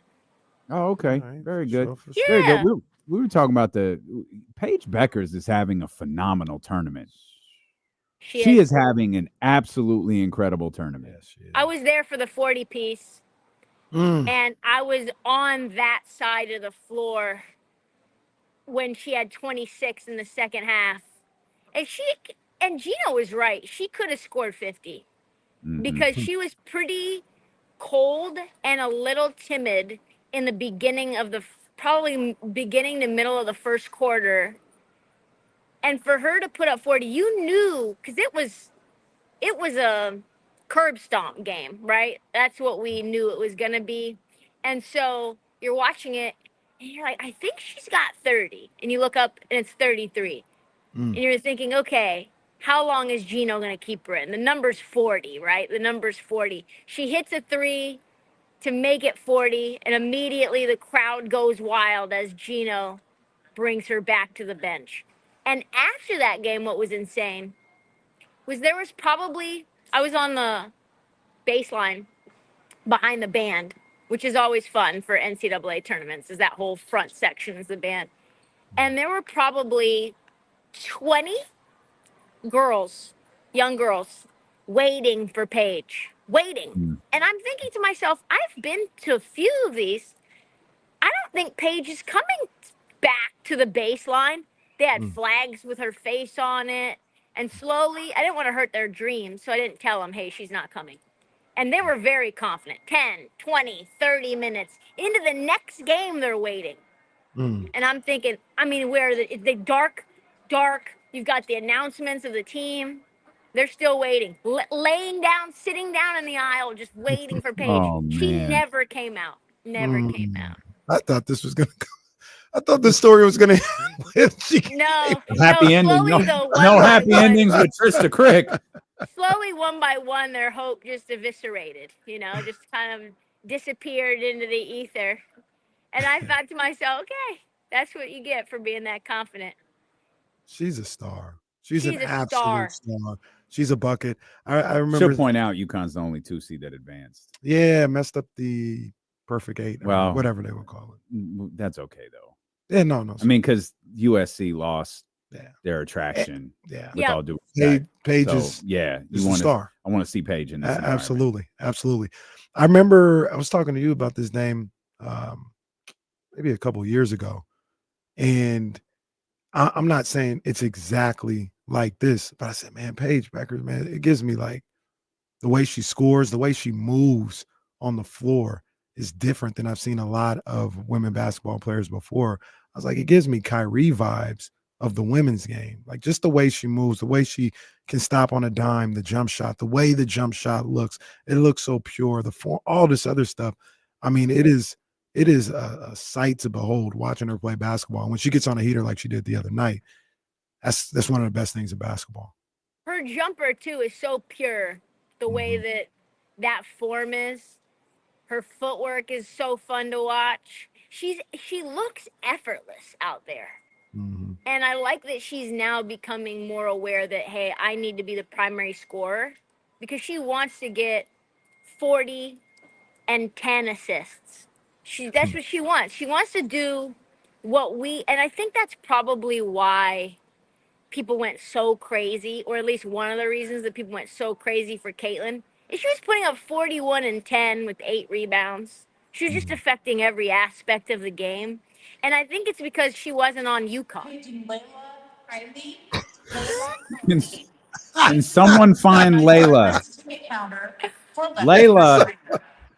Can someone Can someone find Layla? Kylie, pick up your ID and your cell phone, girl. Can't go Come on, anywhere Layla. without that. Woo. Like I was saying, Iowa is not the same situation as UConn. UConn had AZ. Now we need to find Melissa. Layla and Melissa. Can you please go where you have to go? I'm so sorry. Melissa. That's literally what makes. Melissa, please come to the sandwich shop for your sandwich and your ID. Your pastrami sandwich is ready. Yeah, what? Does Portland have like a hot food? Like, does Portland have a food that it's known for? We have the Oregon burrito, which has pieces of potato in it. It's really, really good. We're known for that. We're known for our what would that be called? Like what's it called when you have like boar's meat and you've got wild boar? It's almost like wild meats. Farm to table is kind of what Portland's known for. Portland's one of the first. Portland's one of the first farm to table restaurants. As opposed to farm to fork. As opposed to farm to fork. Well, as opposed to no farm, everything is straight from the Safeway or the Fred Meyer's or the Kroger's. They're going to the farmers. So these restaurants will go out to the farms in the Portland area and pick everything. So they're getting from the farm to the table. Well, see, TK, what he was referencing is Sacramento is the farm to fork capital. It took on that moniker about 15 years ago. Farm to fork capital, Sacramento. Is it that long ago? It's been a while. That city of the same as farm to table with just some fancy rabbit like. No, it's alliteration. Farm to fork. That's what it is. That's all it is farm to fork. Yeah. Got it. And people are actually, they're not upset about that, but there's a water tower in South Sacramento. They used to say Sacramento, city of Sacramento, city of trees, right? And we used to all love that. And then they said, they took that off and said, Sacramento, or farm to fork capital. And people were pissed, including myself. Yeah, it doesn't make any damn sense, really. That wild meat reference is not going well. It is just started an onslaught of messages in the YouTube wild meat. Let me show you my wild meat, girl. All right, Trysta. No. Come on, TK, grow up. That's just what I imagined when you said that. That's just what. Ain't nothing. Wild thoughts. Ain't nothing domestic about this meat right here, girl. All right. Frank Martin in the chat says it was like 6 years ago. No, it was like 15 years ago. 10, I don't 15 think years it ago. was. I know The when they took City that of damn Trees thing off. was 15 years ago. Yeah, I got that shirt that said City of Trees in a defiant way, like Oh, wow. 7 years ago. Some people take a knee. Some people march for Black Lives Matter. Kenny gets a City of Trees t-shirt. That's right. He's getting political, folks. Casey out here with his fist up, like, what you want to do? We're not In a about to defiant go way. farm to fork, okay? Not about to gentrify my town with your new sayings. Can I get this damn basketball takeout yet? So Sarah Strong, you have Sarah Strong, you've got Chen from Princeton, you got AZ Fudd, you've got that kid, what's her name? Number 12. You know who I'm talking about. She's got a crazy last name. What team? UConn. Connecticut? UConn. Okay. They just got a squad, basically. Mhm. So Caitlin did not have a squad. She had a bunch of randoms. She had Monica Cesano, who she was feeding the ball to a couple of years back. She had the little girl, Kate Marshall. These girls aren't WNBA players. Kate Martin as well. So that's why Paige can't get 41, 10, and 8. It's going to be a one hell of a final. Yeah, that game, Four, that though. UCLA Can't wait game to see. fire. Uh-oh. 3, 4. She She kicked out. unfroze. She kicked She out. kicked She unfroze at the last second. Everything is fine. Everything is fine. I think I'm going to vomit after I say this. UConn can win. Absolutely. Like, I know, like, the talk is UCLA. I know, the USC story kind of, it unfortunately, went the way that it went. They can win. Mm-hmm. Like, UConn can legitimately win this thing. And I said this on Instagram, but it begs to be said again, which is Paige Beckers has made Gino likable. Okay, that's good. Are you seeing this? There's this little sort of playful banter back and forth between them. It's almost this like effervescence inside of Gino we normally never see, where he's saying all these positive things about Paige, and then 10 minutes later he's like, I didn't say that. It's just almost this tongue-in-cheek, doesn't want to praise Paige. Paige is saying he loves me more than any other UConn player in history. He's crying when she's leaving the podium. And then it's like, I wasn't crying. And Paige is like, yeah, he doesn't want to admit he was crying. He pretends like me leaving is the best thing in the world to happen to him. You got Sue Bird commenting on it. And that interaction humanizes Gino in a way where I don't really like Gino, me personally. I've never really liked that level of dominance and arrogance. And I didn't like how he treated Candace Parker. But this version of Gino, and when Chen got the bucket the other night, and he was like, it was almost like one of his kids got a bucket. And Chen's a bucket getter, right? She transferred, but she's not the star on this team at all. So that was fun. I think you can kind of root for UConn maybe for the first time in a long time. I know, Damien. I know. I'm sorry. It's just April Fools! Nice job, Trysta. That was a good joke. That was funny. That was funny. That was gross too. It's gross. I do think Gino's. This is a hell of a sentence. Gino's arrogance has lightened up a little bit with age. It has. I also think the basketball world caught up with him a little bit. Yes. Dealing with Paige Becker's injuries and the rise of South Carolina, and then the emergence now of Juju on the West Coast, and what Mulkey did with LSU. Like it brings a certain level of like, okay, this thing has leveled out in a way that it's never really leveled out before. It's never really been at this place before. It was Pat and me, then it was me. And you had that Brittany Griner era there for 3-4 years, but it's still predominantly been me. and that kind of went away. And you did again, and also he is getting older, and you see him, as TK pointed out, line up. Now, I wouldn't go as far as say I'm gonna root for him, but Can we root for Paige? What team does she play for? She plays for UConn, but can we No. root for Paige? I can. You can do what you want to. Why I can't cannot. you do it? It's just I get refuse. it. There's some personal stuff here. I refuse. It's personal. He has enough titles. He doesn't need any more. Did I see He hasn't had a correctly title yesterday? since 2016.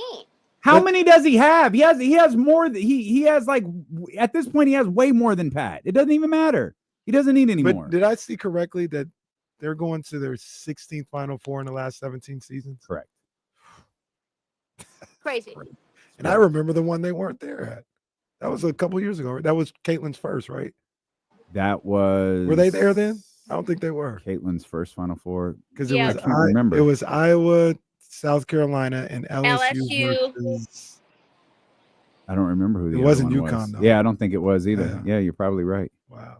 You're probably right. Attention, please. I do remember. Oh, She's got a genotape. On Alaska Airlines flight 778. Alaska Airlines. Service to Las Vegas. This Oh, flight Vegas. now depart at gate C7, C Charlie 7. That's your flight, This is Dane. a gate On to My Vegas. flight's to Vegas. Let's go, baby. We turning up. Let's go. Vegas. Let's go. So who are you rooting for? Then I'm not. I'm you just don't have absolutely any. not. You don't have any enjoyment with the champion. No. Okay. I would rather. I'll root for Gino if he's playing one particular team. I'll let y'all figure that out. But I'll root for Gino in that game. That's about it. I don't have a rooting interest. All right. Sounds good. That sounds I did good. the same thing. I did the same thing yesterday. No need to expand. No need for comments. We'll leave it there. But I think I'm going for South Carolina first, but I love to see Paige. win. Although Paige got one. Paige got one? Yeah, she won one when they were in Minneapolis. They won that one. I forgot who they beat. I think that's what the lady over the loudspeaker was saying was, hey, y'all, Paige got a title. How long has Paige been in college? It feels like Paige has been there 6 years. Yeah, people were all upset about me, all upset at me because I was back and forth with people in the comments over a video I just did about Olivia Miles. We had some Cliff Note Bible readers over there, and I was talking about how, well, if it's all about the NIL, then why wouldn't Paige just go back? Because she has the ability to go back if she wanted to one more year. She's got the COVID extra year, and then she also has the injury extra year from her ACL tear, where she missed an entire season. So this is her 5th year playing basketball. So I think she started in 2019, 2020. I don't think Paige has one, bro. She You talking about a title? I don't think Paige has a title. Paige does not have a title. I No. I'm gonna look it up. I remember her. UConn That's hasn't what I won told a you. No, title she won since the 2016. Naismith Player of the Year award, but I don't think she's won a title. Like, yeah, Gino hasn't won one in a while.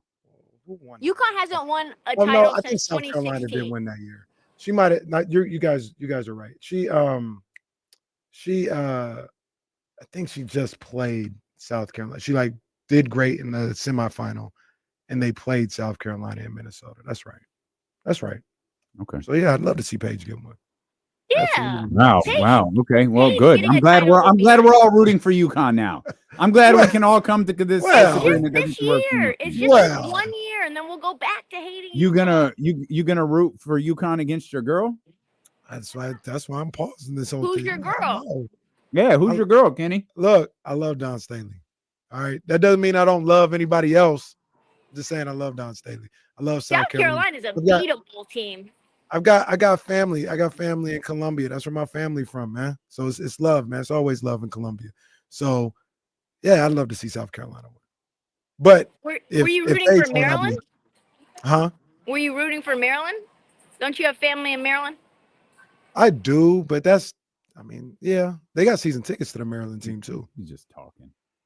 That's He's talking. no, I love Don. I do love Don, but I do got the family in Columbia, and I would love to see Maryland win. Now, Maryland, they played. Who'd they play? They played South Carolina. Let's play South Carolina. Oh, and that we game. were watching it. No, I was Yeah. going for South Carolina. Yeah, that was close too. That was They almost Brenda. had them. Yeah. I was going for South Carolina in that game.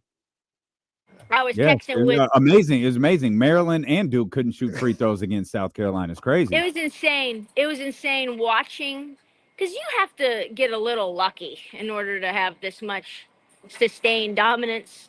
And South Carolina got pretty lucky.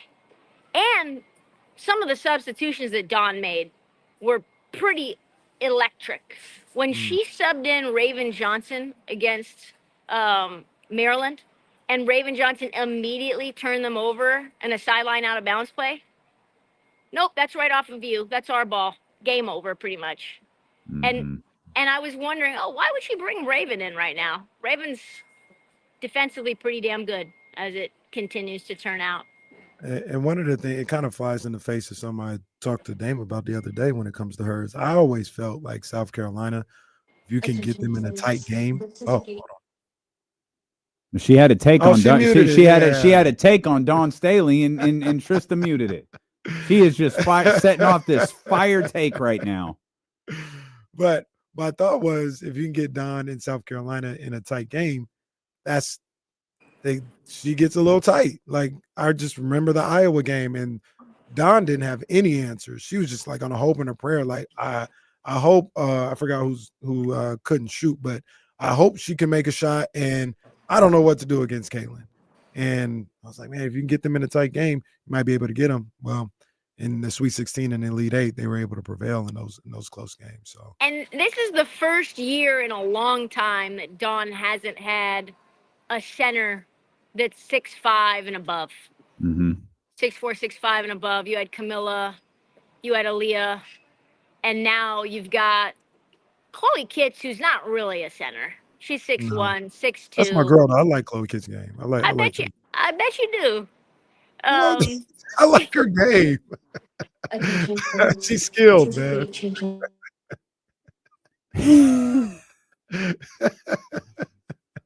Who knew that a call from the airport would yield so much overhead announcements? Why is PDX so busy at 2:16 in the afternoon on a Tuesday? And who are we picking up? Have we established this? Who are we picking up? Portland Police Department. Oh, now it's a male. Oh, now the guy walks in on the action. The lady was talking too much. It's like, hey, bro, tapping you in, man. Trysta does not find this nearly as funny. Somebody as we talking to her. Somebody talking to her now, or is she just listening? No, I just am waiting for them to be quiet. Be quiet. My goodness. Anyway, do you guys have NBA thoughts or no? Well, our team stinks. Do you have any thoughts past that? So we're done. We're done talking NBA for the rest of the year, or what? Well, at least to the playoffs start. Well, what did you guys think about Taylor Jenkins getting fired? It's it's tough profession. This is part of our profession. I thought no class, no balls is what we thought. No class, no balls. That Memphis Grizzly organization. No class. We were surprised. A firing with 10 games left in the season and a team that's clearly going to the playoffs. That was surprising. KC tapped in on the Odyssey app to Memphis and found out no one there was surprised. This is something that they were rooting for. So I don't know. What have you learned anything about this firing since it happened? I guess what you could kind of say is this has been sort of been in the works since last offseason, where the front office cut his knees out and took all of his Taylor Jenkins' assistants off the staff and put in place their staff that they wanted to run a new offense that Taylor Jenkins did not want to run. And so in that respect, you kind of knew they're not really effing with him that much. But then they fired the guy who was instrumental in inserting that offense, as well as Taylor Jenkins, which was odd. The timing with 9 games left to go is odd. Maybe they want to see what an interim head coach does in a playoff setting. No idea about that. Not sure what the reason is. And then what I'm also hearing or reading or, compiling is that John Morant, some reports are saying that he didn't like this offense, which, okay, that wasn't Taylor Jenkins's offense, number one. And two, continue to be Team Taylor all the way up until the end, which is sort of similar to how it was with Damian Lillard and Terry Stotts when that was his only coach throughout his career. Also, how your guy De'Aaron Fox felt about Mike Brown at the end. So I wonder whether this is something that will lead Ja to go the same route that De'Aaron and Damian went, which is, okay, well, my time here then is pretty much come to a close. What do you know about the Grizzlies owner? I don't know a lot. I know that their GM, Zach Kleiman, is one of the better talent evaluators in the league. He's the one who got Desmond Bane, kind of finessed Boston with, I think, the 30th overall pick and found a way to trade for him. They've gotten guys like Gigi Jackson, who had slipped in the draft due to some off-the-court maturity issues, found Santi Aldama, the rookie this year, so Jalen Wells. So as a GM, I know he's pretty good, but I don't know anything really about how the ownership functions there at all. Was he's been there for a while, right? Does anybody is he the guy that was there when they fired Dave Yeager? Because I'm pretty sure it was. I'm sure we would have heard of his sales since then, but I remember that was like that's when I first heard like, hey, this owner's a little different. You know what I mean? He's aggressive. He's a little different. I think there was like a story where he challenged, like almost for real, challenged one of the players or Yeager or something to a one-on-one game or something like that. Just bizarre behavior. Oh, wow. I would look it up for you, but as soon as I get to Safari, it will immediately turn StreamYard off. So I'm basically just here, just me and that's vibing. it. No Vibing. resources. Yeah, no, just vibing. It's vibing. It's all good. Yeah. It's all good. What do you think the impact is on this going into the playoffs? Is there one? Is there a positive one, a negative one, no one? I think it depends on how the players feel about this interim coach. We saw what happened initially with Doug Christie coming in, and there was a new life breathed in. Now, there's a lot less games left to be played with that dead cat bounce. Maybe they're thinking, oh, with a dead cat bounce and a new coach, maybe we're more than just a first round exit. Because most experts thought that Memphis was a surefire first round exit with all of the injuries that they've had to Gigi Jackson, to Brandon Clark, John Morant on and off, and the discord within the organization that possibly this team was number 2 in the West at one point. Remember, last week, I was telling you guys, this is not a good team right now. And you were, you guys are kind of hating. Kenny, you were like, you're kind of hating. They haven't beaten a 500 team or better since, I want to say, mid-February. Are we talking about the Knicks or the Grizzlies? Sorry. Sounded Grizzlies like been struggling. No, it just sounded exactly like the New York Knicks. Who is this? Damian Tapia here? And what's going on? I was just the hell is that all about? Why are you getting so defensive? Well, because that was an unwarranted shot. At the Knicks in Oakland. The similarities between Memphis and New York. I can see They can't beat teams above 500. Not the right Chicago now. Bulls of 4 years ago or whatever it was. The Rose and Levine Bulls. Oh, great. Well, by the way, Robert Pera, he didn't challenge a player or a coach to one-on-one. I got that wrong. Okay. He challenged Michael Jordan to a game of one-on-one. But didn't LeVar Ball do He's that like too? LeVar Ball, yeah. Exactly. He said with the $1 million going to charity of Jordan's choice, if the Bobcats owner, they were still the Bobcats. Oh, my God. Couldn't beat Pera in a game to 10. Okay. All right, Why? pal. Like, whatever. Do you is OKC you're clear, like they're winning the title? Is that how you feel? I think Boston's winning it. I don't think anyone can beat Boston when they're fully healthy in a 7-game series. I love OKC. Boston's just one of those teams that has so many damn three-point shooters. Joe Mazzulla has found out the secret sauce there. Derek White's playing really well. Kristaps Porzingis is sort of back into the swing of things now. He's had some really good games under his belt since coming back from injury. Jaylen Brown, Jason Tatum. The team is just, you have Peyton Pritchard off the bench, sixth man of the year. They're just very deep, and anybody could score 30 at any given time. And so I think that's really, really hard to challenge, especially considering that they broke through that barrier that they kept having issues with, which we know what Boston is, right? When they are clicking on all cylinders, they're unbeatable. When they go back to their, I don't want to say selfish, but less in the system, that's when you see Jason Tatum take those, you know, wiggle, wiggle, cross, cross, cross, step back, contested three. Which by the way, he hasn't done nearly as much this year. He's put his head down and gone to the rack a lot more, which I think is exactly what a guy of his size and skill level should be doing. But that's when they get into trouble. But they figured out how to still win 7-game series, even when they revert to that here and there. OKC, I just need them to do that in the playoffs. I need them to even just get through the West before I start thinking this is a title contender. They look really good. They're the best net rating in the league, best defensive rating in the league, highest deflections, steals, blocks, all of these metrics. They're in the top few, right?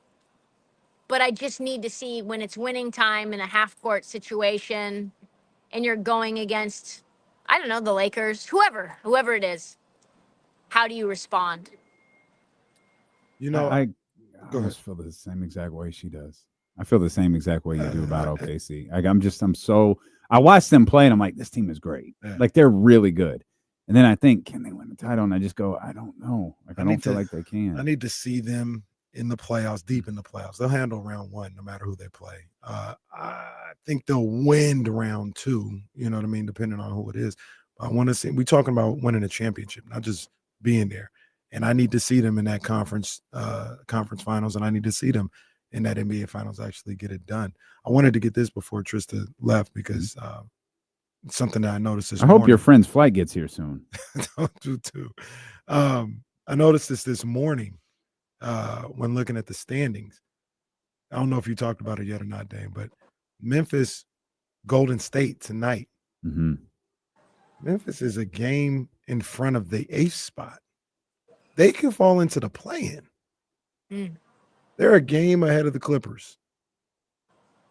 The Memphis is in 5, but half game ahead of the Warriors, who they play tonight, a game ahead of Minnesota and the Clippers. They can fall all the way to 8, be on the road for their first playing game. That'd be crazy. They were just 3 or something 2-3 weeks ago, huh? Yeah, and what's insane is that outside of OKC, the difference between 2 and 8 right now is marginal in terms of how many wins, and the games are starting to slip away here. There's not that many left. So we're going to get down to the last probably day of the season, and all of those games that go off all at once that Adam Silver has designed almost like the last day of EPL, they're all going to be meaningful in the West, which is, I think, pretty damn exciting. And you could be like, that last day could determine whether you got home court in the playoffs or whether you're in the play-in. Great stuff as always, TK. A tremendous environment out at the Portland airport. Leah, find Leah. And get Melissa her sandwich. Yep, and her ID back. And her ID, yeah. All right, when does your friend's flight arrive? You've been there for like 40 minutes. Well, I was sitting here talking to y'all. I got here a little early, and I'm talking to y'all. So I when thought does the this was flight a arrive? better environment than the garage, but maybe not. This is great. No, this was terrific. We see. It looks like you're at a resort with all of this stuff, but then there is a certain point where you turn and it looks like an airport. Kinda But it looks does like look the very Barclays nice. a little bit. It does. I love y'all. I'll see you next week. All right, TK. See y'all. Okay. I thought she was going to say something else and she didn't. So, the hell with us. It's out of here. We'll just come back. All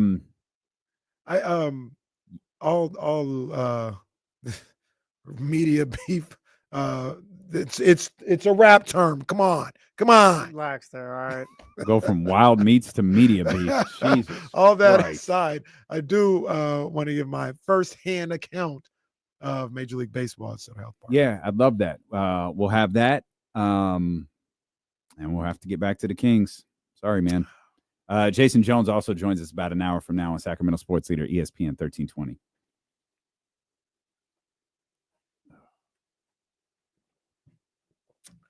I thought Around the Horn was going off the air in March. Maybe it's May. Take it off the air now. Well, I was going to say let them live. Tony Reale already posted the black and white pic.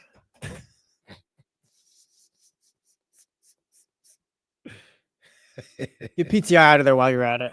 Well, all right, settle down. Let those guys retire. Settle down. No, let them retire. Man. ESPN has them working like nonstop. Let them retire. Jeez. Come on, young I'm trying to man. help them.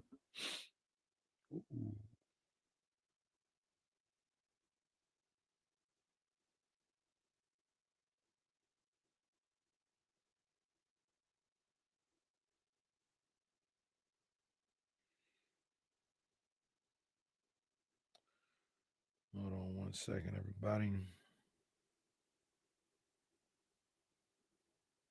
Oh, yeah.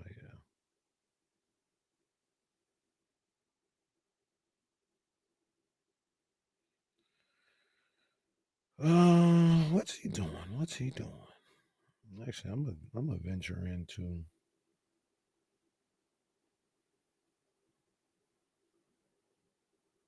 Oh no.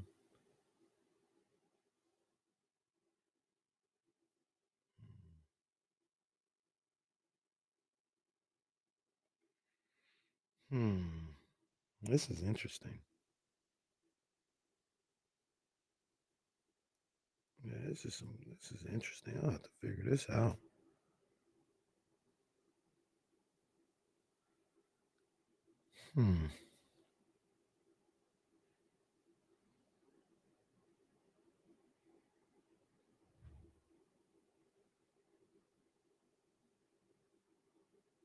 Oh, this is great. Let me go there. Oh, hell yeah.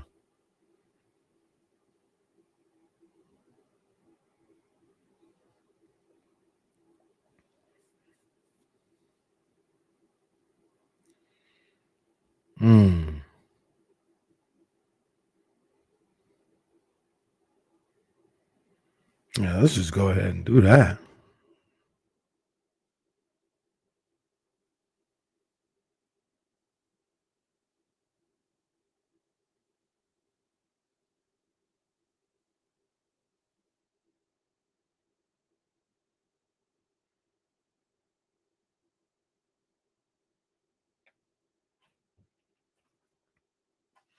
Oh yeah, no, look at him. No, just walking in, just waltzing in like we're not doing a radio show here, Jesse. No, look at him. Oh, this is great. No, this is just awesome. This is are we bothering you, sir? Are we bothering you? The music is still playing. What you talking about? Music finished yesterday. Casey was still going for some rolls. KC was trying to get them damn rolls. Rolls still there, by the way. Hey, yeah, big ups, man. Shout out to Jonathan. I think Jonathan's the one that makes the moves, man. So big ups to him. Prize Picks, and last night we had bean money. Didn't go the way I wanted it to, on a number of different fronts. But check this out. For the first time all year, let me tell you the lineup. We've got Ja Morant, 20.5 points against the Golden State Warriors. That's a Taco Tuesday special. They took about 4 points off of that one. I think it was at like 24 or 25.5. They got it down to 20.5 points. I took the more on that one.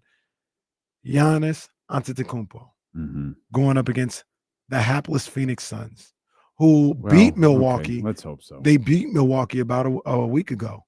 They beat them. So Giannis is going to be ready. 48.5 points, rebounds, and assists. I went more. But here's where business starts to pick up. for the first time all year. Oh, we got some MLB lineup action. Okay. Yeah, man. Okay. So I got my man Jung Hoo Lee for the Giants. They got him at 1.5 hits, runs, and RBIs. I took the more on that one. And here's the one that I'm a monitor this one. I'm not gonna lie to you because I like this. Logan Webb, and I don't know dude's name, but Wesneski, Okay. the starting pitcher for the Astros. Okay. First inning runs allowed, 0.5. I went less. Okay. I'm gonna monitor that play, that type of play right there. That's interesting. First inning runs allowed. I like this. Okay. So it's 0.5. Now you said that's a Taco Tuesday special? That one's just every day. Oh. Only John Moran is Taco Tuesday. Oh, okay. I see. Yeah. So what exactly does the taco mean? It means it's lower. Yeah, they took I think the original It's projection, 24.5. Yeah. They Taco Tuesday, they took a lot off. So I went. Okay. I like that. I like that first inning runs allowed though. I'm gonna have my eye on. I like that too. Yeah, it plays out. But go to prizepicks.com, download the app. Download the app, the PrizePicks app. Put in the promo code KIFM. You get $50 instantly with your first $5 lineup. That's promo code KIFM. You get $50 no matter if you win or lose. It doesn't matter. Just your first $5 lineup. And that promo code gets you free $50. Must be present in certain states. Go to prizepicks.com for more details. PrizePicks. Run your game. Hey, what the heck? No, hey. Wow. Yeah, he's able. Wow. Yeah, no, don't let him do that to you. Kyle Zabo. got it first. Wow. Kyle first. Wow. Hey, that's gimmick infringement, pal. Wow. You know what? No, that's what happens when you want to go to work on a Friday when we need you. He got there first. Kyle Renat is there. Wow. Shout out Zabo. Shout out Zabo. He got no, there first. Zabo just here doing his job. ESPN 1320 is Man. cutthroat. You miss one job. Man. You miss one day, you might lose it. Kyle with ultimate gimmick infringement. He needs to go to the training. He needs to go to the meeting. This is crazy. Even when all caps. Wow, Kyle. What a here. Is it 3 fire emojis on both too? Kyle, Yeah, 3 Kyle, on both. Wow. where'd it go? Where's that little button I used to hit? Can't find it. Jalen has it right here. Kyle Renat, the Run Your Game belt champion. Man. Oh, here it is. Oh my God. And look, and quiet as kept. Shout out to the queen of Run Your Game. Katrina, if she approves, Oh, yeah. if she approves, then I'm on the right track. That's the Run Your Game queen. Maybe tomorrow, Zay. Maybe tomorrow. Controversy. Wow. I didn't know. I don't think anyone knew this was a competition. I didn't. Kyle got in. He got in the Zabo in the chat. chat saying now. Nah, we got to fight. There's Zabo and Kyle Renat on live the WrestleMania broadcast. pre-show. We'll do a Sky River Oh pre-show. man, they're going on the pre-show. Oh no, Zabo and Kyle. That's We'll main throw card. we'll throw them on the pre-show of our live show at Sky River. A pre-show or no, I ain't gonna do it because it's my boys. I was gonna say something. I'll say it, but they know I'm Don't messing call them around. AEW. No, I was gonna say there'll be the after the first hour, like after the bathroom match, after the opener, The popcorn match. It's the LA Night match. There it is. There it is. It's the LA Night match. Who's he fighting in WrestleMania? Jacob. No. Whoever's got. I love that you asked that. Like I'd have a clue I what don't know. LA Knight is doing.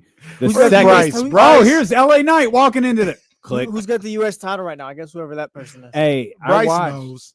I watched this. I sat down last night with the intention. I had the A's game was already over, but I put it on. I put it on the when you iPad. got home. It was Pretty much. But I was like, I'm gonna watch Raw because I had saw the promo was It was everywhere. It was received pretty well. Yeah. That was a lie. I didn't watch Raw. I did put Raw on and watch the Cena Cody's segment. What do we think? It was terrific. Mm. It was very, very good. I think haven't it was seen the it best yet. segment so far. Physicality for the first time. I thought Cody was good. I thought John was great.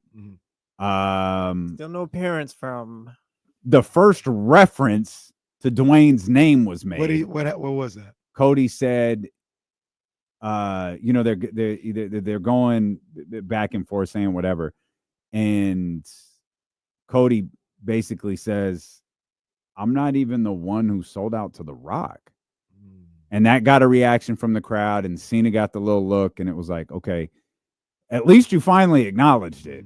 And, now we can kind of see where it goes from here. There's 2 more shows before WrestleMania. He's got to show up at 1, right? One of them's here. That's what I'm saying. It's got to be the one here, right? Hey, we got to talk to people now. Like, we got to be there. I don't even know. Like, we got to let Who do we even talk to at this point? Okay, yeah, go talk to people. How's talking to people go for you? Look, KC an had hour one of meeting, it. Why? I'm glad you asked why I was here till 7:15 last night. It's because KC got mad about something. It's a true story. You here till 7:15? Yeah, because so you don't know this. We meet on Mondays. Oh, yeah. So Mondays is always a longer day. It's usually around 7 or whatever. Sometimes we finish a little earlier. Sometimes I left when KC said Chris Brown was going to outdraw Kendrick Lamar, but that's I didn't whatever. say outdraw. I said he was going to do the same. You be saying some crazy stuff. I said he was going to do the same. That's not what you said. Don't do that. That's why I left. I said he might. Well, then you didn't hear the rest of the comment. Yes, because I left. I said, nah, they might do about the same. But he has 4 sold out shows in LA. It doesn't matter. I don't want to talk about this. The whole point was, I don't remember what the point was. You were here till 7:15 because of Kenny got mad. Oh yeah, why did Kenny get mad? Because he doesn't feel like we're being shown the proper respect. Yeah, we're not. And you know what happens when Kenny gets upset? Nothing has happened. Heads are going to turn. Usually, yes. Nothing has happened. Kenny hit him with the look, man. Look, I know it's not you, but man, this is disrespectful. And he just went in for about 25 straight minutes.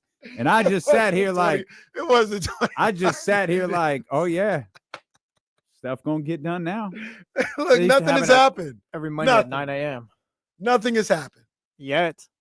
What, sir? It wasn't even 24 hours ago yet. Be more scared to do something now. If there was a time to go say we need tickets to WWE, it would be right now because somebody got them. They had a meeting this morning.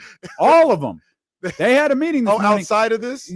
Outside of that. Yeah. I'm talking about all them people that had a meeting. I'm guarantee you, Complex said, hey, y'all pissed off Kenny.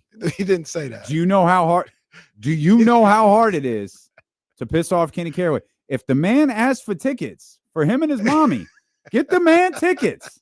Yeah, tell Complex to get some for me and Dame too. He didn't ask that. But like I said, look, they need to be respected. Need to be respected as such. It's just what it is. That's it. It is what it is. Show some respect. That's all I ask. And it's not even a grand proclamation or a sign or just, hey, don't forget about D-Lo and Casey. And about maybe we're the face of 2 freaking stations. Please don't forget us. That's all I say. That's all I say. I'm gonna say we're the second biggest money makers here, but what are we doing? Can we get some tickets? Come on now. This is a shoot. All right, you know, and forget it. That's fine. We got a commercial break. Now, because you sure? I was about to tell some people how I felt. We can go to 58. It's up to you. This is your show, man. We'll come back. We'll see what kind of mood I'm in when we get back. Stilo and Casey. Casey, go get some bread over there off of the counter. Let's go. Stilo and Casey, Sacramento sports leader, ESPN 1320.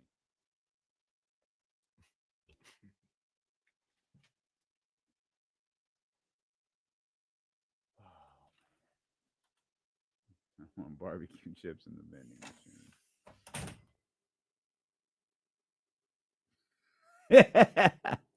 No, the day I get fired, yeah, I already know what's gonna happen the day I get fired. I know why it would have happened too.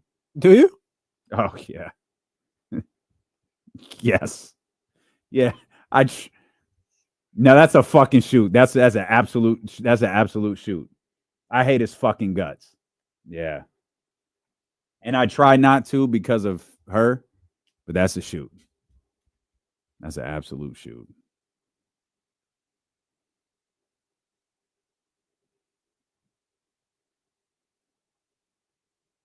Tried my best, Brando. I tried my best. Damn, kept his composure.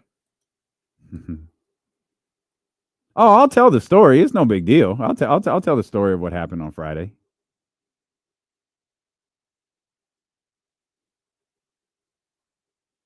Kyle, it's cool, man. It's a backtrack. You're the guy now. You're the run your game guy.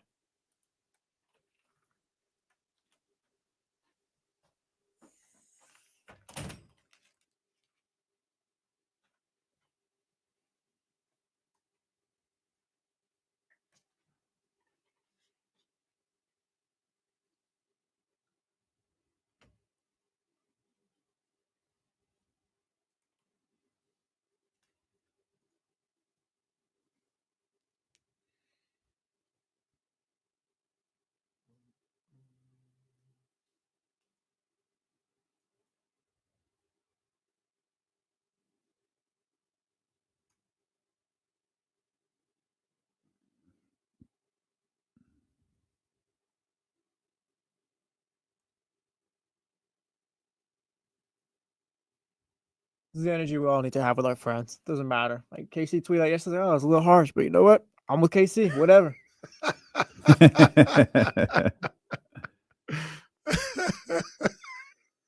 I hate him too.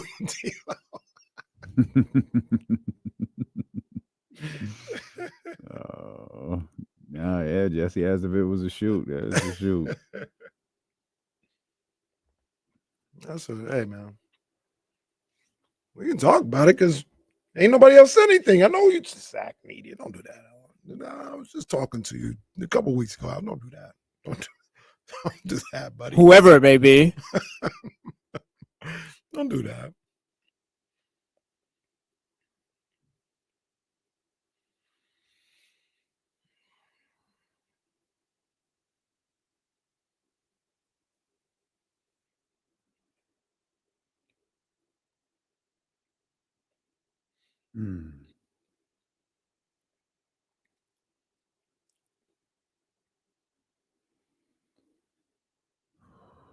Leezy, I don't know if you're in there, man, but appreciate all your work today. Oh, yeah, Leezy was killing it, man.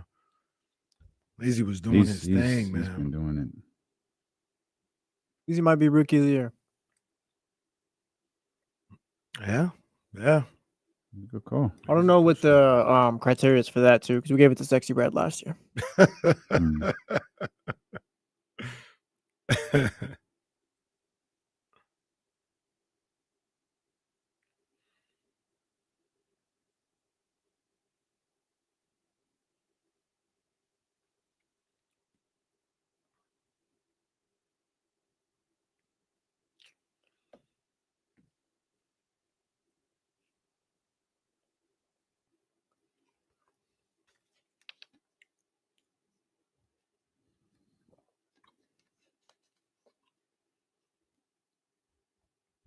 All right. Jason Jones coming up about 30 minutes from now. You want to touch on your experience at Sutter Health Park yesterday? Yeah, man. First of all. Oh, my bad. Okay. My bad. Kenny was good. mid-snack. That's my fault. No, it's good. But first of all, it was surreal because I'm not going to divulge it because it's actually a good look. It was a good look. So I parked where I parked. I'll tell you later, Jesse. I'll tell you later. Look at that. It looked beautiful. It does. It looks great. Yeah, it looked great on TV. I went back and watched It the did. game a little Yeah, it bit looked too. very It looked good. Great. But it was surreal going. I wonder what they're talking about. It was a disaster. You think that's what it is? PTI? Yeah. Yeah, that's what they're doing. They're saying it was a disaster? Kornheiser just called it humiliating. They're playing the fill in the blank game. A's debut in Sacramento was, and Kornheiser picked humiliating. Really? Yeah. Twitter was not receptive. Social media, none of that. Yeah, I mean, look, hence why I had to say what I had to say. Hence why I said what I had to say. There was a receipt that needed to be cashed in. Hey, you So- hoes ain't even here. You know what I Cornhusker, you mean? ain't left your house in 4 years. Come on, What are you man. talking I about? would say James was there too. Like I feel like from the people that were there, their perspective's a lot different than people not That's there. fine, man. It's fine. Yeah, it's good. It's Like fine. even now, like I said, I had a receipt to cash in. I cashed it in, and at A's that, it's debut fine. in Sacramento was typical. He's probably talking. All right. It is what it is. But I'm walking up to the arena. I'll give you guys a quick hint. I walked across the Tower Bridge, and I was walking up the arena, walking up to the stadium, Mm-hmm. and I was like, "Yo, I'm about to go see Major League Baseball, like a real game. Like this is crazy. Mhm. Like, oh snap, man! And I can just walk here. That's crazy."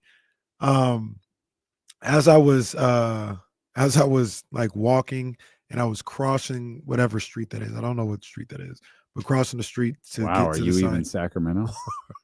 I don't know about West Sacramento. Name your 5 favorite streets in Sacramento. Can you go? But I was walking across, and as I was walking, I hear the crowd roar, and then a roar, and then a big roar. And it was when Wilson hit the home run. Mhm. And then the lights go on, and I'm just watching, I'm hearing it, I'm watching the lights, and I'm like, yo, this is crazy. This is really, really cool, man. Mhm. So I get in there, man, and it was just great. The sight lines, obviously I've been to a River Cats game, but maybe I just didn't pay attention the way I should, or it hits a little different because it's Major League Baseball.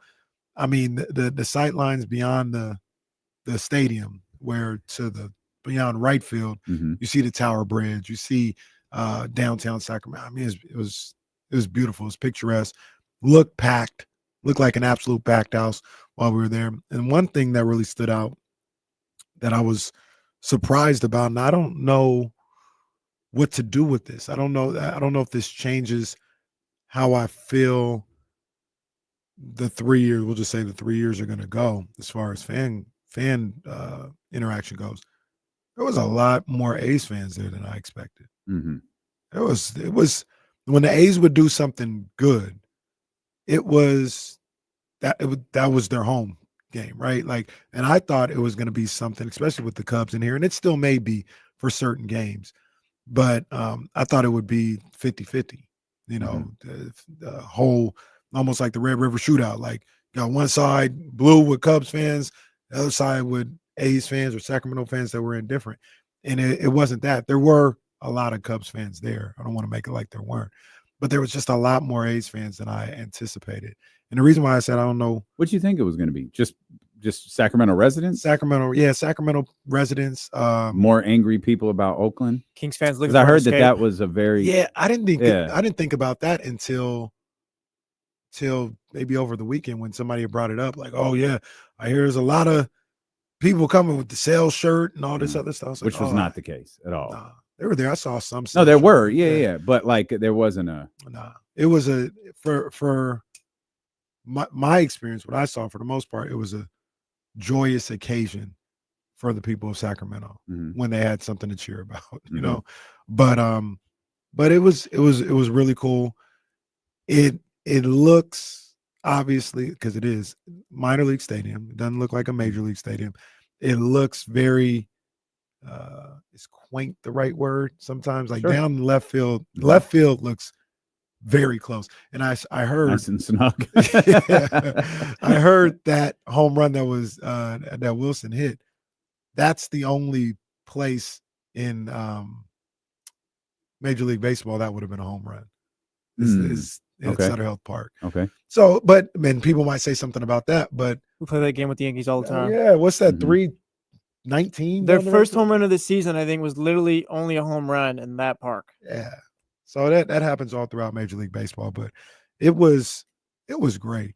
It was great. I can't wait to see what the future games are going to look like, weekend games when it warms up, because it was cold out. Yeah, it was chilly out there. It was cold. It was really cold. Yeah. So it was a great experience. I cannot wait for the rest of the season. I finally got the word for what happens with the lawn seats at 9 a.m. every morning, I think, Okay. They go on sale. Okay. $25 to sit out there on the lawn, and very good. It was dope, man. It was That's on their really dope. website, or I think you go to the A's website. Yeah, I believe. So it was really cool to see. I got the whole media thing, media wise. That was interesting. I don't be tripping about none of that. But my job is a little different, right? Like I don't have to write stories and all this other stuff. But that was the shed as immaculate as we saw, as we thought? I didn't see the shed. Didn't see the shed? I should have went and took a picture of the shed. I didn't see the you know shed. what the media people should? They should sign the shed. Sign the shed. Awesome. Yeah. That's awesome. The shed would be great. Next time I'm there, I'm definitely taking a picture in front of the shed. It's like the new rabbit at the airport.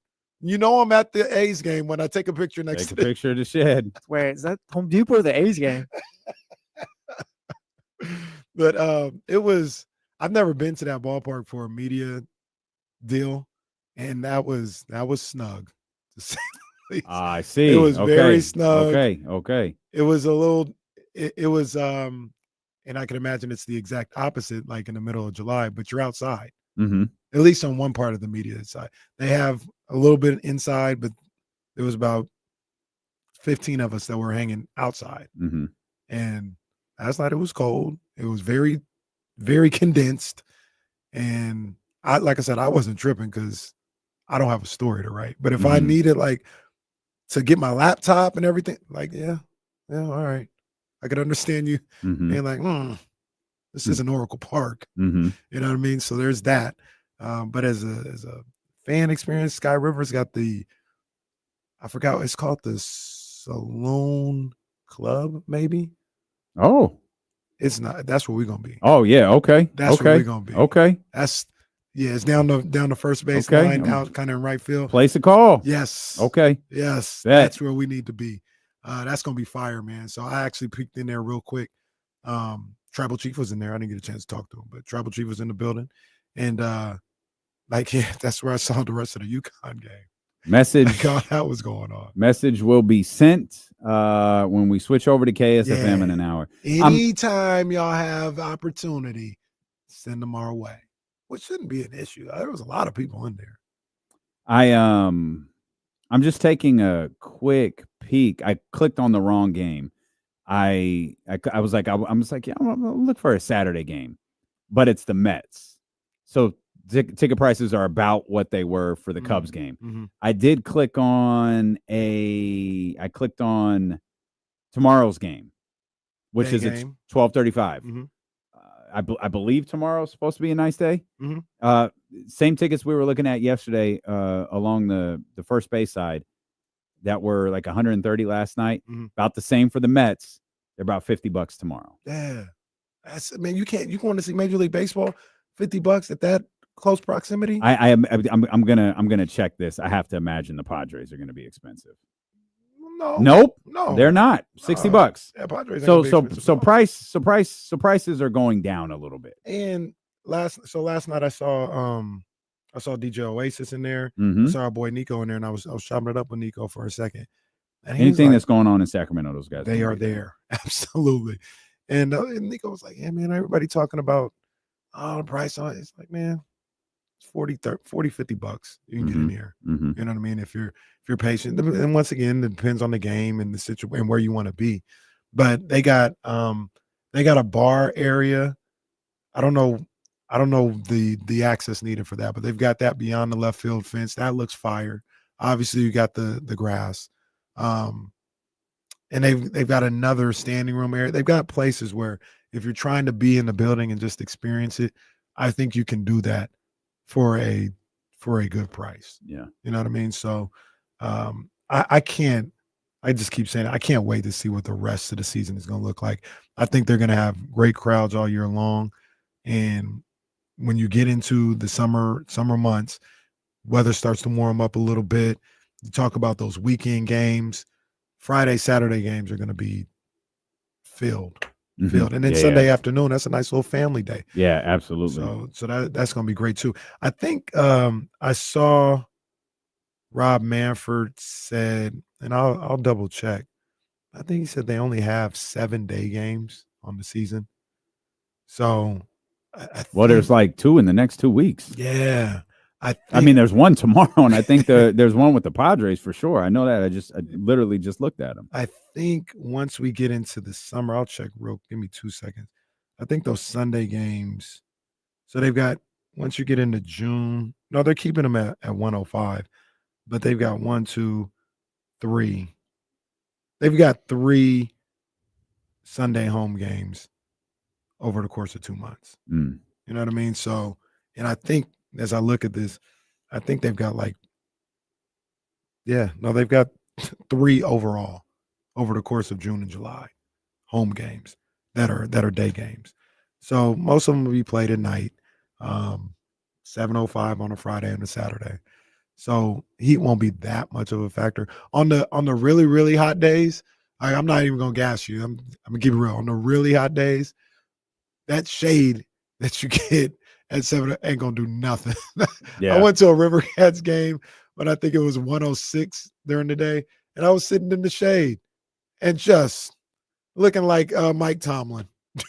Oh man, poor Mike Tomlin. There was no sun in my face, nothing. But I was just, bro. Mike Tomlin had to have been sick yesterday. There's no way someone just sweats that much in a room. Where was he? He was in a room. Like, Looked what? like it, yeah. Maybe he was in that shed that the Kings were doing media in.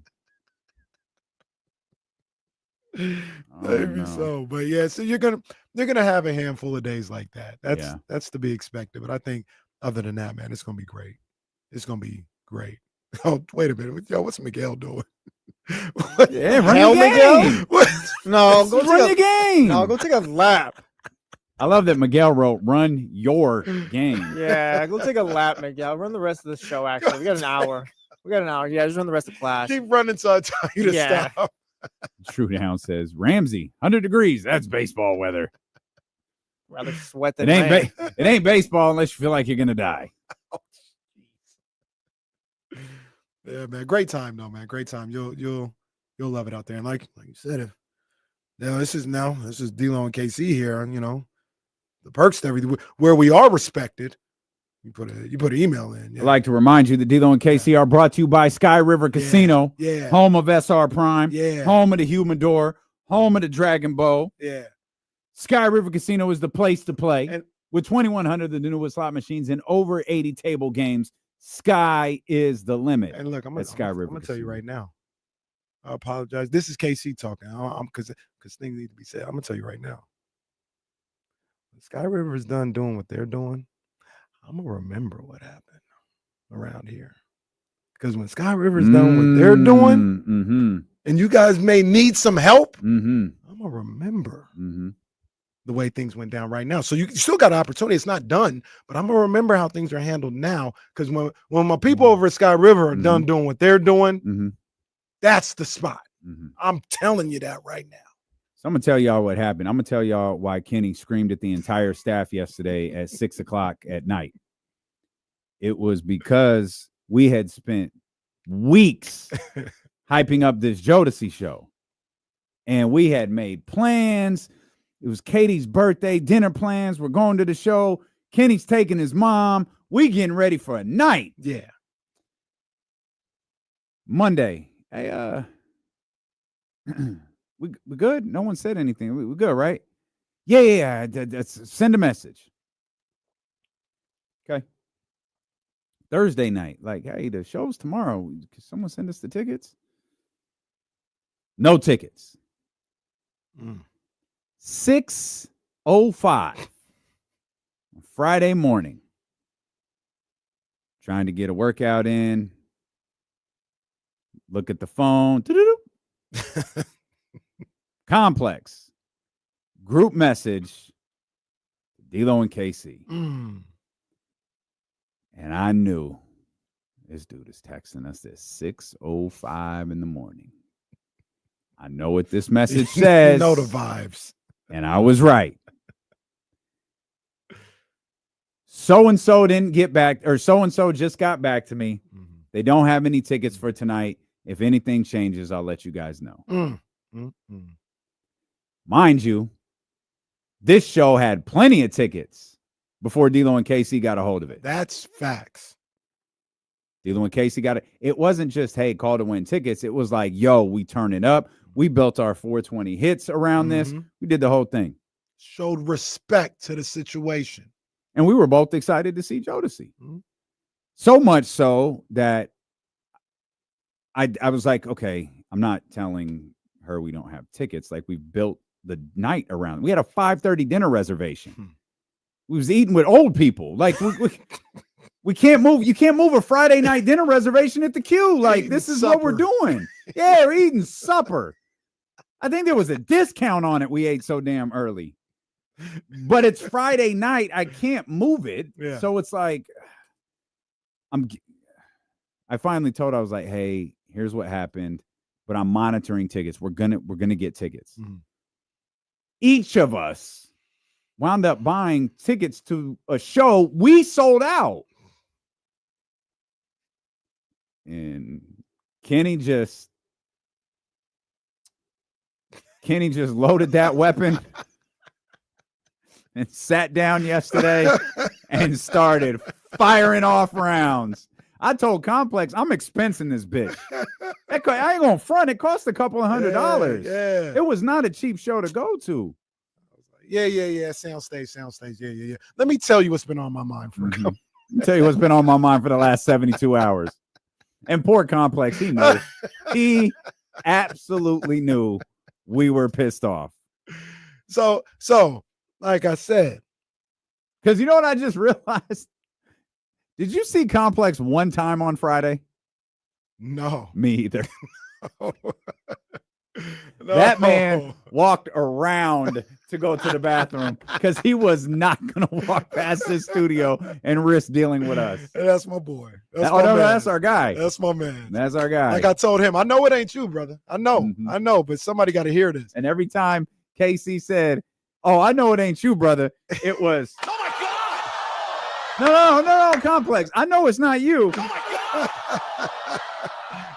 But somebody gonna hear it. Gotta hear this. Somebody gonna hear it. But like I said, like we said, Carmichael Dave would never have to do this. Never have to do it. Jason Ross ain't never bought a ticket. Alan Styles ain't never got to do this. Look, when my people over there get done doing what they doing in Sky River, we're gonna remember what happened. Yeah, we're just gonna take the air and hit him with the old school. We'll hit him with the rock. What was he doing? Yeah, I don't know. Oh, why did you cut your chin like that? And then why did you like it was some sort of like magic trick? Just like the Rock just got. I don't even think that was planned. The Rock just got carried away. He was like, "Oh, I want to be a part of this too." That's why he hasn't shown up. Cena was like, "What was that?" What? Cena was just did it for 20 years. Like, we know how to do it. Cena was just trying not to laugh. Like, you wiping sweat off your face? What's wrong with your neck? You have a sleeve up there. All right, pal. So yeah, man. I'm just saying, I'll remember. And as you guys know, Damien's the same as I am. But as you see, we keep receipts. Mm-hmm. We may not say much in the time. We just okay. I'm gonna be honest. Receipts get kept. My receipt folder's getting full. I'm gonna have to buy a new one. We put it off long enough. Oh man. We don't get to watch too many games together, but we watched that one. You have avoided talking about the Sacramento Kings now for about 90 minutes. All right, man. I know my outlook may not be the same as others in the way that I go about it or even deal with these losses may not be the same. I was just really, really disappointed they lost that game. Mm-hmm. I know a lot of people will look to blame and they need to explain the reason why they lost and all this other stuff. And late game execution, they couldn't make a bucket in the fourth quarter. What were they, 4 of 17 in the fourth quarter? I think maybe it changed a little bit because I saw that before the 2 shots before. So maybe like 5 of 19 or 6 of 19 or something like that. Malik's useless 3. Yeah, man. They couldn't make a bucket. They were 8 of 23 in the quarter. Oh, man. DeMar DeRozan, he took a lot of shots in the fourth quarter, didn't make a lot of shots in the fourth quarter. So that was an issue. 4 of 10. Yeah. But no, and people talk about rhythm. I get all that's fine. Nobody hit anything in that fourth quarter, and that was my concern and my takeaway is nobody could kind of stop the bleeding. And there were moments there, like it wasn't an onslaught by Indiana in that fourth quarter. I think there was a moment when they both went up and down the court, maybe 2, maybe 3 times, and it was 100-98. You know what I mean? Like the Kings had an opportunity to get some buckets, get into the lead, do whatever, and they just couldn't make a shot. And I know, like I said, I know a lot of people are frustrated and looking to blame for that loss. That's okay. That's what you guys can do. That's what somebody else does. I'm just disappointed they weren't able to win that game because they played well. They played well in that game. That game was probably closer than I expected it coming into that game. You had a 16-point lead in the third quarter. You got to close that out. You've got to win that game, man. And just really disappointed they weren't able to get that one done. And yeah, this team, they're leaking oil, man. They are leaking oil to this finish line. And I don't know if maybe just getting to the play-in and getting into that opportunity to go to the postseason might re-energize them or let them take a deep breath real quick. But getting to the end of this season, man, they're leaking oil. And I thought they played well last night. The fourth quarter was just all bad, but they played well. They competed last night, and it wasn't enough.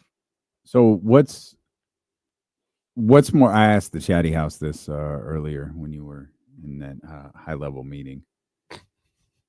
What's more frustrating though?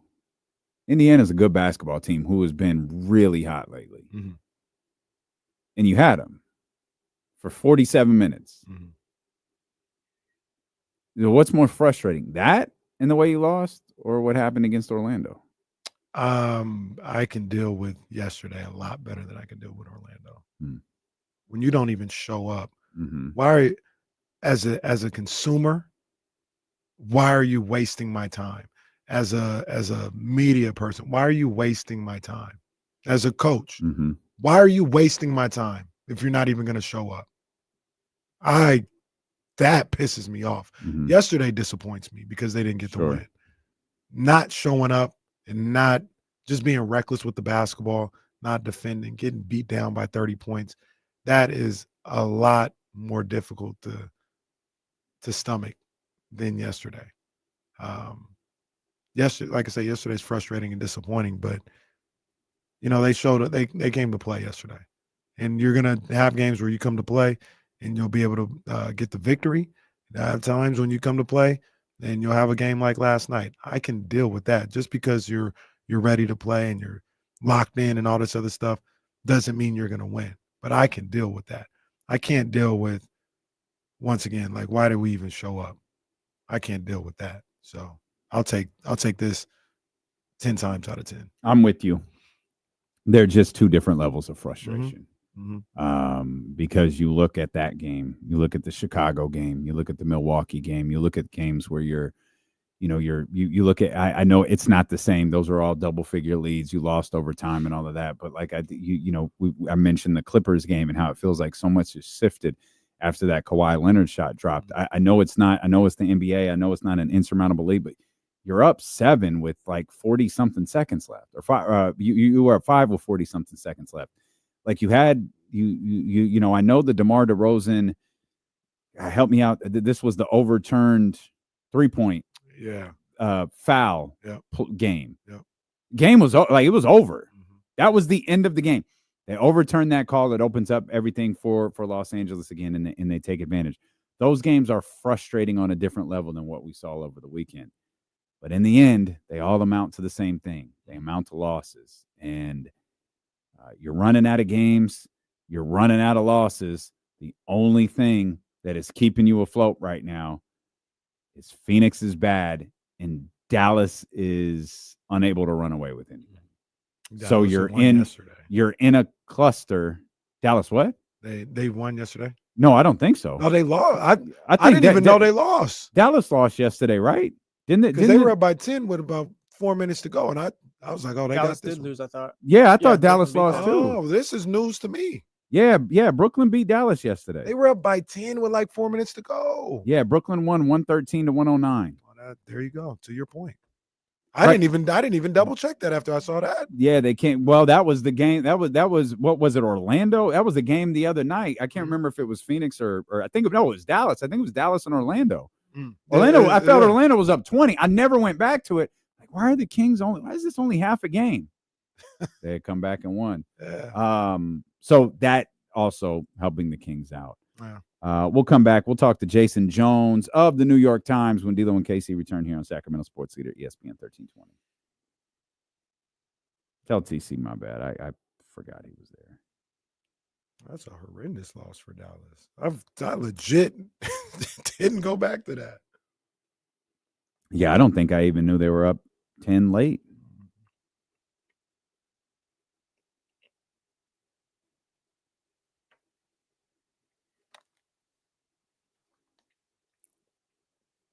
Coach JT, what up, man? What's going on, big dog? I see you. I don't know what the answer is there, though, man. The first thing I could think about is you take Domas out of the game. I wouldn't do that. The other option would be to trap, and that opens up, the floor for some shooters. Obi Toppin, who turned into goddamn Ray Allen last night.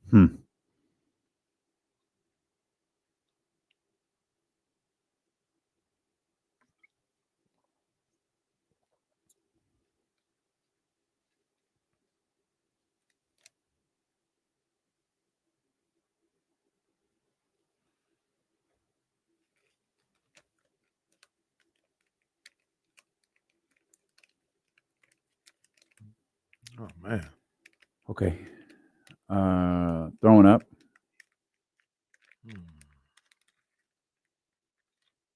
Ask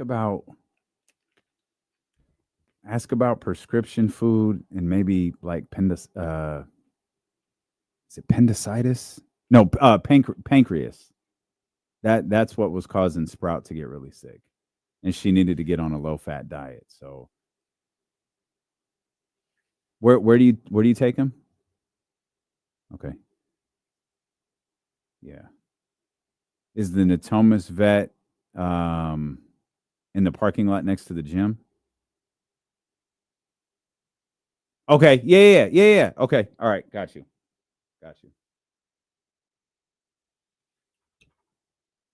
Today I met Ryan for the first time. It's actually I've never met Ryan before. Oh yeah. Okay. Yeah, Ryan helps us out a lot. Yeah, Miguel, honestly, I don't even know why you're talking to me. Just keep running, Brody.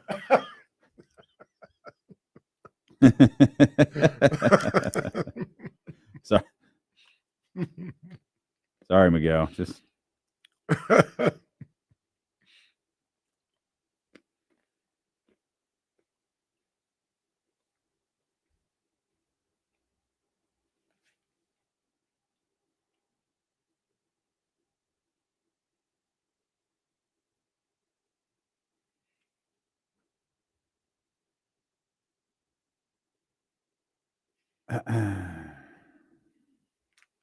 yeah, Scooter. So is Sprout. Same. She's on the low fat one, and since switching her to that food, man, she has been back to herself.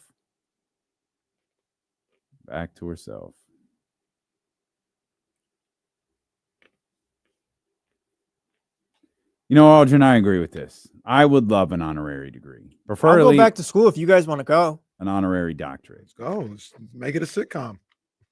Sac State doesn't have an online program, right? Like we'd actually have to go to school. I think they do. Yeah. Well, get it in then. I'll go back to journalism school. Can you imagine D'Lo and KC live from Comms 153?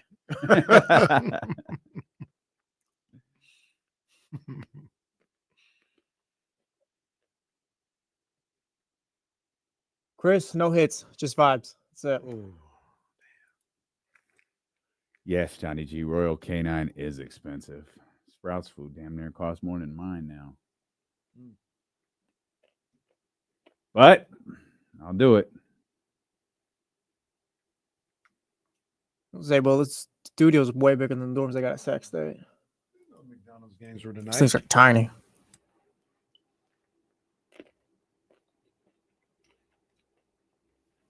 We talk about Paige Beckers. Did you see Hunter Dickerson got approved for another year? Yeah, year 7. Wrap it up, pal.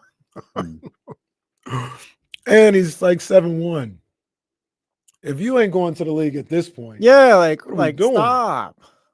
I just noticed Sham's got a Justin Timberlake book up there.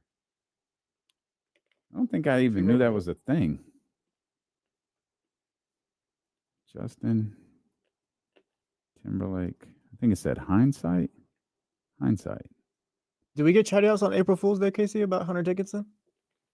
Maybe so. Well, it's because it's not. Oh no, out of the realm we of were clean. possibility. We were clean until your boy shows up. Facts. We talked We were about it. We clean talked about it. until your boy showed up. Wow. We got Chatty House? I don't know. Ain't no Ronnie we. said maybe. Ain't no we. Ain't no we. Yeah, it was all cool until you showed up. Wow. Literally Oh, said man. Casey isn't here to get worked on April Fool's Day. No Usually Chatty I'm House, aware no of- jokes. That's the one day I'm usually aware of that stuff, but I guess not. Let me see. Oh yeah, shout out to all the people who believe Tiger Woods going to play in the Masters coming off of a torn Achilles like a month ago. Really, Tiger? Are you really going to do it? No. April Fools is so stupid. It is dumb. I didn't even know this book existed. It came out in 2018. Huh. Learn something new every day. I didn't know it. I didn't know it was there either. Well, it's behind Shams, and I was like, did he write that? Like, what was it? I don't know. He had a Justin Timberlake book behind him. I was trying to figure out what it meant, and all I know is it's a book. Maybe Shams is just a big Justin Timberlake fan. Don't be so quick. We got Chatty House during the break, or Casey did. We It was did not. By No. association. We If did not. we Jesse- win, Jesse if he co-signed wins, we it. win. Yeah, if he wins, we win, and if he loses, we lose. We lose the team. Hey, my hands are clean in this one. I don't. What is April Fool's too? By the way, I don't know. Just a day for people to be dumb. Sounds about right. So I hate April shout out Fools. Tony Edwards. Yeah, So- being a teacher on April Fool's has to be tough. No, not good. I hate April Fools. So I got a text yesterday. I'll see if I can find the screenshot of it. But that story I told at the beginning of yesterday's show about me and Katie. Yeah. One of her friends texted her, and I guess her husband. Shout out. I don't know his name. I'd love to acknowledge him. Listens to the show regularly. Like listens to the show a lot. I can't find the text. Probably But listening right now. she texts Katie and's like, your guys' April Fool's joke has my husband's group chat going crazy. And Katie goes, well, and sent some pictures of us together. Not exactly an April Fool's joke. And it's gotten so bad. People, I don't know, that conversation was between them. People have gotten so paranoid about April Fools now. They start on March 31st. Yeah. They start putting their antennas up on March 31st. Playing the long game here with jokes. Yeah, man. Hopefully it doesn't bleed into April 2nd. Hopefully somebody, how come your boy hasn't written in an executive order to get rid of April Fools? First of all, Yeah. not my boy. Ever. April Fools. No. Hey, wait. Is he here? Is that an impression right now? No, it wasn't. What are you doing? No, that wasn't. I'm just checking. I don't know what the voice was. Absolutely not. When somebody does a good impression of that, man, it is pretty funny. Oh yeah, when they yeah. It is pretty funny. Donald Trump impressions are funny. Well, so are Barack Obama's though. No, those are good. Like Those are Barack good. Those are Obama good. impressions are really funny because he does have this, even in his most like iconic speeches, he does have a cadence to the way that he talks. And if impressions are about matching cadence. Right. If you hit that cadence, it's fire. And the ones just like Trump, The ones who could do the Obama, they got that. They kill it. That popping. Trump's more centered around confusion and uncertainty. Donald's President Obama centered around cadence. D-Lo and KC, greatest show of all time. Could you have all time? I said they got one in the moon. One on the moon. D-Lo and Casey on the moon. We're getting one up there. Is that a? Yeah, no, he's got to leave. Was that a? Yeah, he's got to go. Did you just do a Donald Trump impression? I think so. That's what that was. Yeah. You want to water that down? With some I can't get it down. something? I can't get it down. The ones who get it down, though, they and you didn't fully commit with your hands like you tried to, but you didn't fully commit. Yeah, you know, hey, So, like if you went, hey. You don't want to be too into it because then it's like, well, why do you know how to do that so well? Well, that's it. You see what I'm saying? You see what I'm saying? I'm like, just getting the outer workings of it. I can't get. You got to go home, and then wife gonna be like, so this is what you do when I'm busy. You study this guy. Is it what you do? What are you teaching our kids? I just got to give you the outer workings. I can't dive into it. That's almost like in too deep, right? Like you get too deep into the operation, and I don't want to be there. What was his name in Too Deep? Jay Reed. You ain't no cop, Jay Reed. Yeah, you ain't no cop, Jay Reed. That's you the ain't line no I was cop, thinking Jay of. Reed. That's the line I was thinking of. By the way, they told Kenny and I yesterday we're going to interview LL Cool J. I think me and Kenny were like, okay, all right, pal. Jason, who do you do an impression of? I really don't have any impressions. That was more a thing when I was a kid. I would pick up. As a kid, who would you do? I had a really good Macho Man Randy Savage. Oh, okay. Which would get me kicked out of class. Well, because I would just start doing it like in the middle of the math lesson, and I'd start answering questions like I was the Macho Man. She's like, Jason, get out. Jason, get out. I would do. Sometimes it equals two, but not always. Yeah, I would do Paul Bearer during class. Okay, come on, man. You can't say that you do these impressions and not do them. I said as a kid, I don't think my voice can. Give me. Come on, give me the Paul Bearer. Come on, man. I can't do it. Give me the Paul Bearer. Give me the Paul Bearer. Come on. I can't. Oh. I don't think I have Paul Bearer left in me. Jason will never be on the internet. Jason, he's just pretty smart when the guy. Undertaker streak ended. Well, that's a good point. That's a good point. Man, they got him. Man, and my man he won't say that it was him. He'll be like, no, that wasn't me. Whenever someone starts going, was that you? He's like, no, that wasn't me. That was the sports writer do. You know what the low key best part is? One, I have got to find Jason that white yes shirt that he had on, just so Jason has it. Two, if you watch that WrestleMania, I think the dopest part, I think he changes shirts. What? Somewhere during the show. Like as the show progresses, I think he winds up having a different shirt on. Maybe he started with and he didn't have the yes shirt on. He had something else, but we were getting closer to the main event and he threw it on. Yeah. But like you'll see him at a different point in the show and he has a different shirt on. And that is a commitment. That is a wrestling fan's A+ level of commitment. Yeah, I remind everyone, I remember that day because the Kings had a game that day. And then my phone started blowing up about, we didn't know you went to WrestleMania. And I'm like, what are you talking about? One month, like, you're a liar. We just saw you on TV. And I'm like, I'm not at WrestleMania. Why would I lie about that? So I don't know that we've ever talked about this, and I think it's on your Twitter page still. What pay-per-view were you watching, and who was the reporter that took a picture of you, and Triple H wound up responding to your WWE Network tweet? Yeah, I got to repin that one. But I forgot what it was during the finals with the Warriors and the Cavs, and the Warriors are just destroying them.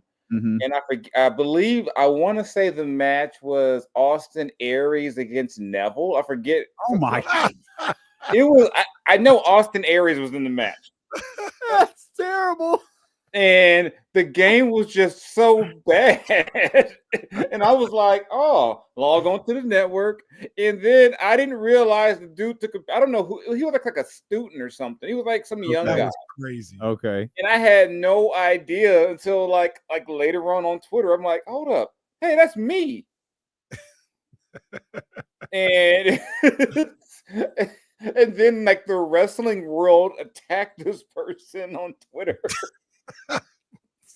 You're like, kid dropped out of journalism school.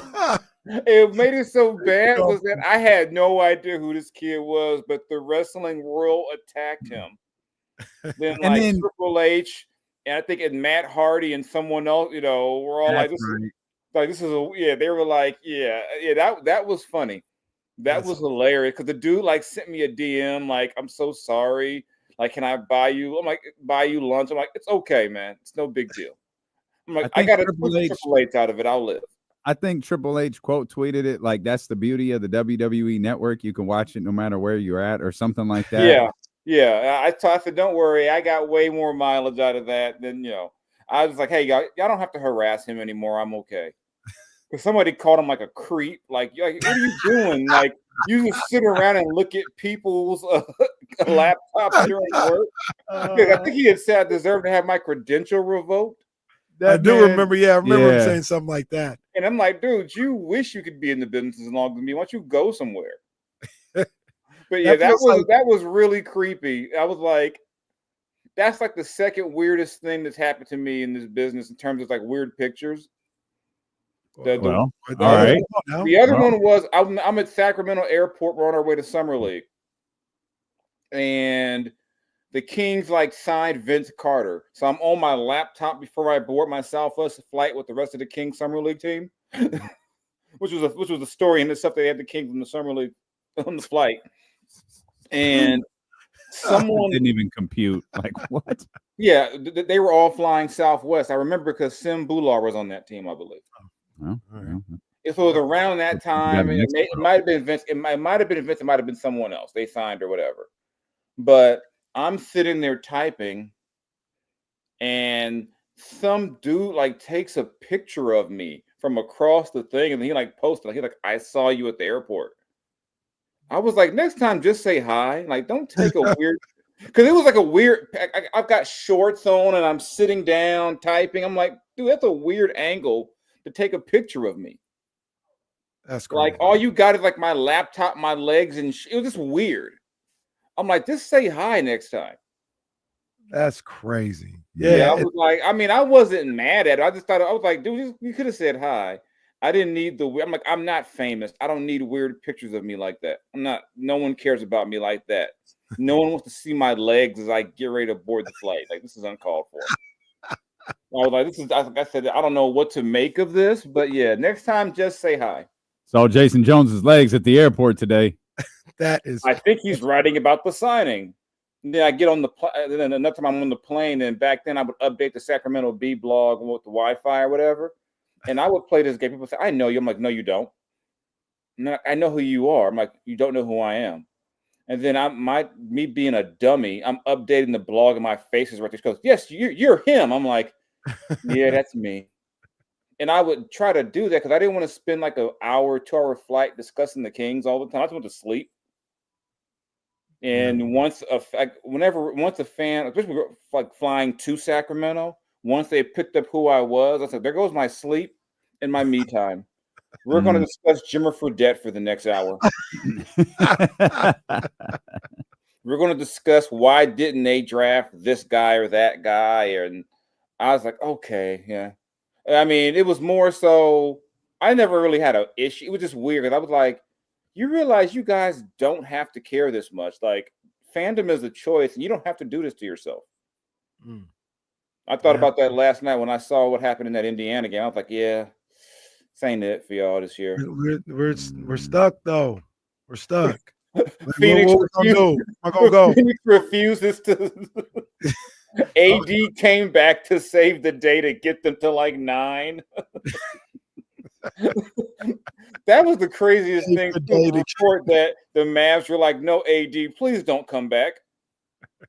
You might help us." Yeah. And now I was just looking at the Mavericks schedule after that loss. Man, I'm not saying they can win. They just beat Chicago the other day. But that was like the one they like, okay, we got that, and now we got a tough play. Yeah. You lost it. Now you got Atlanta. You that got was 2 tough. against the Clippers, the Lakers, Toronto. You probably should get that one. And then at Memphis might be for them to try to get in the play-in or stay out of the play-in or whatever. So Memphis might be trying to get out of the play-in at that point. that's what I'm saying. Memphis they may need that game at that point. So Memphis might be like, you know what? We're done with this. Our front office brought in a whole new coaching staff with our head coach to run an offense. Our best player doesn't want to run. It's never a good sign when they say, oh yeah, the staff was hired by the front office. I mean, Taylor could have resigned that day because it's over. I mean, I've heard of 1, maybe 2 assistants being added. They give you your entire staff. I mean, yeah, you're just waiting to get fired. Talking about the Taylor Jenkins situation. In that case, what would you do in that situation if you knew like the team, or at least the reports where the team was kind of done with Taylor Jenkins, they weren't responding, they haven't been playing well for probably a month and a half. Do you just say, hey, this probably isn't the team in the situation to do well in the postseason? We'll reevaluate in the offseason? Or do you think, hey, we got talent here, like let's make this move and see if we can make a run in the playoffs? Like, how would you have handled that? Have they won since they fired him? No, I think they're 0-2. They've lost, and they've lost 3 straight, counting the one. Yeah, I don't think that move was going to galvanize them.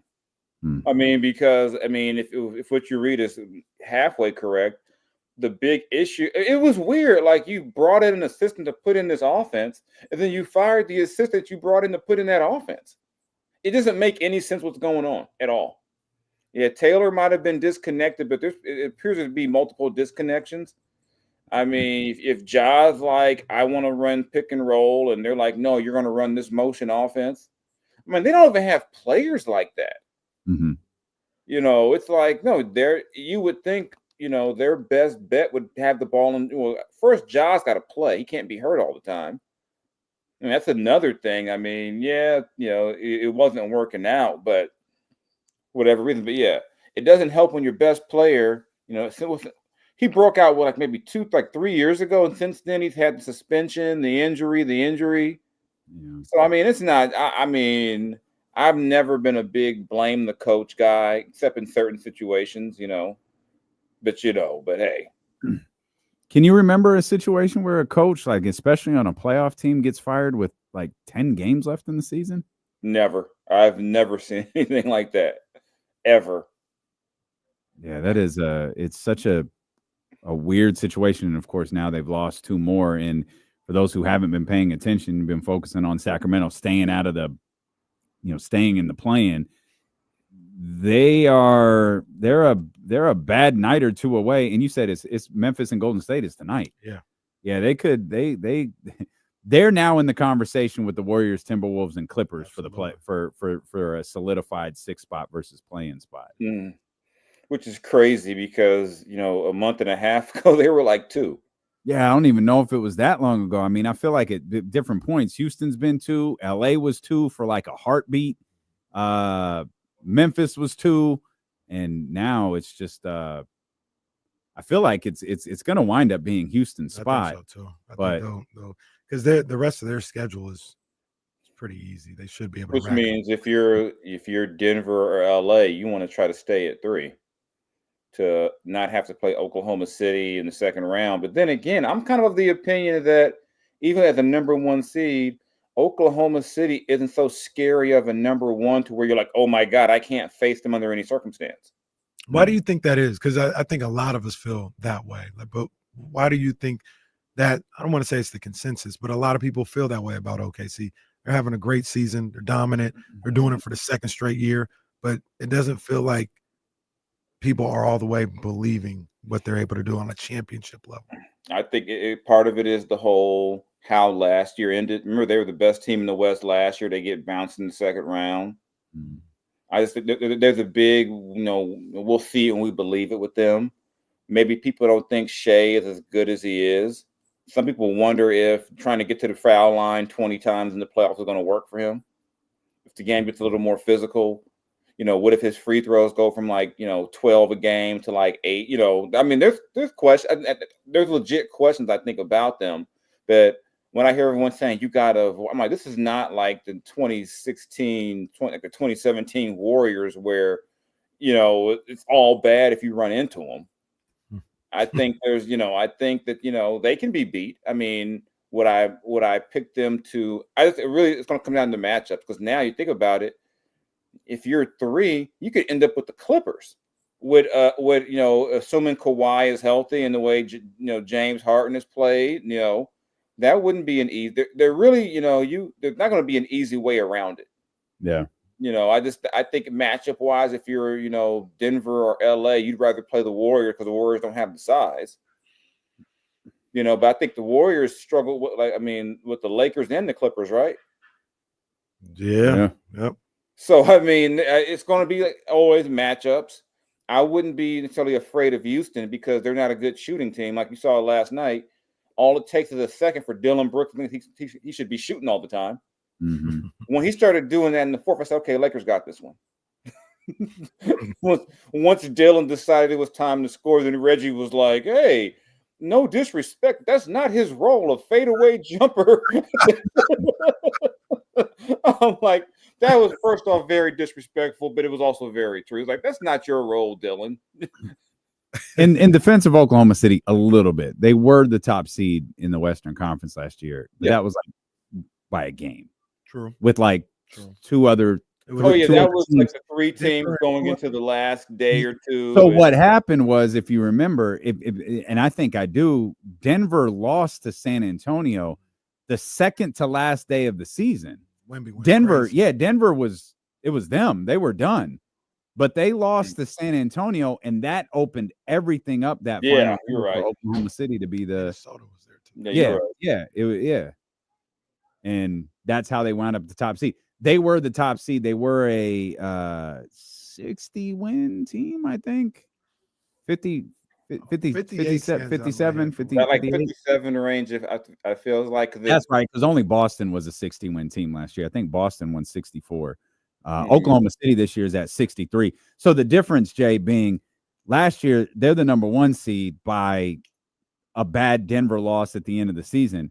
They're the number 1 seed by 14.5 games now. Yeah, 57 wins last year. In Denver, they tied. It was a Okay. tiebreaker situation. Okay. This is what got them. So you're still the 1 seed. You're still a 57-win team. But this year, to Jason's point, though, this year, this feels different. This is a 63 wins and counting basketball team with a 14.5 game lead on number 2. Yeah. Like I said, and I think what makes their lead even different. I mean, they've had a couple, Holmgren missed time, so they haven't been spotless. But I think if you're one of those teams below, I say outside of Houston, I say if you're Denver, you're saying to yourself, well, we didn't have Aaron Gordon for X amount of games. Maybe if we're healthy, we're closer. If you're the Lakers, you're like, this is the third version of our team.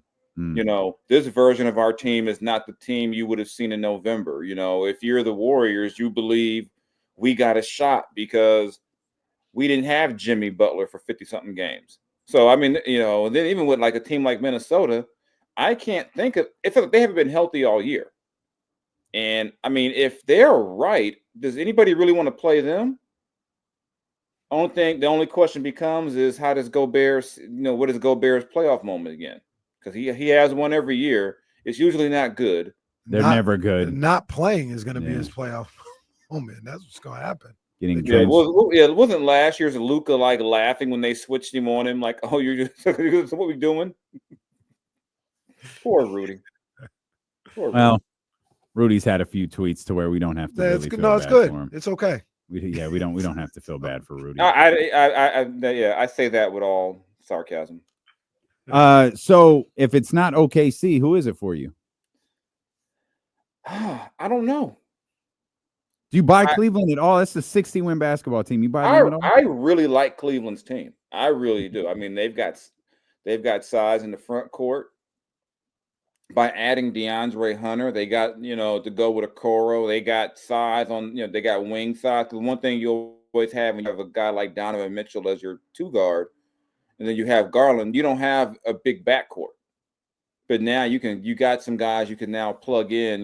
Getting Hunter was big for them. So I mean, they can shoot. Mobley is taking a huge step in his progression, obviously. So I mean, they can play. If you want to play with 2 bigs, they can play with 2 bigs. If you want to play small, they can play small. If you want to run, they can run. I mean, I like them. I like them in the East probably more than a lot of people do. I think it's going to be either them or Boston, probably one of the 2. But if Cleveland wins the East, I would not be shocked. I mean, I think it's just terms of confidence and how they got to feel. That game where they were down, what was it, like 23-2 or something crazy, and they come back and still beat Boston. Wow. They got to. I mean, I think you have to take them very seriously. I mean, and Donovan's one of those guys who's probably looking for that big breakout moment in the postseason.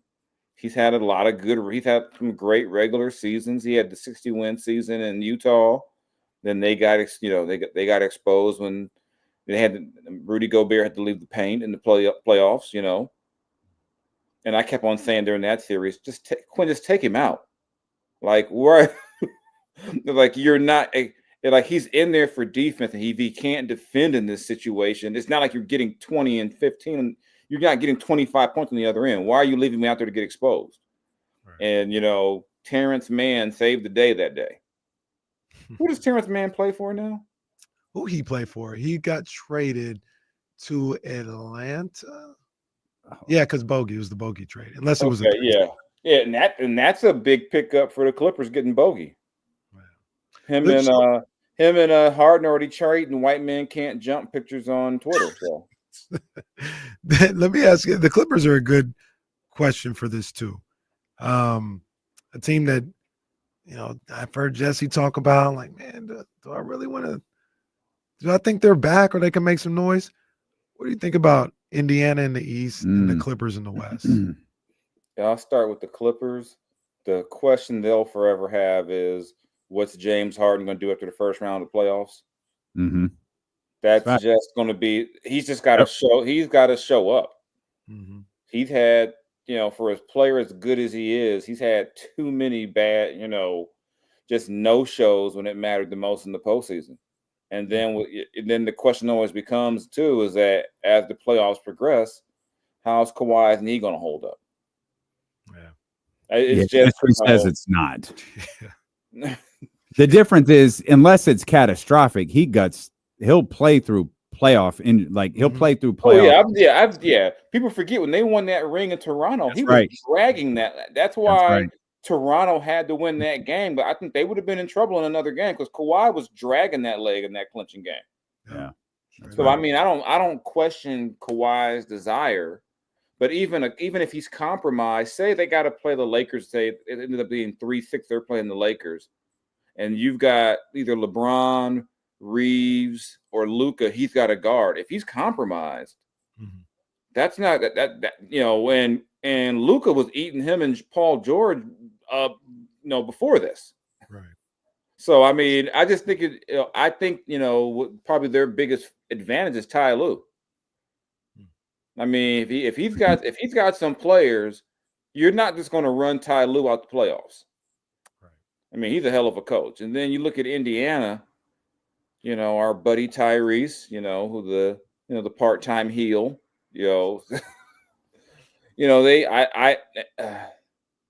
with them, I'm not looking at the numbers. Do they play defense yet?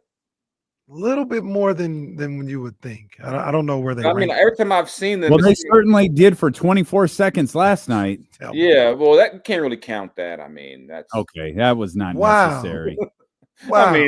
You're above 500. You're playing a struggling below 500 team. You could argue they shouldn't even been down by the minute they were. I'm sorry, my bad. I mean, you're not disrespectful. Well, yeah, but he's not wrong. I mean, you can say that. That was That's not very respectful, but he's not wrong. I mean, yeah, I didn't need to say that, but I was more shocked the Kings were up by that many. Yeah, so were we. Then of course, I mean, that's a hell of a road trip for them. God. Yeah, 6-game road trip. Yeah. Yeah. And they got Washington next. Yeah, hopefully Well, they can win that one. Yeah. Fingers crossed, Jason. Well, Washington did beat the Nuggets twice. They did. But I don't think Washington really wants to win games at this point. So You got any thoughts on your boy Mike Bibby being the new head coach of the Sac State Hornets? I think it's good for Sac State. I think it obviously it puts them back in the national conversation. I've heard about Sac State on major networks more times in the last 3 months than probably my entire life.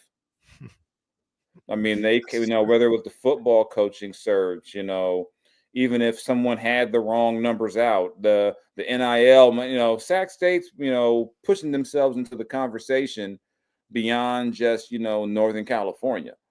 And I think, Mike Bibby will have, because of, his high school coaching days, which puts you in touch with AAU and all that, he'll be able to get players because he has connections with, with that scene. And in the NIL day, I think one thing between NIL and the fact that one thing that translates pretty well, no matter what level, if you're a high level point guard, even if you're playing at a smaller school, that tends to translate to the NBA. And if you're a 6'1" point guard who's a shooter, and maybe you're not on the Power 5, radar, why not go play for Mike Bibby? I mean, I think between, like I said, the high school work he did and his time in the NBA, that's a good look for Sac State, I think. And like I said last week, they're going to have the best weight program of any college basketball team probably ever. That's for sure. Those guys no one's going to push those guys around because Mike's going to be in there outlifting all of them. Yeah. And then what's one of the things he talked about when you talk about like the NIL and recruiting and stuff like that, he's like, yeah, the money is a factor, but for some of these kids, having an opportunity to play and then being able to get where I've been can be a factor as well. Like if school X is offering $2 million, but we've got $750,000 to offer, they may take the $750 because they'll have playing time, and all of a sudden you've got a connection as your head coach with a guy that has league ties. And yeah, I could see him leaning on that and being able to get guys because of those type of connections as well. Yeah, and then you can, imagine that as far as a staff, he knows some people. And then and even beyond that, you look at kind of look at the football model, like a Deion Sanders, where he may not have a guy on staff, but he can bring in Michael Irvin for a weekend. He can bring in this guy. I mean, Bibby can bring in Chris Webber for this part of training camp if he wants. Then he can bring in Vlade, and then remember he played in other teams. He can bring in someone from Miami maybe. Yeah. He can do different things like that as well, even though the guys aren't on his staff. So I mean, I think it's a good move for them, and especially I think in this day and age of NIL, if you're not going to have that big time experience, I mean, because there's only so many John Calipari's out there. You got to have something that catches people's attention. Because when if money is equal, sometimes you got to figure out the tiebreaker just might be the coach and those connections, which is crazy that we're talking about with money being equal. But hey, money was always a factor in college sports. Who are we kidding? Yeah, it's just different then. They sent old boy the tractor. His dad wanted a tractor, and the tractor pulled up at the front door. You said what was the joke? They said once Nick Saban wasn't the only one paying people, he got out the game. He's like, I can't do this now. He said, "What? They got on 11 playing field. He had to get out. I can't illegally hoard all the talent. Oh, never mind. I'm done. I'll do TV." The idea that Nick Saban was the only one paying people is laughable. Exactly. They might have been paying more than everybody else, but still, he was like, he was near the top of the cap. Whereas other people were, mid-level. Hey, look, man, 20 seconds. We got to get out of here. But that was the April Fool. I'm just making sure. I know it was, but I want to make sure that was April Fool's with the field, right? What? You see that Cal picture where they Why said is they it red or something? No, it's yellow. I have no idea. I haven't seen it, so I got to go look now. Was it posted today? I don't remember. I don't Did remember it- if I saw it last night or this morning. I don't know. Hey, will you do something about this? I'm saying. I said Do if something I said about it's probably this. April It's April Fool. 1st. I He's got distracted by the gotta Dodgers. talk I to don't the blame him. professor at the both place. been hyper focused on the Dodgers. I don't. We've missed all this. The professor is smart enough to not look at any of that stuff today. It's his school. It's his higher. I'm pretty sure we don't education want yellow grass. That just sounds really bad. All right, Jay. First of all, I apologize for my I was coach. like, what is he talking about? Yellow grass. We appreciate you as always, Jason. All Thank right, you. yeah, yeah. Now I got to go look this up so I can laugh too. All right, go All blue. right. Remember, Kenny, go blue. 6-0. I only go blue. I acknowledge it's Michigan. Settle down. Whatever, y'all stay out of trouble. Then, God, y'all always doing something. And then no, they are kind of wilding. But hey, we got to get that natty. We got to get back. Okay. Another All right, point, Joe. Joe. Thanks, Jason. All right. Jason Jones, the Athletic New York Times, right there. Shout The out to whoever professor. took the over on 1.5 April Fool's Man. I was talking to Jason. I said, yo, it's April's Fool. I was messing with my man. Man, come on. That wasn't a report. That wasn't an off-the-record report. That was just me talking to him, messing with the guy because it's his alum. Come on. This dude missed 90 minutes of the show. He still fell for 2 of them. I didn't fall for and it. told the That's not the story, story we're gonna tell. that he was told was off the record. Yeah, that's true. You had a horrible Tuesday. Gotta go. Dealing with Casey on ESPN 1320. We'll see you tomorrow. Vamos, gigantes. 1.5 chatty house pranks. That's like half a first inning run. Oh man. Okay, Zay. Zay trying to get back. Be ready tomorrow, big dog. Be ready. Poor Zabo, minding his own business. Yes, Katrina. Thank you. Stay safe, everybody. Oh, the chatty shed now. Hey, Kyle, that was foul what you did to Zabo. Just stole Zabo's whole gimmick. All right, y'all. We got to run, man. We'll see you guys tomorrow. Thanks for another great day. We'll see you at noon. It's the Wizards game tomorrow.